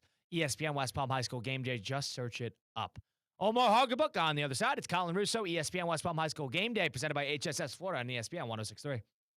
The season is kicking off. Keep your home in the win column with EDS Air Conditioning. Right now, qualified customers can score 0% interest for 60 months on a brand new AC. Hot streaks belong on the field, not in your living room. With over 800 Google reviews and a 4.8-star rating, EDS is trusted as the MVP, and it has been since 2006. Visit EDSIsYes.com today. Kick off your game day comfort and don't sweat the small stuff. To help those who want to be helped, but may not be able to afford it. That's what PGA Tour winner Grayson Murray had envisioned for a foundation before he sadly took his own life at just 30 years old. His parents channeled their grief into creating the Grayson Murray Foundation, carrying out his vision to help those struggling with mental health and addiction. To donate and learn more, visit GraysonMurrayFoundation.com. For 48 straight years, Ford F-Series have been the best-selling trucks in America. We got here by engineering breakthrough technology, redefining Built Ford Tough, and never settling for second best. But what's really made Ford F-Series the #1 selling trucks in America is you. Ford F-Series, Built Ford Tough. Based on 1977 to 2024 calendar year total sales. To help those who want to be helped, but may not be able to afford it. That's what PGA Tour winner Grayson Murray had envisioned for a foundation before he sadly took his own life at just 30 years old. His parents channeled their grief into creating the Grayson Murray Foundation, carrying out his vision to help those struggling with mental health and addiction. To donate and learn more, visit GraysonMurrayFoundation.com. Baseball's greatest international spectacle returns to Miami. The World Baseball Classic comes to Lone Depot Park in March 2026, bringing the planet's top baseball talent under one roof. Witness MLB superstars represent their countries in this thrilling tournament. Miami kicks off the tournament with a star-studded round one featuring the Dominican Republic, Venezuela, and more. Get a Marlins membership to secure exclusive priority access for this sellout event. More information at marlins.com/WBC. Hey, Steph Prince here, General Manager of ESPN West Palm, to tell you about a team that has meant a lot to me and this community for a long time. Bob and the team at Bradley Heating and Air Conditioning have been helping me stay cool for years, whether at home or in the office. And living in South Florida with 3 kids, I don't know what I'd do without them. Family owned and operated, serving Royal Palm Beach and beyond since 1980. Let the knowledgeable and trained team at Bradley help you with your residential and commercial needs, installation, repair, seasonal maintenance, upgrades of all makes and styles and models of HVAC equipment, and so much more. Bradley Heating and Air Conditioning does things right the first time and makes the process smooth, stress-free, and most importantly, keeps you cool. Give them a call at 561-793-7497. That's 561-793-7497 or BradleyAir.com. Any need, big or small, trust the amazing team at Bradley Heating and Air Conditioning. It's UFC Fight Night this Saturday on the 27th. Carlos Ulberg, Dominic Reyes, 2 light heavyweight bruisers looking to prove they deserve a title shot against Magomed Ankalaev. These guys are nearly identical across the board in height, weight, and reach. So will the up-and-coming New Zealander get his first crack at gold? Or will the savvy vet Reyes finally return to the top of the mountain? Twin Peaks is your ultimate UFC headquarters for all the big pay-per-view cards and every fight night in between. Enjoy an ice-cold 29-degree draft beer and made-from-scratch favorites from the kitchen as you watch all the fights on one of the big-screen HD TVs. With Twin Peaks as your fight night headquarters, there's never a bad seat in the house. And you get to enjoy all of the fights without a cover. Check out the Twin Peaks locker room of rare bourbons, whiskeys, and tequilas crafted for true champions. From scratch-made favorites to ice-cold 29-degree draft beers, Twin Peaks is your go-to for eats, drinks, and scenic views. Looking to stay cool and save big? Aztel Air has been serving South Florida for over 40 years. Save up to 30% on a new unit today. Join our Elite Cool membership for 2 preventative maintenance visits a year. Plus, loyal members get an extra visit and $50 yearly toward repairs. We proudly support military and veterans with an extra 15% off. Call 561-232-6366 or visit AztelAC.com. That's 561-232-6366. AztelAC.com. Keep your cool with Aztel Air. ESPN West Palm is on the move. Brought to you by Safebound Moving and Storage, the most trusted moving company in Florida. You're safe with Safebound. You're listening to ESPN West Palm High School Game Day, presented by HSS Florida. Choose better, move better, and supported by Smith, Ball, Baez, and Prather. Well, we're coming to your city. Colin Russo rolling on here with ESPN West Palm High School Game Day postgame presented by HSS Florida. We had a packed night of high school football throughout Palm Beach County and the Treasure Coast. Big surprise of which was Seminole Ridge over Santa Lucia's 35-14. Maybe talk to Coach Shad Cefalo a little later on in the program. We got a couple coaches on deck, including and especially Coach Omar Hogabuk, who we'll talk to in just a couple moments. And we'll also hear from Coach Jacob Teray of Centennial, who had a big win yesterday over Bayside, 61-14. They scored 61 points yesterday, but we talked to Coach Jacob Teray. We'll hear from him in just about 20 minutes, so stay tuned for that as well. We talked to Coach Nick Lasala of Spanish River and Coach Colin O'Neal of Boca Raton. If you missed any of those interviews, you want to listen back, go to ESPN West Palm High School Game Day, Apple, Spotify, wherever you get your podcasts, all those great places, all in one spot, cataloged format. Clade Central won tonight over Dwyer, 40-0. Pahokee over Palm Beach Gardens. The final score was 41-21. Cardinal Newman was down to Tampa Jesuit last we saw. I do not have a final score there, but I assume that Cardinal Newman did not get back into that one.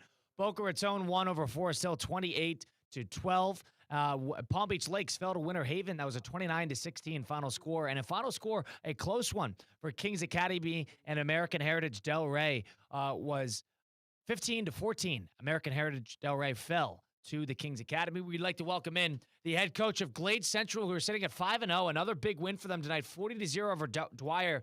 Coach Omar Hogabuk with us now. Coach Hogabuk, how we doing tonight? What's going on? Hey, I'm doing great, man. Great win tonight, man. Thank you guys for having me today. Of course, 40-0. Coach, doesn't seem like a lot went wrong. How about you walk me through what happened today throughout the game? It was a great win. We still got a lot of work to do to continue to get better. Dwyer did a great job coming in and trying to stop our run tonight. But our passing game got up to a very great start today. Defensively, man, that was very stout. They didn't really give up any big plays. They had a couple turnovers and turnovers for touchdowns as well. So I'm very pleased with overall how we played, but I know we got to continue to get better on the little things.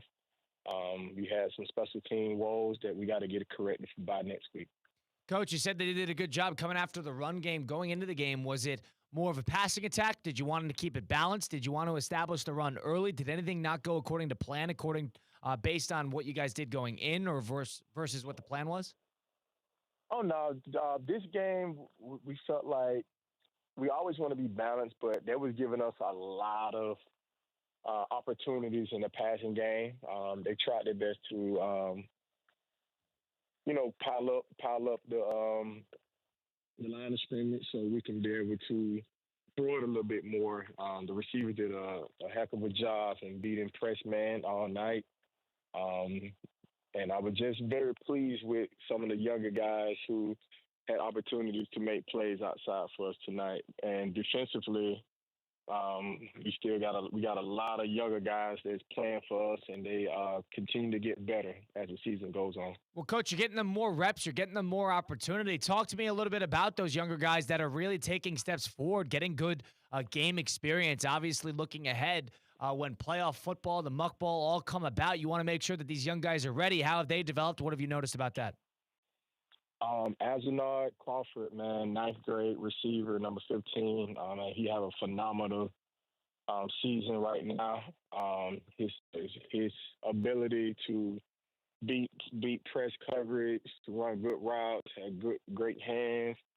He's a beast for us in the special teams. He was phenomenal tonight. Also, we got Joseph. I saw another receiver that had a pretty solid night as well. Mod Stanford, everybody want to stop Mod. Mod is an ESPN top 63. He was top 25 this year. And, people going to come in with a bullseye on him, trying to make sure that he doesn't beat them. He did an excellent job. Just staying poised and understanding that sometimes you may not be able to get those big runs, but those tough 5-6 yard carries is very efficient for us to keep everybody honest. Defensively, Dion Vereen, he's another freshman corner that plays for us. He came in and competed very hard, and I'm very proud of his impact that he's been doing as well. We have a mixture of a young football team also with an older football team, and we gelling very well. We got to continue to work hard. Our seniors got to continue to lead and show young guys how they need to be on a daily basis. Education is so important for our kids. We got to do the right thing on and off the field. But the main thing I preach to our kids to stay as one, stay together, stay close, spend a lot of time with one another on and off the field.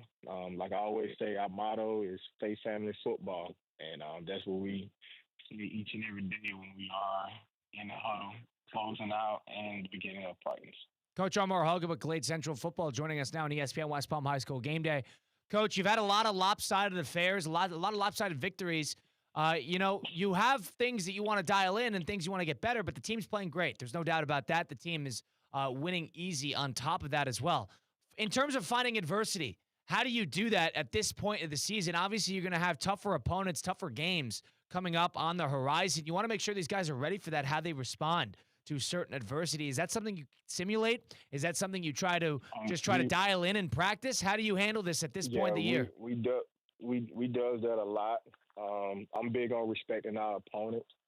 I don't really tell them like, hey, this team is this, that, and that. I always say that, hey, these kids can come in and any given Friday they can beat you guys. Practice is very intense. We start off each and every day in practice with competition. We'll do one-on-ones. We'll do one-on-ones with the O-line, one-on-ones with the running backs, linebackers, and receivers and DBs. And we'll go right into a goal line. We want to start the day off very physical.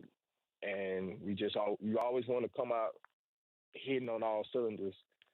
We will simulate a lot of adversity in practice. We'll go 2 minutes, or we'll go 2 minutes against our defense, and we trying to say, hey, we down by a certain amount, and we got to get a field goal. We're trying to get a field goal range. If we don't get it, then offense run. If we do get it, defense run. So we try to always keep it very competitive each and every day. It's not a day that goes by that them guys can come out and say, oh man, this is gonna be a latch practice. We go take it easy. Now it's very intense. Conditioning wise, we big on that. We want to make sure we always stand on top of conditioning, lifting weights. Make sure special teams is huge each and every day. Just making sure we know who all on special teams, who are their backups. We just want to try to simulate the game type vibe each and every day at practice, and we're doing pretty good job in doing that. But we still got to continue to pay attention to details, and we got to continue to get better and continue to work hard. Coach Omar Hagenbuch with us on ESPN 106.3. Coach, you mentioned the passing attack had a very good start tonight, a good night after the rushing attack sort of was a step behind in terms of getting things going. Tell me a little bit about the offense and what you've seen in terms of the development through, about the halfway point of the season, at least in the regular season. How have they taken steps forward, back, sideways? What have you changed, and what have you noticed about that offense specifically for Glade Central? The biggest thing, we just got to continue to fine-tune things. We got to continue to understand that the little things will get you beat. Making sure that we have 11 coming out on offense and defense, special teams, making sure that we line up properly, getting the calls on offense, getting the calls on defense. Basically, studying our opponent, making sure that we know everything we can know about them, and we want to attack what their weaknesses are. If we go try to attack our weaknesses, so every time we watch film, I watch film as in, how can we get better as a team? I know 5-0, it sounds very great, but we as a team is not satisfied by being 5-0. We know we got a long way to go to be a very great football team, and we can't get complacent just by being 5-0, and understanding that we have more games on our schedule to continue to get better.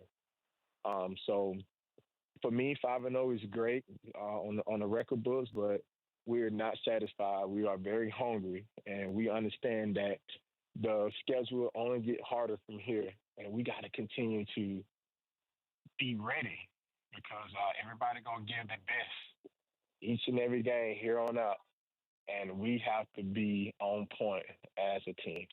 Coach, what would you say at this point of the season some of the strengths of the team are versus what some of the weaknesses are for Glade Central, the Raiders? The thing with us that I like as a whole is that we compete. Each and every day we compete. We don't look at the guy on the next across from us and we get to the point that we want to back down. I think they're taking the challenge. The biggest thing that I told the guys this year than last year, I feel like last year we wasn't aggressive enough. This team, I want this team to be very aggressive. I want them guys to be very feisty.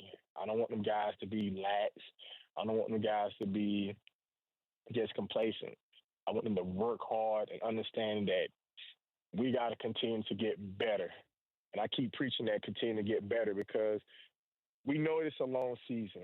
I always tell guys, you get a guaranteed 10, and everything after that is going to be a blessing. And we got to continue to understand that as the season goes on, the games get harder and harder. And then when you better make the playoffs, the games get very hard and harder. The coaching level gets higher, and we have to get very good on our tendencies, and we got to get very good on the things that if we having weaknesses, we got to correct those like as soon as possible. Just after tonight, tomorrow morning, we back watching film. We got team breakfast in the morning at the First Baptist Church here in Belgrade. We eat together. We go fellowship. We go do our recovery, lift weights, conditioning, and we just go get prepared for next week. We got Cloiston. That's kind of like another rivalry for us. They call it the Sugar Bowl. And I know it's going to be a very hostile situation because I know they go, even though we 5-0, that record does not matter when it comes to games like this. So for us, we just got to continue to work hard, execute, being where we need to be on and off the field, and just taking it one day at a time. Because, like I always preach to the kids, that tomorrow is not promised. We got to maximize each and every day and make sure that we get the best out each and every day. And, Coach, one thing I think is one of the best things about Glade Central and the Raiders tradition is just, there's been so much talent that has come through there. It's such a storied program with such rich tradition and some intense rivalries that come with that as well. And, of course, your coaching staff has a lot of guys who, graduates from Glade Central, have played through it, have done it, have been there, done that. And the thing is, you got different guys coming in year in and year out, especially on the young guys, the young side of things. You mentioned a couple ninth graders who had big-time games today. But tell me a little bit about how these guys, different year in and year out, have adopted sort of the Glade Central tradition, how they sort of embody it, and so it lets them drive them in terms of embracing the rivalry, embracing the storied program. Tell me a little bit about how the coaching staff and how the players have done in order to kind of, feed into what Glade Central is all about. Man, when I tell you, starting off defensively, a defensive coordinator, Maurice Corrier, he's a Glade Central Terry. He works with our secondary guy. He's a former Glade Central alum. He also was part of those winning years. On offense, we have Willie Jones, former NFL player. Willie Jones, he's an awesome offensive line coach, and he was part of that staff that went to state twice with Coach Heffer. We also have Antonio McLeod. He's a former Glade Central alum. He won state back in, I want to say it was 2006 or 2007. I got to make sure my mind is a little blank right now. But he won state there, and he went out to Hampton. We got Jamars Warren. He's a guy that played with me at receiver. He had opportunity as well to play with the Carolina Panthers. We got Ben Hill. Ben Hill, he's a savant. He can do a lot of things for us. He's a very versatile guy, has over 20 years of coaching experience. Coached a lot of guys that had a chance to make it to the league.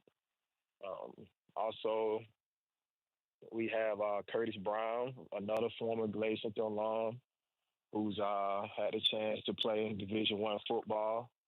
We had Jeffrey Willis, another receiver coach, a Glade Central alum. Brian Mann, another Glade Central alum, state champion quarterback. The list goes on and on. Coach Pratt, Coach J.D. Patrick, Coach Freeman, Coach Claude Harriet, who comes probably like once a month. He'll pop in on me and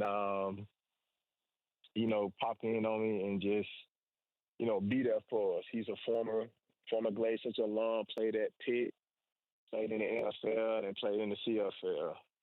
So it's really great, man, to see the tradition of Glade Central in all different walks of life, all different eras coming together, and we doing it for the bigger call. The bigger call is building, raising, mentoring, loving these young kids here in Belgrade and in the MUC. These guys are very dedicated to change our culture here. Our biggest motto is the rebuild continues. And I keep stressing about it. It's bigger than football. We want to rebuild our football program, but we want to rebuild each and everything that we can do to make our community better and keep making it better and striving for greatness and striving for peace and love and happiness and togetherness as one family. At Glade Central, our motto is building a brand, and the Glade Central Raiders brand is very big, and it have a great tradition, and we want to get back to that level. The kids, they know about it, but a lot of them so young they don't really know. So our job is to continue to preach to them and show them and put up the old films and have them to meet the former players that played way back in the day and come back to speak to them and just give them some word and encouragement. Because our former guys that's from Glade Central, our alums, them just coming back and being around the kids give them hope that they know that, hey, I can make it. I can make it in the league. I can make it anywhere in the walks of life. Because not everybody gonna make it to the league, but everybody can be successful in something in life. So the biggest thing is always bringing the guys back and keep preaching and keeping an open door to understand that every alum from Glade Central always can come back, because these kids need it at their most right now.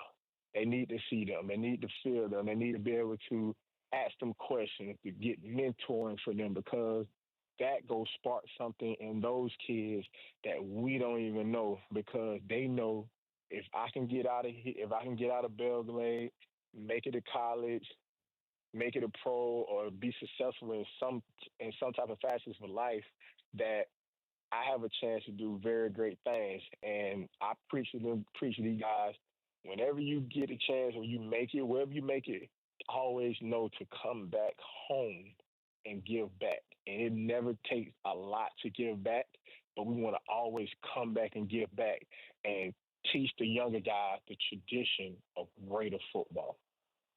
Coach, you think the guys have responded well to that, especially with all the former players, the guys who have come back and have given back to the community, been around the team? You think the younger guys have really started to eat all that up, I should say? Yes. They're very intrigued, and just to get that history. Every time we have morning breakfast, man, the guests that comes to speak to the guys. We had Jerry Campbell come and speak to the guys a few weeks ago, and just telling his story, and that motivated the guys to understand that, man, we can do the same thing. We can be a great team and come together. And his message was so powerful, because a lot of the guys he touched that day can relate to everything that he been through in life. And he coming back to pour into these kids, man, that was awesome. And it's many more guys that come and do that type of thing. And that's what the kid need. Coming from a small town like here in Belgrade, and the kids need to see that. They need to know that I can do it as well. And I'm so grateful for all the former alums, the fans, the principal, the administration, for everybody, man, just coming together, working together for a great cause. And that's to raise, mentor, and be there for these kids here at Glade Central.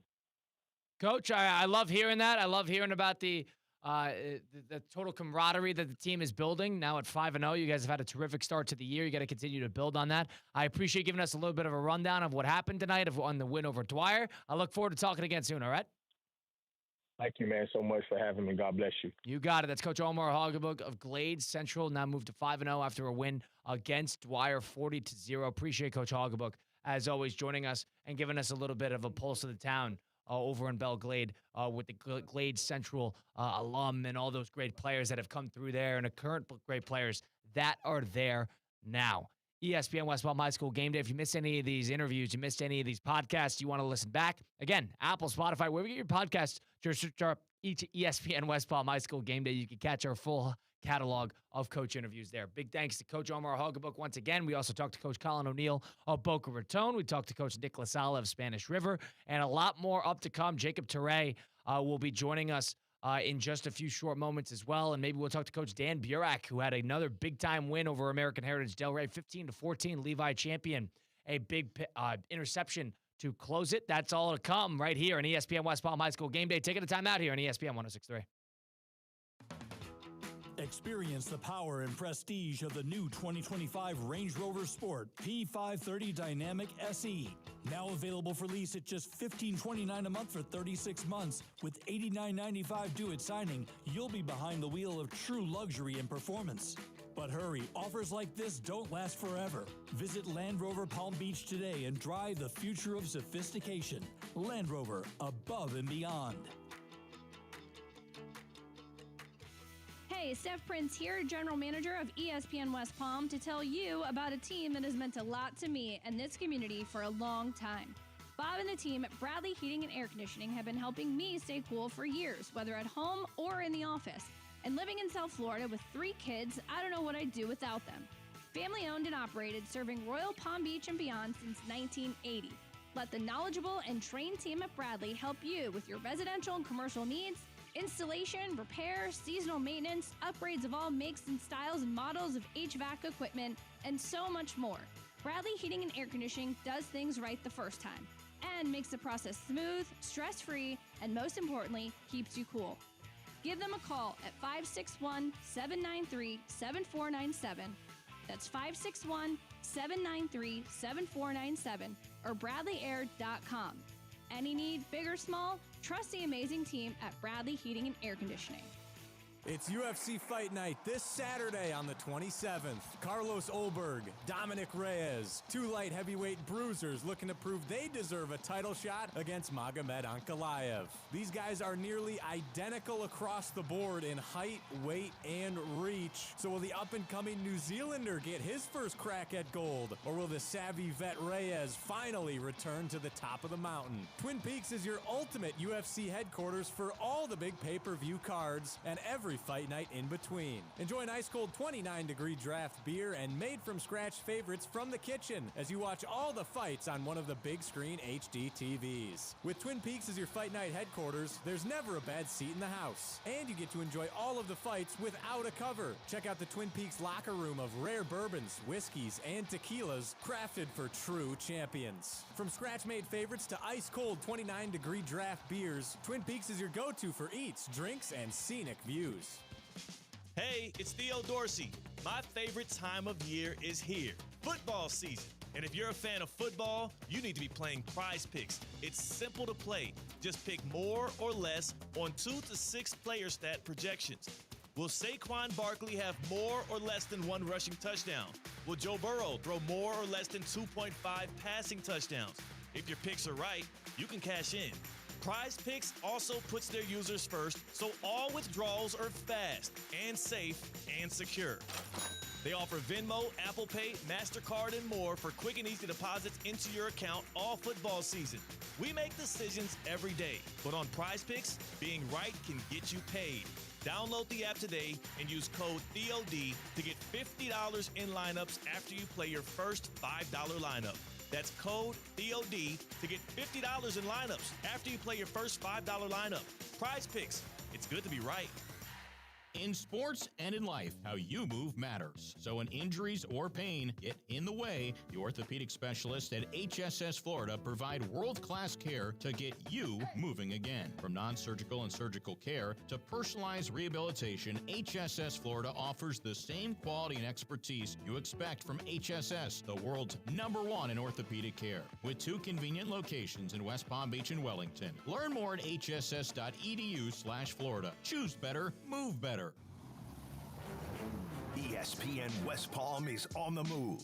Brought to you by Safebound Moving and Storage, the most trusted moving company in Florida. You're safe with Safebound. Shore and Levine. Call 1-800-747-FREE. That's 1-800-747-3733. ESPN 1063. WESP Jupiter, a Good Karma Brands radio station. You're listening to ESPN West Palm High School Game Day, presented by HSS Florida. Choose better, move better, and supported by Smith, Ball, Baez, and Prather. Where we're coming to your city. Well, you lather, you rinse, you moisturize, repeat and repeat. At this point, you're practically training for the Shower Olympics. We all know. And here's the twist. It's not just your shampoo's fault. It's your water when you notice that something's up with your skin, something's going on. Because hard water leaves a mineral residue that clogs your pores and dries out your hair, actually. Culligan water softeners remove damaging minerals, revitalizing brittle hair and dry skin. You got to make sure your water is actually, it has these big-time filters, because if they don't, your skin's going to suffer and your hair is going to suffer. Upgrade your shower system today. Right now, they're offering 12 months, no interest, no payments. Culligan Water. Visit Culligan.com for more information, or just say one more time, "Hey, Culligan, man." It's my favorite thing in the world to do right there. It's ESPN West Palm High School Game Day, presented by HSS Florida on ESPN 106.3. Also streaming live on YouTube, Facebook, and Twitter/X. You just go to ESPN Top 63, where we had the full rundown from the game, as well. Some scores from around the Palm Beach County area. Pinecrest beat Oxbridge Academy 49-13. Seminole Ridge actually beat Santa Lucius 35-14. A big surprise there. Santa Lucius a week removed from Palm Beach Central. We're going to talk to the head coach of Kings Academy, Dan Burek, momentarily, who beat Delray Beach, or American Heritage Delray, tonight. 15-14, Levi Champion got a game-sealing interception to close out that one. Pahokee beat Palm Beach Gardens 41-21 as well. That closed out some of our scores. We'll get more to it a little later on. First, let's get to the head coach of Kings Academy, Coach Burek, joining us now off of a win, 15-14 over American Heritage Delray. Coach Burek, welcome in. How are we doing today? What's going on? Hey, God is good, man. God is good. Coach, 15-14. I mean, I saw it was 2-0 a little bit. A slower start offensively. Walk us through the game. What happened? Yeah, I think it was just a really good defensive battle. Just guys, pushing each other. And, it was kind of stagnant a little bit here and there. But, we were able to get it going and spark the offense a little bit. And defense just made some really great plays to put us in a good position. And Levi Champion, a game-sealing interception to close out the game. I have that right? Yes, sir. Yes, sir. And a forced fumble. How about that? I mean, all over the field. Talk a little bit about how the defense made plays tonight that kind of, won the game for you guys. Yeah, I mean, we're really young on offense, and we got a really seasoned group on defense, so, kind of leaning on them. And it was really good just to see those guys just really come together as a family. Levi took charge. Arden Genchi took charge. Caleb Scroggins. Braden Simpson, a lot of guys just came out and really played their hearts out, and you're able to see that. And, Coach, coming into the game, what was the game plan going in? Was you expecting it to be a lower-scoring affair, a little grinded-out type of game? Were you expecting anything different? What went sort of according to plan and what didn't? Yeah, defensively we had a really good plan, and I felt like it went, really according to plan. We really didn't give up too much really on the ground, and a couple big plays here or there, but we were able to kind of gobble some stuff up. So we knew what we were going to get there, but offensively, just we're really young, so when things got a little bit stalled, we were able to kind of bring in some other guys. Fletcher Hodges stepped up huge for us, a little bit more mobile, and Roman Driggers had an amazing game running the ball. So it was just really good just to see those guys take over and lean on our defense. And, Coach, you talked about a little bit of young offense. Talk to me a little bit since last time we've spoken about the steps the team have taken. This can be offensively and defensively as well. What's different about the team now that, was different from 3, 4, or 5 weeks ago? Yeah, I just think, we're getting in rhythm. We've kind of got messed up with the weather just like everybody else. Just like everybody, wow. So, everybody's getting hit with the weather. So, you're trying to make the best that you can, but with a young offense and a young quarterback, really and truly the best thing to solve that is reps. And we just haven't repped a lot. But we were able to go into our bye week last week and really put some stuff together and, get our playmakers the ball and really get them, exploit what we do really well. And, again, just lean on our defense, I think is the heart of our team right now. Coach, you got nothing you can control about it, but the weather, it happens every single year around this time when either rained out, lightninged out, delays here and there, weather delays, different days. people playing games without fans. If you're trying to refill a game, you never know what can happen. I mean, is that something that you have learned to now roll with the punches with? You kind of pray that it doesn't happen to you. But when it does, I mean, how does the team respond to that type of thing?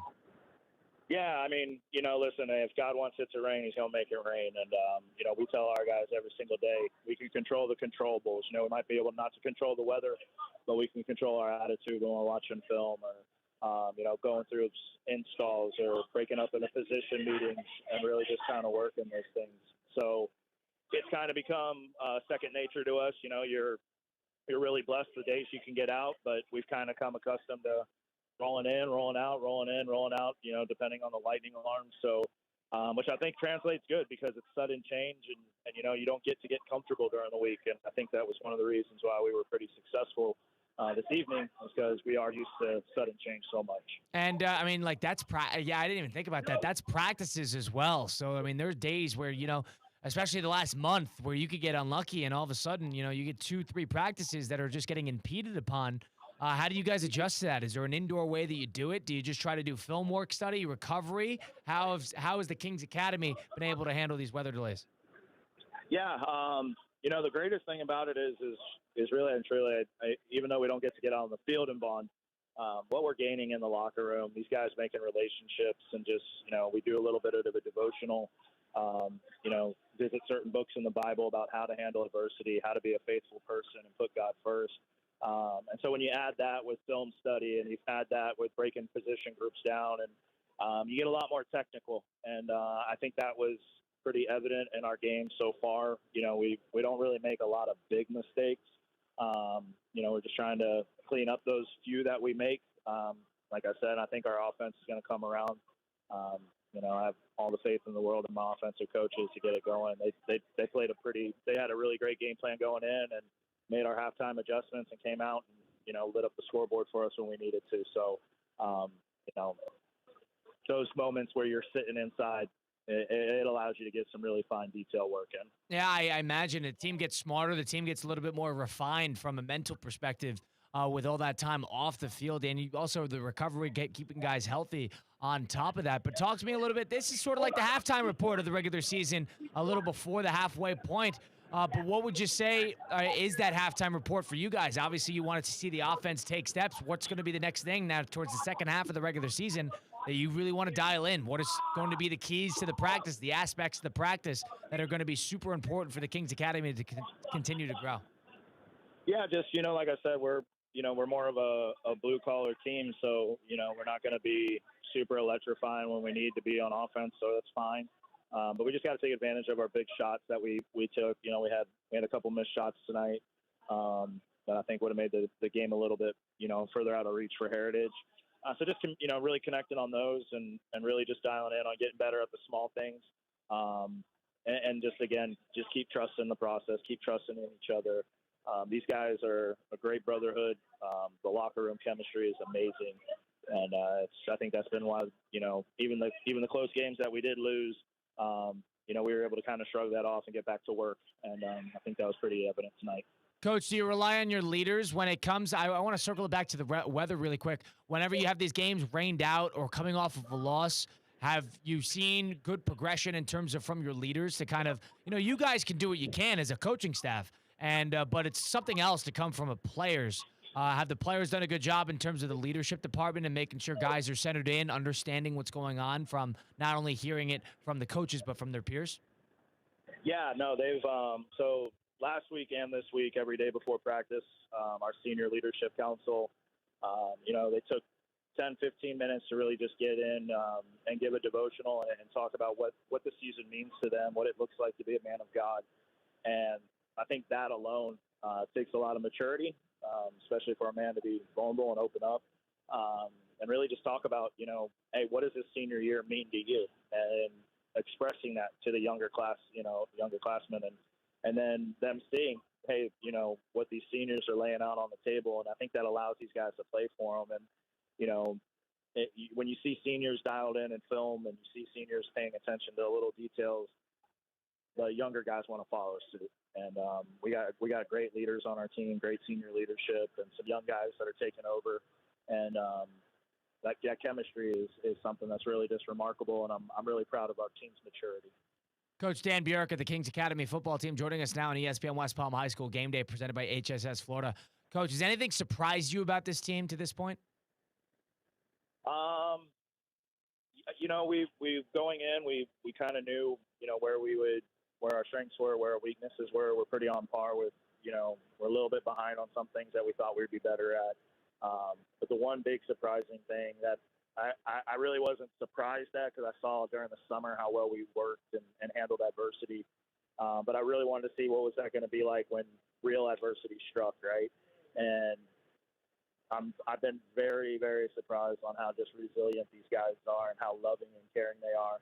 I knew it was there, but when you see adversity strikes in your face, you're like, okay, how are they really going to react? And man, they're just on fire for each other and for God, and I think it's a really special team, really special team. Well, Coach, congratulations on the good win tonight. An impactful win. That's the type of vitalizing win that kind of gets all the energy flowing. A tight game like that, of course, with big plays defensively, that helped seal the deal. Congratulations on the win. I appreciate you giving us the time on a Friday night. Enjoy the weekend. Enjoy the win. We'll look forward to talking again soon, all right? Awesome. Thank you guys again. God bless. You got it. That's Coach Dan Burek of the Kings Academy football team. Won tonight 15-14 over the American Heritage Del Rey. A game-sealing interception by Levi Champion, who also forced a fumble as well, all over the field. Big surprise there. It's not a surprise. Levi Champion is all over the field defensively, but big thanks to Coach Dan Burek for giving us the time. What we will do is if you missed any of that interview, you missed any of the other interviews, you just go to ESPN West Palm High School Game Day, Apple, Spotify, wherever you get your podcasts. You can see the full catalog of coach interviews who we talked to, basically just about everybody in the Palm Beach County area, Treasure Coast. That's not just including football. That's everything. So we talked to everybody, and it's all in one spot. You can catch it whenever you'd like over there. We're also streaming live on our YouTube, Twitter, and Facebook, where you can catch the full game streams as well. You can watch that, and you can watch the pregame and postgame. Just go to ESPN Top 63 on all those great social media sites as well. We got Colin Russo and Damian Perez with you. We're at the City Play Studios in downtown West Palm Beach. We're not done yet. We got to talk to the head coach of Centennial Football, Jacob Teray, who had a big win yesterday. They had a Thursday Night Lights affair against Bayside. They won that one 61-14. So they scored a lot of points in that one. Centennial, who was just fresh off playing John Carroll Catholic and Vero Beach, two good opponents. They lost both of them, but they're back in the win column after beating down on Bayside 61-14. We talked to head coach Jacob Teray a little earlier on. We'll hear that next. Should be a good time. Stick around for it. ESPN West Palm High School Game Day. Post-game presented by HSS Florida on ESPN 106.3. Hi, I'm Scott Smith with Smith Ball Baez and Prather, Florida Injury Lawyers. As you have likely seen and heard, law firm advertising is at an all-time high. Attorney ads seem to be part of every radio and TV commercial segment. Some firms are even using paid actors and actresses to speak for them. At Smith Ball Baez and Prather, we know that the decision to hire a law firm should never be based on advertisements alone. It is our past results and many positive 5-star reviews that we encourage you to read at smithball.com to learn more about our law firm. We have board-certified lawyers. We have lawyers listed in the best lawyers in America and in super lawyers. But most importantly, we have experienced lawyers located right here in Palm Beach County and the Treasure Coast that are ready to be your advocate and your voice, and fully prepared to start fighting for your legal rights today. Our purpose, legal power. Our mission, huge results. If you've been injured, the lawyers at Smith Ball Baez and Prather will help. Call us at 500-HELP, 500-HELP. With Smith Ball Baez and Prather, help is just a local phone call away. Offices Palm Beach Gardens, Boca Raton, and Port St. Lucie. F45 Training West Palm Beach offers functional group fitness classes reimagined. Sign up for F45 today and visit their West Palm Beach location. Featuring high-intensity group workouts that are fast, fun, and results-driven, F45 always has the right workout for you. Not to mention, it takes just 45 minutes. Visit F45training.com today to find a studio near you and officially join the F45 Training family. F45, team training, life-changing. To help those who want to be helped but may not be able to afford it. That's what PGA Tour winner Grayson Murray had envisioned for a foundation before he sadly took his own life at just 30 years old. His parents channeled their grief into creating the Grayson Murray Foundation, carrying out his vision to help those struggling with mental health and addiction. To donate and learn more, visit GraysonMurrayFoundation.com. Baseball's greatest international spectacle returns to Miami. The World Baseball Classic comes to Lone Depot Park in March 2026, bringing the planet's top baseball talent under one roof. Witness MLB superstars represent their countries in this thrilling tournament. Miami kicks off the tournament with a star-studded round one featuring the Dominican Republic, Venezuela, and more. Get a Marlins membership to secure exclusive priority access for this sellout event. More information at marlins.com/WBC. Calling all sports fans, grab your MVP card and head to Duffy's where you can catch all of the action. Not an MVP? Sign up for free and start earning rewards today. Duffy's is voted the best sports grill year after year with their award-winning burgers and wings. Don't forget about Duffy's famous 2-for-1 drinks all day, every day. And with over 80 TVs in every location, you'll never miss a minute of the game. Visit Duffy'sMVP.com to learn more. Duffy's, our game is always on. Looking to stay cool and save big? Aztel Air has been serving South Florida for over 40 years. Save up to 30% on a new unit today. Join our Elite Cool membership for 2 preventative maintenance visits a year. Plus, loyal members get an extra visit and $50 yearly toward repairs. We proudly support military and veterans with an extra 15% off. Call 561-232-6366 or visit AztelAC.com. That's 561-232-6366. AztelAC.com. Keep your cool with Aztel Air. ESPN West Palm is on the move. Brought to you by Safebound Moving and Storage, the most trusted moving company in Florida. You're safe with Safebound. You're listening to ESPN West Palm High School Game Day, presented by HSS Florida. Choose better, move better, and supported by Smith, Ball, Baez, and Prather. Where we're coming to your city.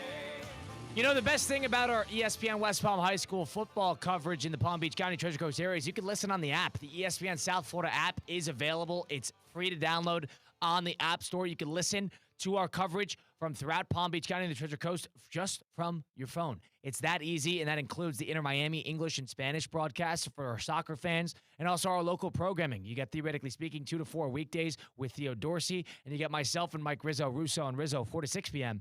Throughout Monday through Friday as well. It's all on the ESPN app. If you missed anything, it's on the app. Don't miss it. It's all South Florida sports in your pocket. Go download today the ESPN South Florida app. We got one more coach interview to listen to, and we're going to hear it. We got coach of Centennial, Jacob Teray, who joined us earlier, 61-14 final score. Centennial took it over Bayside yesterday, and here's what Coach Teray had to say. Take a listen. Coach Jacob Teray of Centennial football. Kicking things off here with our Kaiser's Coaches Corner on ESPN West Palm High School Game Day. Talking now with Coach Jacob Teray of Centennial High School football, who won yesterday over Bayside 61-14. A lopsided affair there. Coach Teray, appreciate the time. How are we doing today? What's going on? I'm doing great, man. How about yourself? Good. Victory on a Thursday. It's got to feel pretty good to have the open weekend. Why don't you give me a little bit of a rundown? Do you like playing on the Thursdays, or do you prefer the Friday night lights? Me personally, I love Thursdays. It gives me a longer weekend to game plan for the next opponent. And then I get that opportunity to go scout on Fridays and, go see some local games. So personally, that's why I like Thursdays. And, Coach, a big Thursday win for you guys, 61-14, moving to 2-2 on the year. Bayside, 61-14. Now, Coach, talk to me a little bit about the game. How'd that go? What was the game plan going in? Well, credit to Bayside. They got a great coach over there. They got a great leader. And, those kids didn't quit, and they continue to play the whole game. But for us, we knew we had to go into the game, defensively to stop the run. And offense, we know we had to put some points on the board because we weren't able to do that the past 2 weeks. And then also we were able to score on special teams too. So we were successful in all 3 phases, and that's just a credit to the kids staying focused on the process and not worrying about the end result. That's been what we've been preaching all week is just focus on the process, focus on each rep, focus on each day, and, everything else will take care of itself, but we got to control the controllables. And, Coach, controlling the controllables going into this game, too.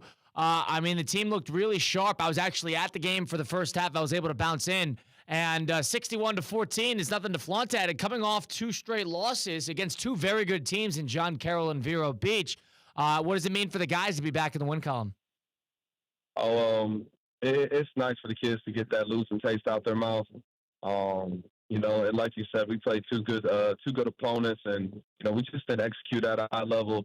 So it was good to see the kids get back to work and get back to those simple tasks and just executing, in all 3 phases. And I was happy we were able to do it. And, Coach, throughout the game against Bayside, did the game go according to plan? Did anything go haywire? Were there major halftime adjustments? Talk me through that. No, halftime adjustments are honestly overrated. You got to adjust, every series. If you think about halftime, you only get about 10, 15 minutes. It takes a while for your guys in the box to get downstairs. So it's a little amount of time in halftime adjustments. But we were able to make some corrections throughout the game on both sides of the ball, even on special teams, utilizing our huddle sideline and, just seeing what we saw on the field. With that, we were able to, come out on the right side of things. Coach, I don't hear that too often, the halftime adjustments. It's really just about resetting. It's not necessarily about changing anything in the game plan? Yeah, no, if you're not adjusting series to series, you're losing out because you have all that valuable time on the sideline. Halftime is quick. It takes a couple minutes for all your coaches to get together, coming down from the box. So when you think about it, halftime, I don't know, once the coaches get down from the box, you got, 6-7 minutes to talk as coaches, and then you got to relay that information to kids.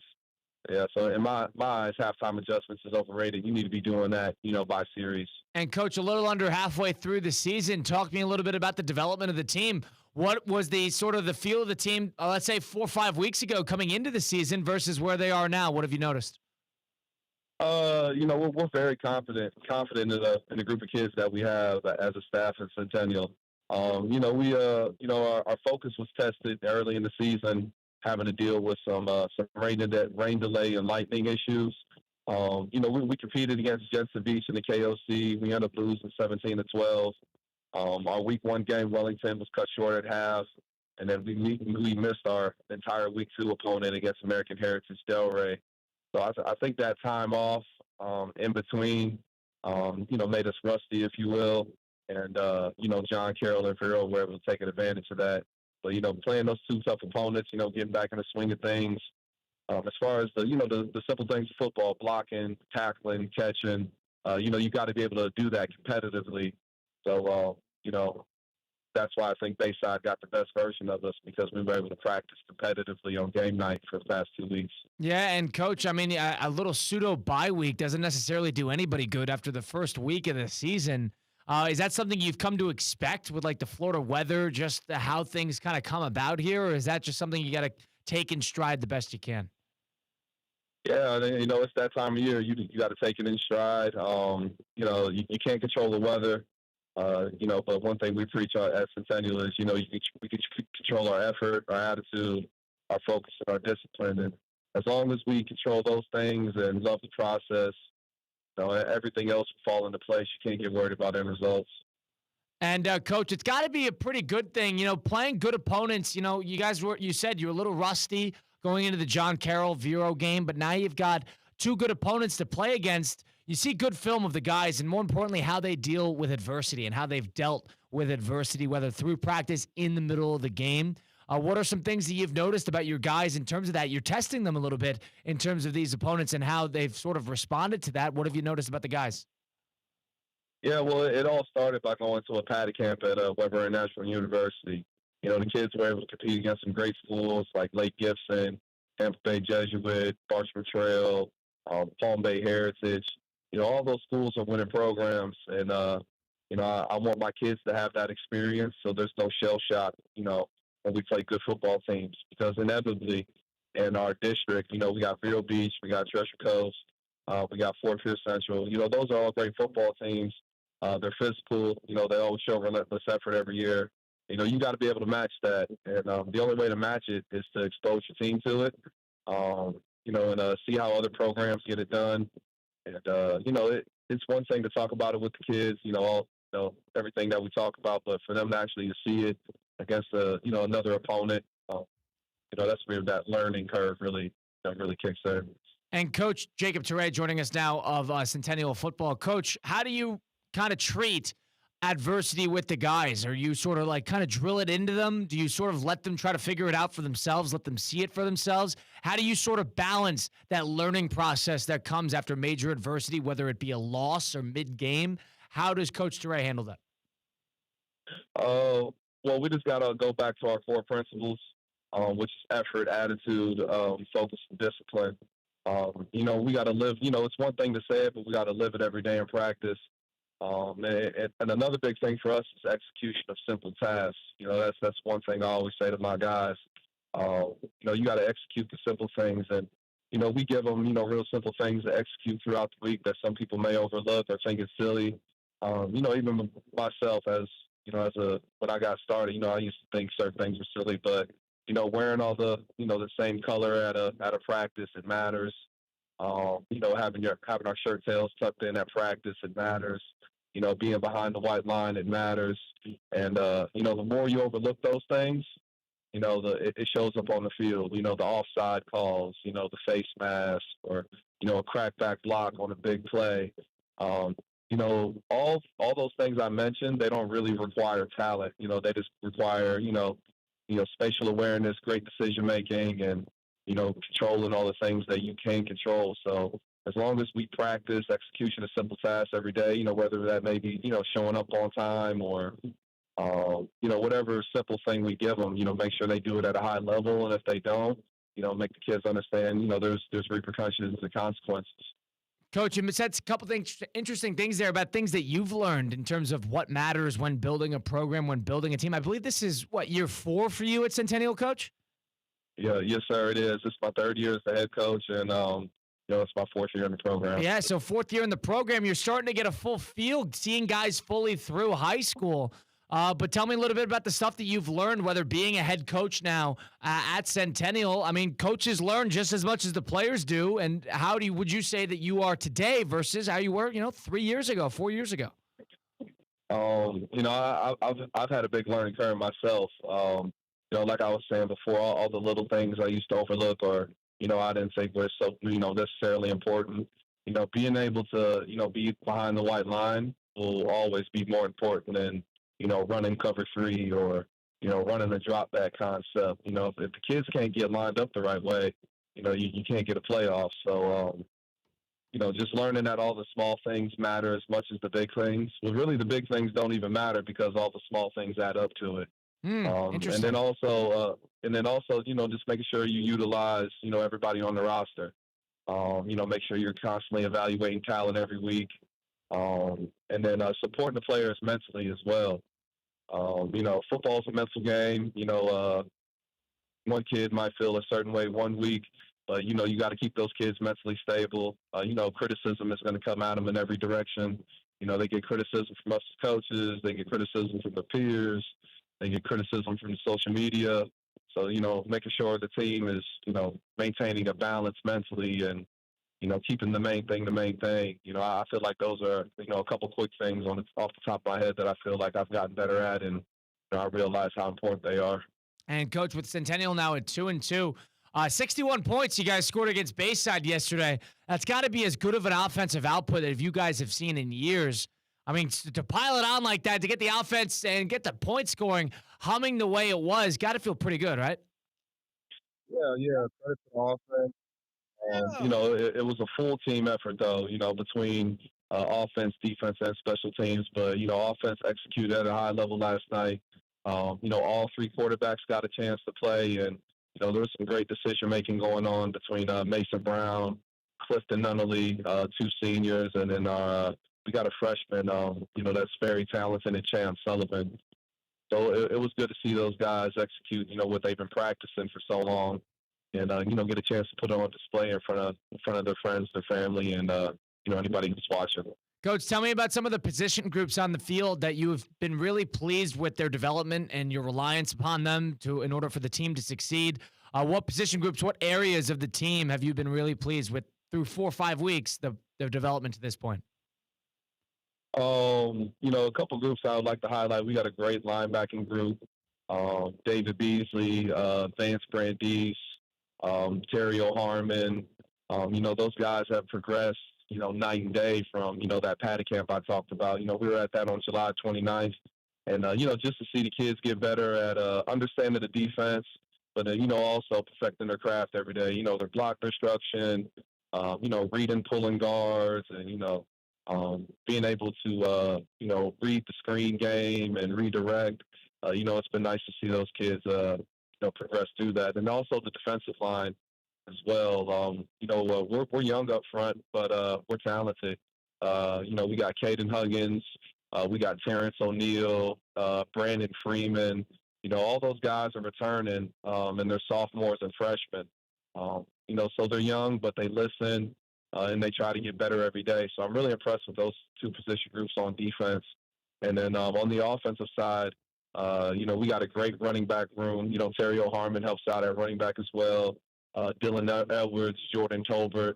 It was nice to see those guys make plays last night because I know what they're capable of. And then, I already mentioned the quarterback room. They struggled the first 2 weeks against John Carroll and Vero.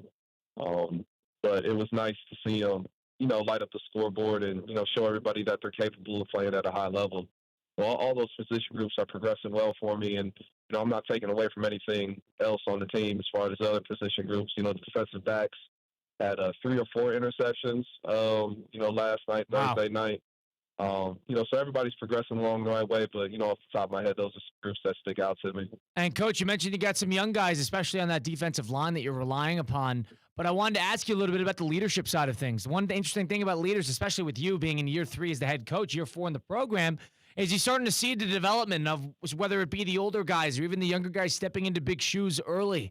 What do you do in terms of establishing these leaders? Who have you established as the leaders of the team? Do you sort of talk to these guys and tell them, hey, I'm expecting you guys to be big-time leaders, or, I have expectations that you can be a great leader? Or do you sort of leave it up in the open field, and whoever takes it, takes it? How do you handle it, and who have you relied upon to this point in the year? Yeah, so we make sure we put the kids in situations where where they have the ability to to dictate things and make their own decisions, and because at the end of the day, it is their team. So whether that's some sort of activity or a period during practice, we want to make sure those kids have the opportunity to hold each other accountable, or during some type of conditioning. But over the course of the off season and this season, we evaluated the kids that first and foremost do the things right off the field, and then what out of those kids who do the things right on the field as well. So we got a leadership council that we picked. It has some young guys in it too. Caden Huggins, it's one of the defensive linemen I named. He's an edge rusher for us. He's a sophomore. David Beasley, he's a linebacker for us. He's a junior. Another kid we got on it is Trayon Covington. He plays right tackle for us. He's a junior as well. Emmanuel Dorillis is on there. He's a senior. He's somebody that I've, been with for the past 4 years, including when I was an assistant my first year. And then Jordan Tolbert is another senior that we have on our leadership council as well. And then we have another sophomore on there, Cameron Barber. So, the younger guys actually outweigh the older guys on the leadership council. So we got some young guys that are bought into the program and what we believe in. And, it's nice to, see that progression of the culture. When I, over the course of this interview, you've heard me talk about effort, attitude, focus, and toughness. The kids can repeat all this stuff back to you word for word. So, it's drilled into their heads, but, they believe in it. It is just nice to see it come full circle after 3 years. Coach Jacob Toure of Centennial Football joining us now. Coach, only a couple more things here. I'm impressed with how much the guys have really embodied the culture in terms of what you guys sort of play by, the core principles that you guys sort of have everywhere. Tell me a little bit about developing that culture, instilling that culture. What have you noticed about, making a team to buy into something like this? It's not easy. You got high school athletes, especially young high school athletes, and, you get different guys each year who respond differently to different types of coaching. How do you maintain the culture? How do you instill the culture? What have you noticed about that? Yeah, no, culture is, it's one of the hardest things to install or, to get going. But, I would probably say the biggest, the most important thing about, driving a culture is consistency. Once you establish something, a standard, that you guys live by, as a team, as a family, you gotta see it through every day. So, if the standard of the program is to, show up on time or, to have your right foot behind the line, well, you got to be consistent with that every day. And you gotta do it with a purpose and with an intent. And, you can't let anything go. The minute you start letting your standards slip, now the whole team standard has lowered as well. So you want to uphold that high standard every day, be consistent with it. And, when it's not met, to have some sort of repercussion or consequence, because, that's life. If you're not meeting the standard, there's some consequence that's going to come out of it. But also, on the other side of things, if you're doing the right things and upholding that high standard, you'll have good consequences. But a lot of that is just trial and error. The kids got to figure that out by themselves. And then one thing I like to do is I like to bring in guest speakers who talk to the kids, about the same things that I always talk to them about, hard work, effort, attitude, all those cliche sayings. So, the kids hear me talk all the time. I probably sound like a broken record, but, being able to put some, some good guest speakers in front of them and, have them, hear the same things they hear from me, I really feel like that's been beneficial to building our culture and our program over the past 3 years. Yeah, Coach, that's fascinating. You don't really hear too much about high school programs getting in guest speakers. Who have you brought in terms of making sure the guys sort of feel that, presence and feel that, it's important to hear it from other people other than the coaches all day, I imagine. Yeah.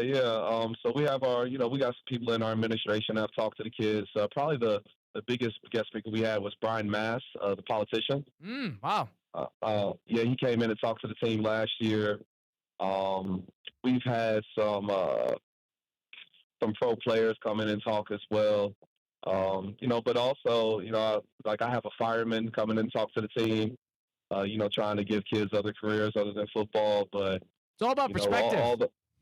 It's all about perspective and, other things in life. Like everything you learn in football, it can be easily applied to other things in life. So whether that's being a policeman, a fireman, a financial advisor, all those core principles that you learn in football, you can apply them to directly whatever you do in life. Coach, last thing here, sitting at 2-2. I appreciate the time, by the way. But looking ahead, I'm going to ask you to nitpick a little bit, and based on what you've seen, not only the last couple weeks to this point in the season, and even yesterday. All right, looking ahead, Westwood, all the teams, Treasure Coast still in the docket in about a month. What are you still looking to drill into the guys? What needs to improve? What's the sort of the negatives to take away from what you've seen the first 4 weeks that you're looking to kind of build upon? Defensively, we got to continue to communicate better. Some things just can never be good enough. We got to be better tacklers. We got to play the ball better in the air. We got to continue to line up at a higher level. Quarterbacks, we got to continue to make the right decisions. We got to do a better job of keeping the football off the ground on the offense and, protecting the football, but also moving the chains as well to help with field position. So just execution of simple things, the simple things within football. If we continue to do that, we'll end up being a pretty good football team. We got a tough opponent coming up next week with Westwood. I mean, that team's never rebuilding. It's just always reloading. They got some really talented kids that can catch and run with the football. The scores may show different in their record, but, I got a chance to watch some of their film, and, they got some guys that can go. So, if we're not tackling at a high level, if we're not lining up the right way, if we're not making the right decisions, Westwood is very capable of, scoring touchdowns and performing well. So I look forward to that game and, the rest of the team's on our schedule. But we just got to take it day by day, and it starts with practice tomorrow at 6 a.m. There you go. You could have practice on a Saturday when you don't have a game on a Friday. That's the benefit to it, Coach. I appreciate it, as always. I appreciate the time. I appreciate giving me a little bit of background on the Centennial culture and the program that you've been building the last couple of years. I look forward to talking again soon. Best of luck the rest of the way. Yeah, man, absolutely. I appreciate you getting me on the phone here and giving me the opportunity to talk about, what we got going on at Centennial. You have a great night, man. Yeah, you as well. That's Coach Jacob Touré of Centennial Football, sitting at 2-2, 61-14 win over Bayside yesterday. Colin Russo, our Kaiser's Coach's Corner. We take a timeout here on ESPN 106.3. If you missed any of that interview, you want to listen back, go listen to Coach Jacob Touré of Centennial Football on Apple, Spotify, wherever you get your podcasts, all those great places. And also, we had a packed slate of interviews today as we close out another edition of ESPN West Palm High School Game Day.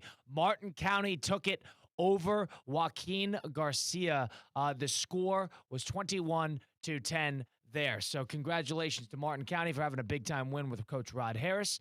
And big thanks to all the coaches who joined us from throughout the night tonight. That includes Colin O'Neal. That includes Coach Nick LaSalle. Colin O'Neal of Boca Raton, by the way, who had a win tonight over Forest Hill. That includes Nick LaSalle, who had a big win today over Wellington. For Spanish River, that includes Coach Omar Hoggabook from Glade Central, who had a big win as well.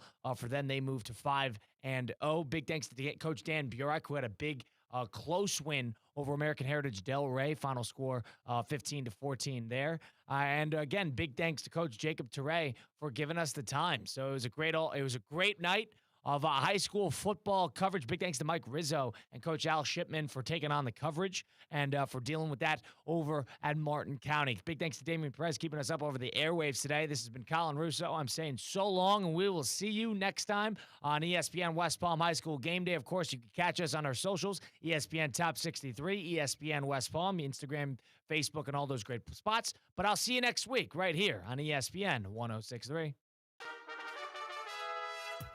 Calling all sports fans, grab your MVP card and head to Duffy's where you can catch all of the action. Not an MVP? Sign up for free and start earning rewards today. Duffy's is voted the best sports grill year after year with their award-winning burgers and wings. Don't forget about Duffy's famous 2-for-1 drinks all day, every day. And with over 80 TVs in every location, you'll never miss a minute of the game. Visit Duffy'sMVP.com to learn more. Duffy's, our game is always on.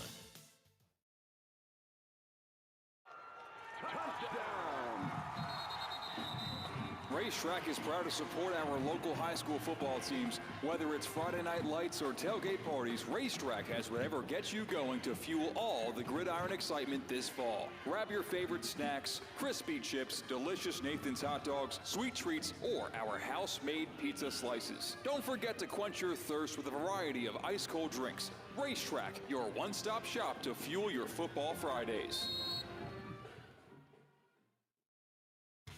Hey, Steph Prince here, General Manager of ESPN West Palm, to tell you about a team that has meant a lot to me and this community for a long time. Bob and the team at Bradley Heating and Air Conditioning have been helping me stay cool for years, whether at home or in the office. And living in South Florida with 3 kids, I don't know what I'd do without them. Family owned and operated, serving Royal Palm Beach and beyond since 1980. Let the knowledgeable and trained team at Bradley help you with your residential and commercial needs, installation, repair, seasonal maintenance, upgrades of all makes and styles and models of HVAC equipment, and so much more. Bradley Heating and Air Conditioning does things right the first time and makes the process smooth, stress-free, and most importantly, keeps you cool. Give them a call at 561-793-7497. That's 561-793-7497 or BradleyAir.com. Any need, big or small, trust the amazing team at Bradley Heating and Air Conditioning. It's UFC Fight Night this Saturday on the 27th. Carlos Olberg, Dominic Reyes, 2 light heavyweight bruisers looking to prove they deserve a title shot against Magomed Ankalaev. These guys are nearly identical across the board in height, weight, and reach. So will the up-and-coming New Zealander get his first crack at gold? Or will the savvy vet Reyes finally return to the top of the mountain? Twin Peaks is your ultimate UFC headquarters for all the big pay-per-view cards and every fight night in between. Enjoy an ice-cold 29-degree draft beer and made-from-scratch favorites from the kitchen as you watch all the fights on one of the big-screen HD TVs. With Twin Peaks as your fight night headquarters, there's never a bad seat in the house. And you get to enjoy all of the fights without a cover. Check out the Twin Peaks locker room of rare bourbons, whiskeys, and tequilas crafted for true champions. From scratch-made favorites to ice-cold 29-degree draft beers, Twin Peaks is your go-to for eats, drinks, and scenic views. ESPN West Palm is on the move. Brought to you by Safebound Moving and Storage, the most trusted moving company in Florida. You're safe with Safebound. Jar and Levine. Call 1-800-747-FREE. That's 1-800-747-3733. ESPN 1063. WESP Jupiter, a Good Karma Brands radio station. We now return to our regularly scheduled programming already in progress on ESPN 1063.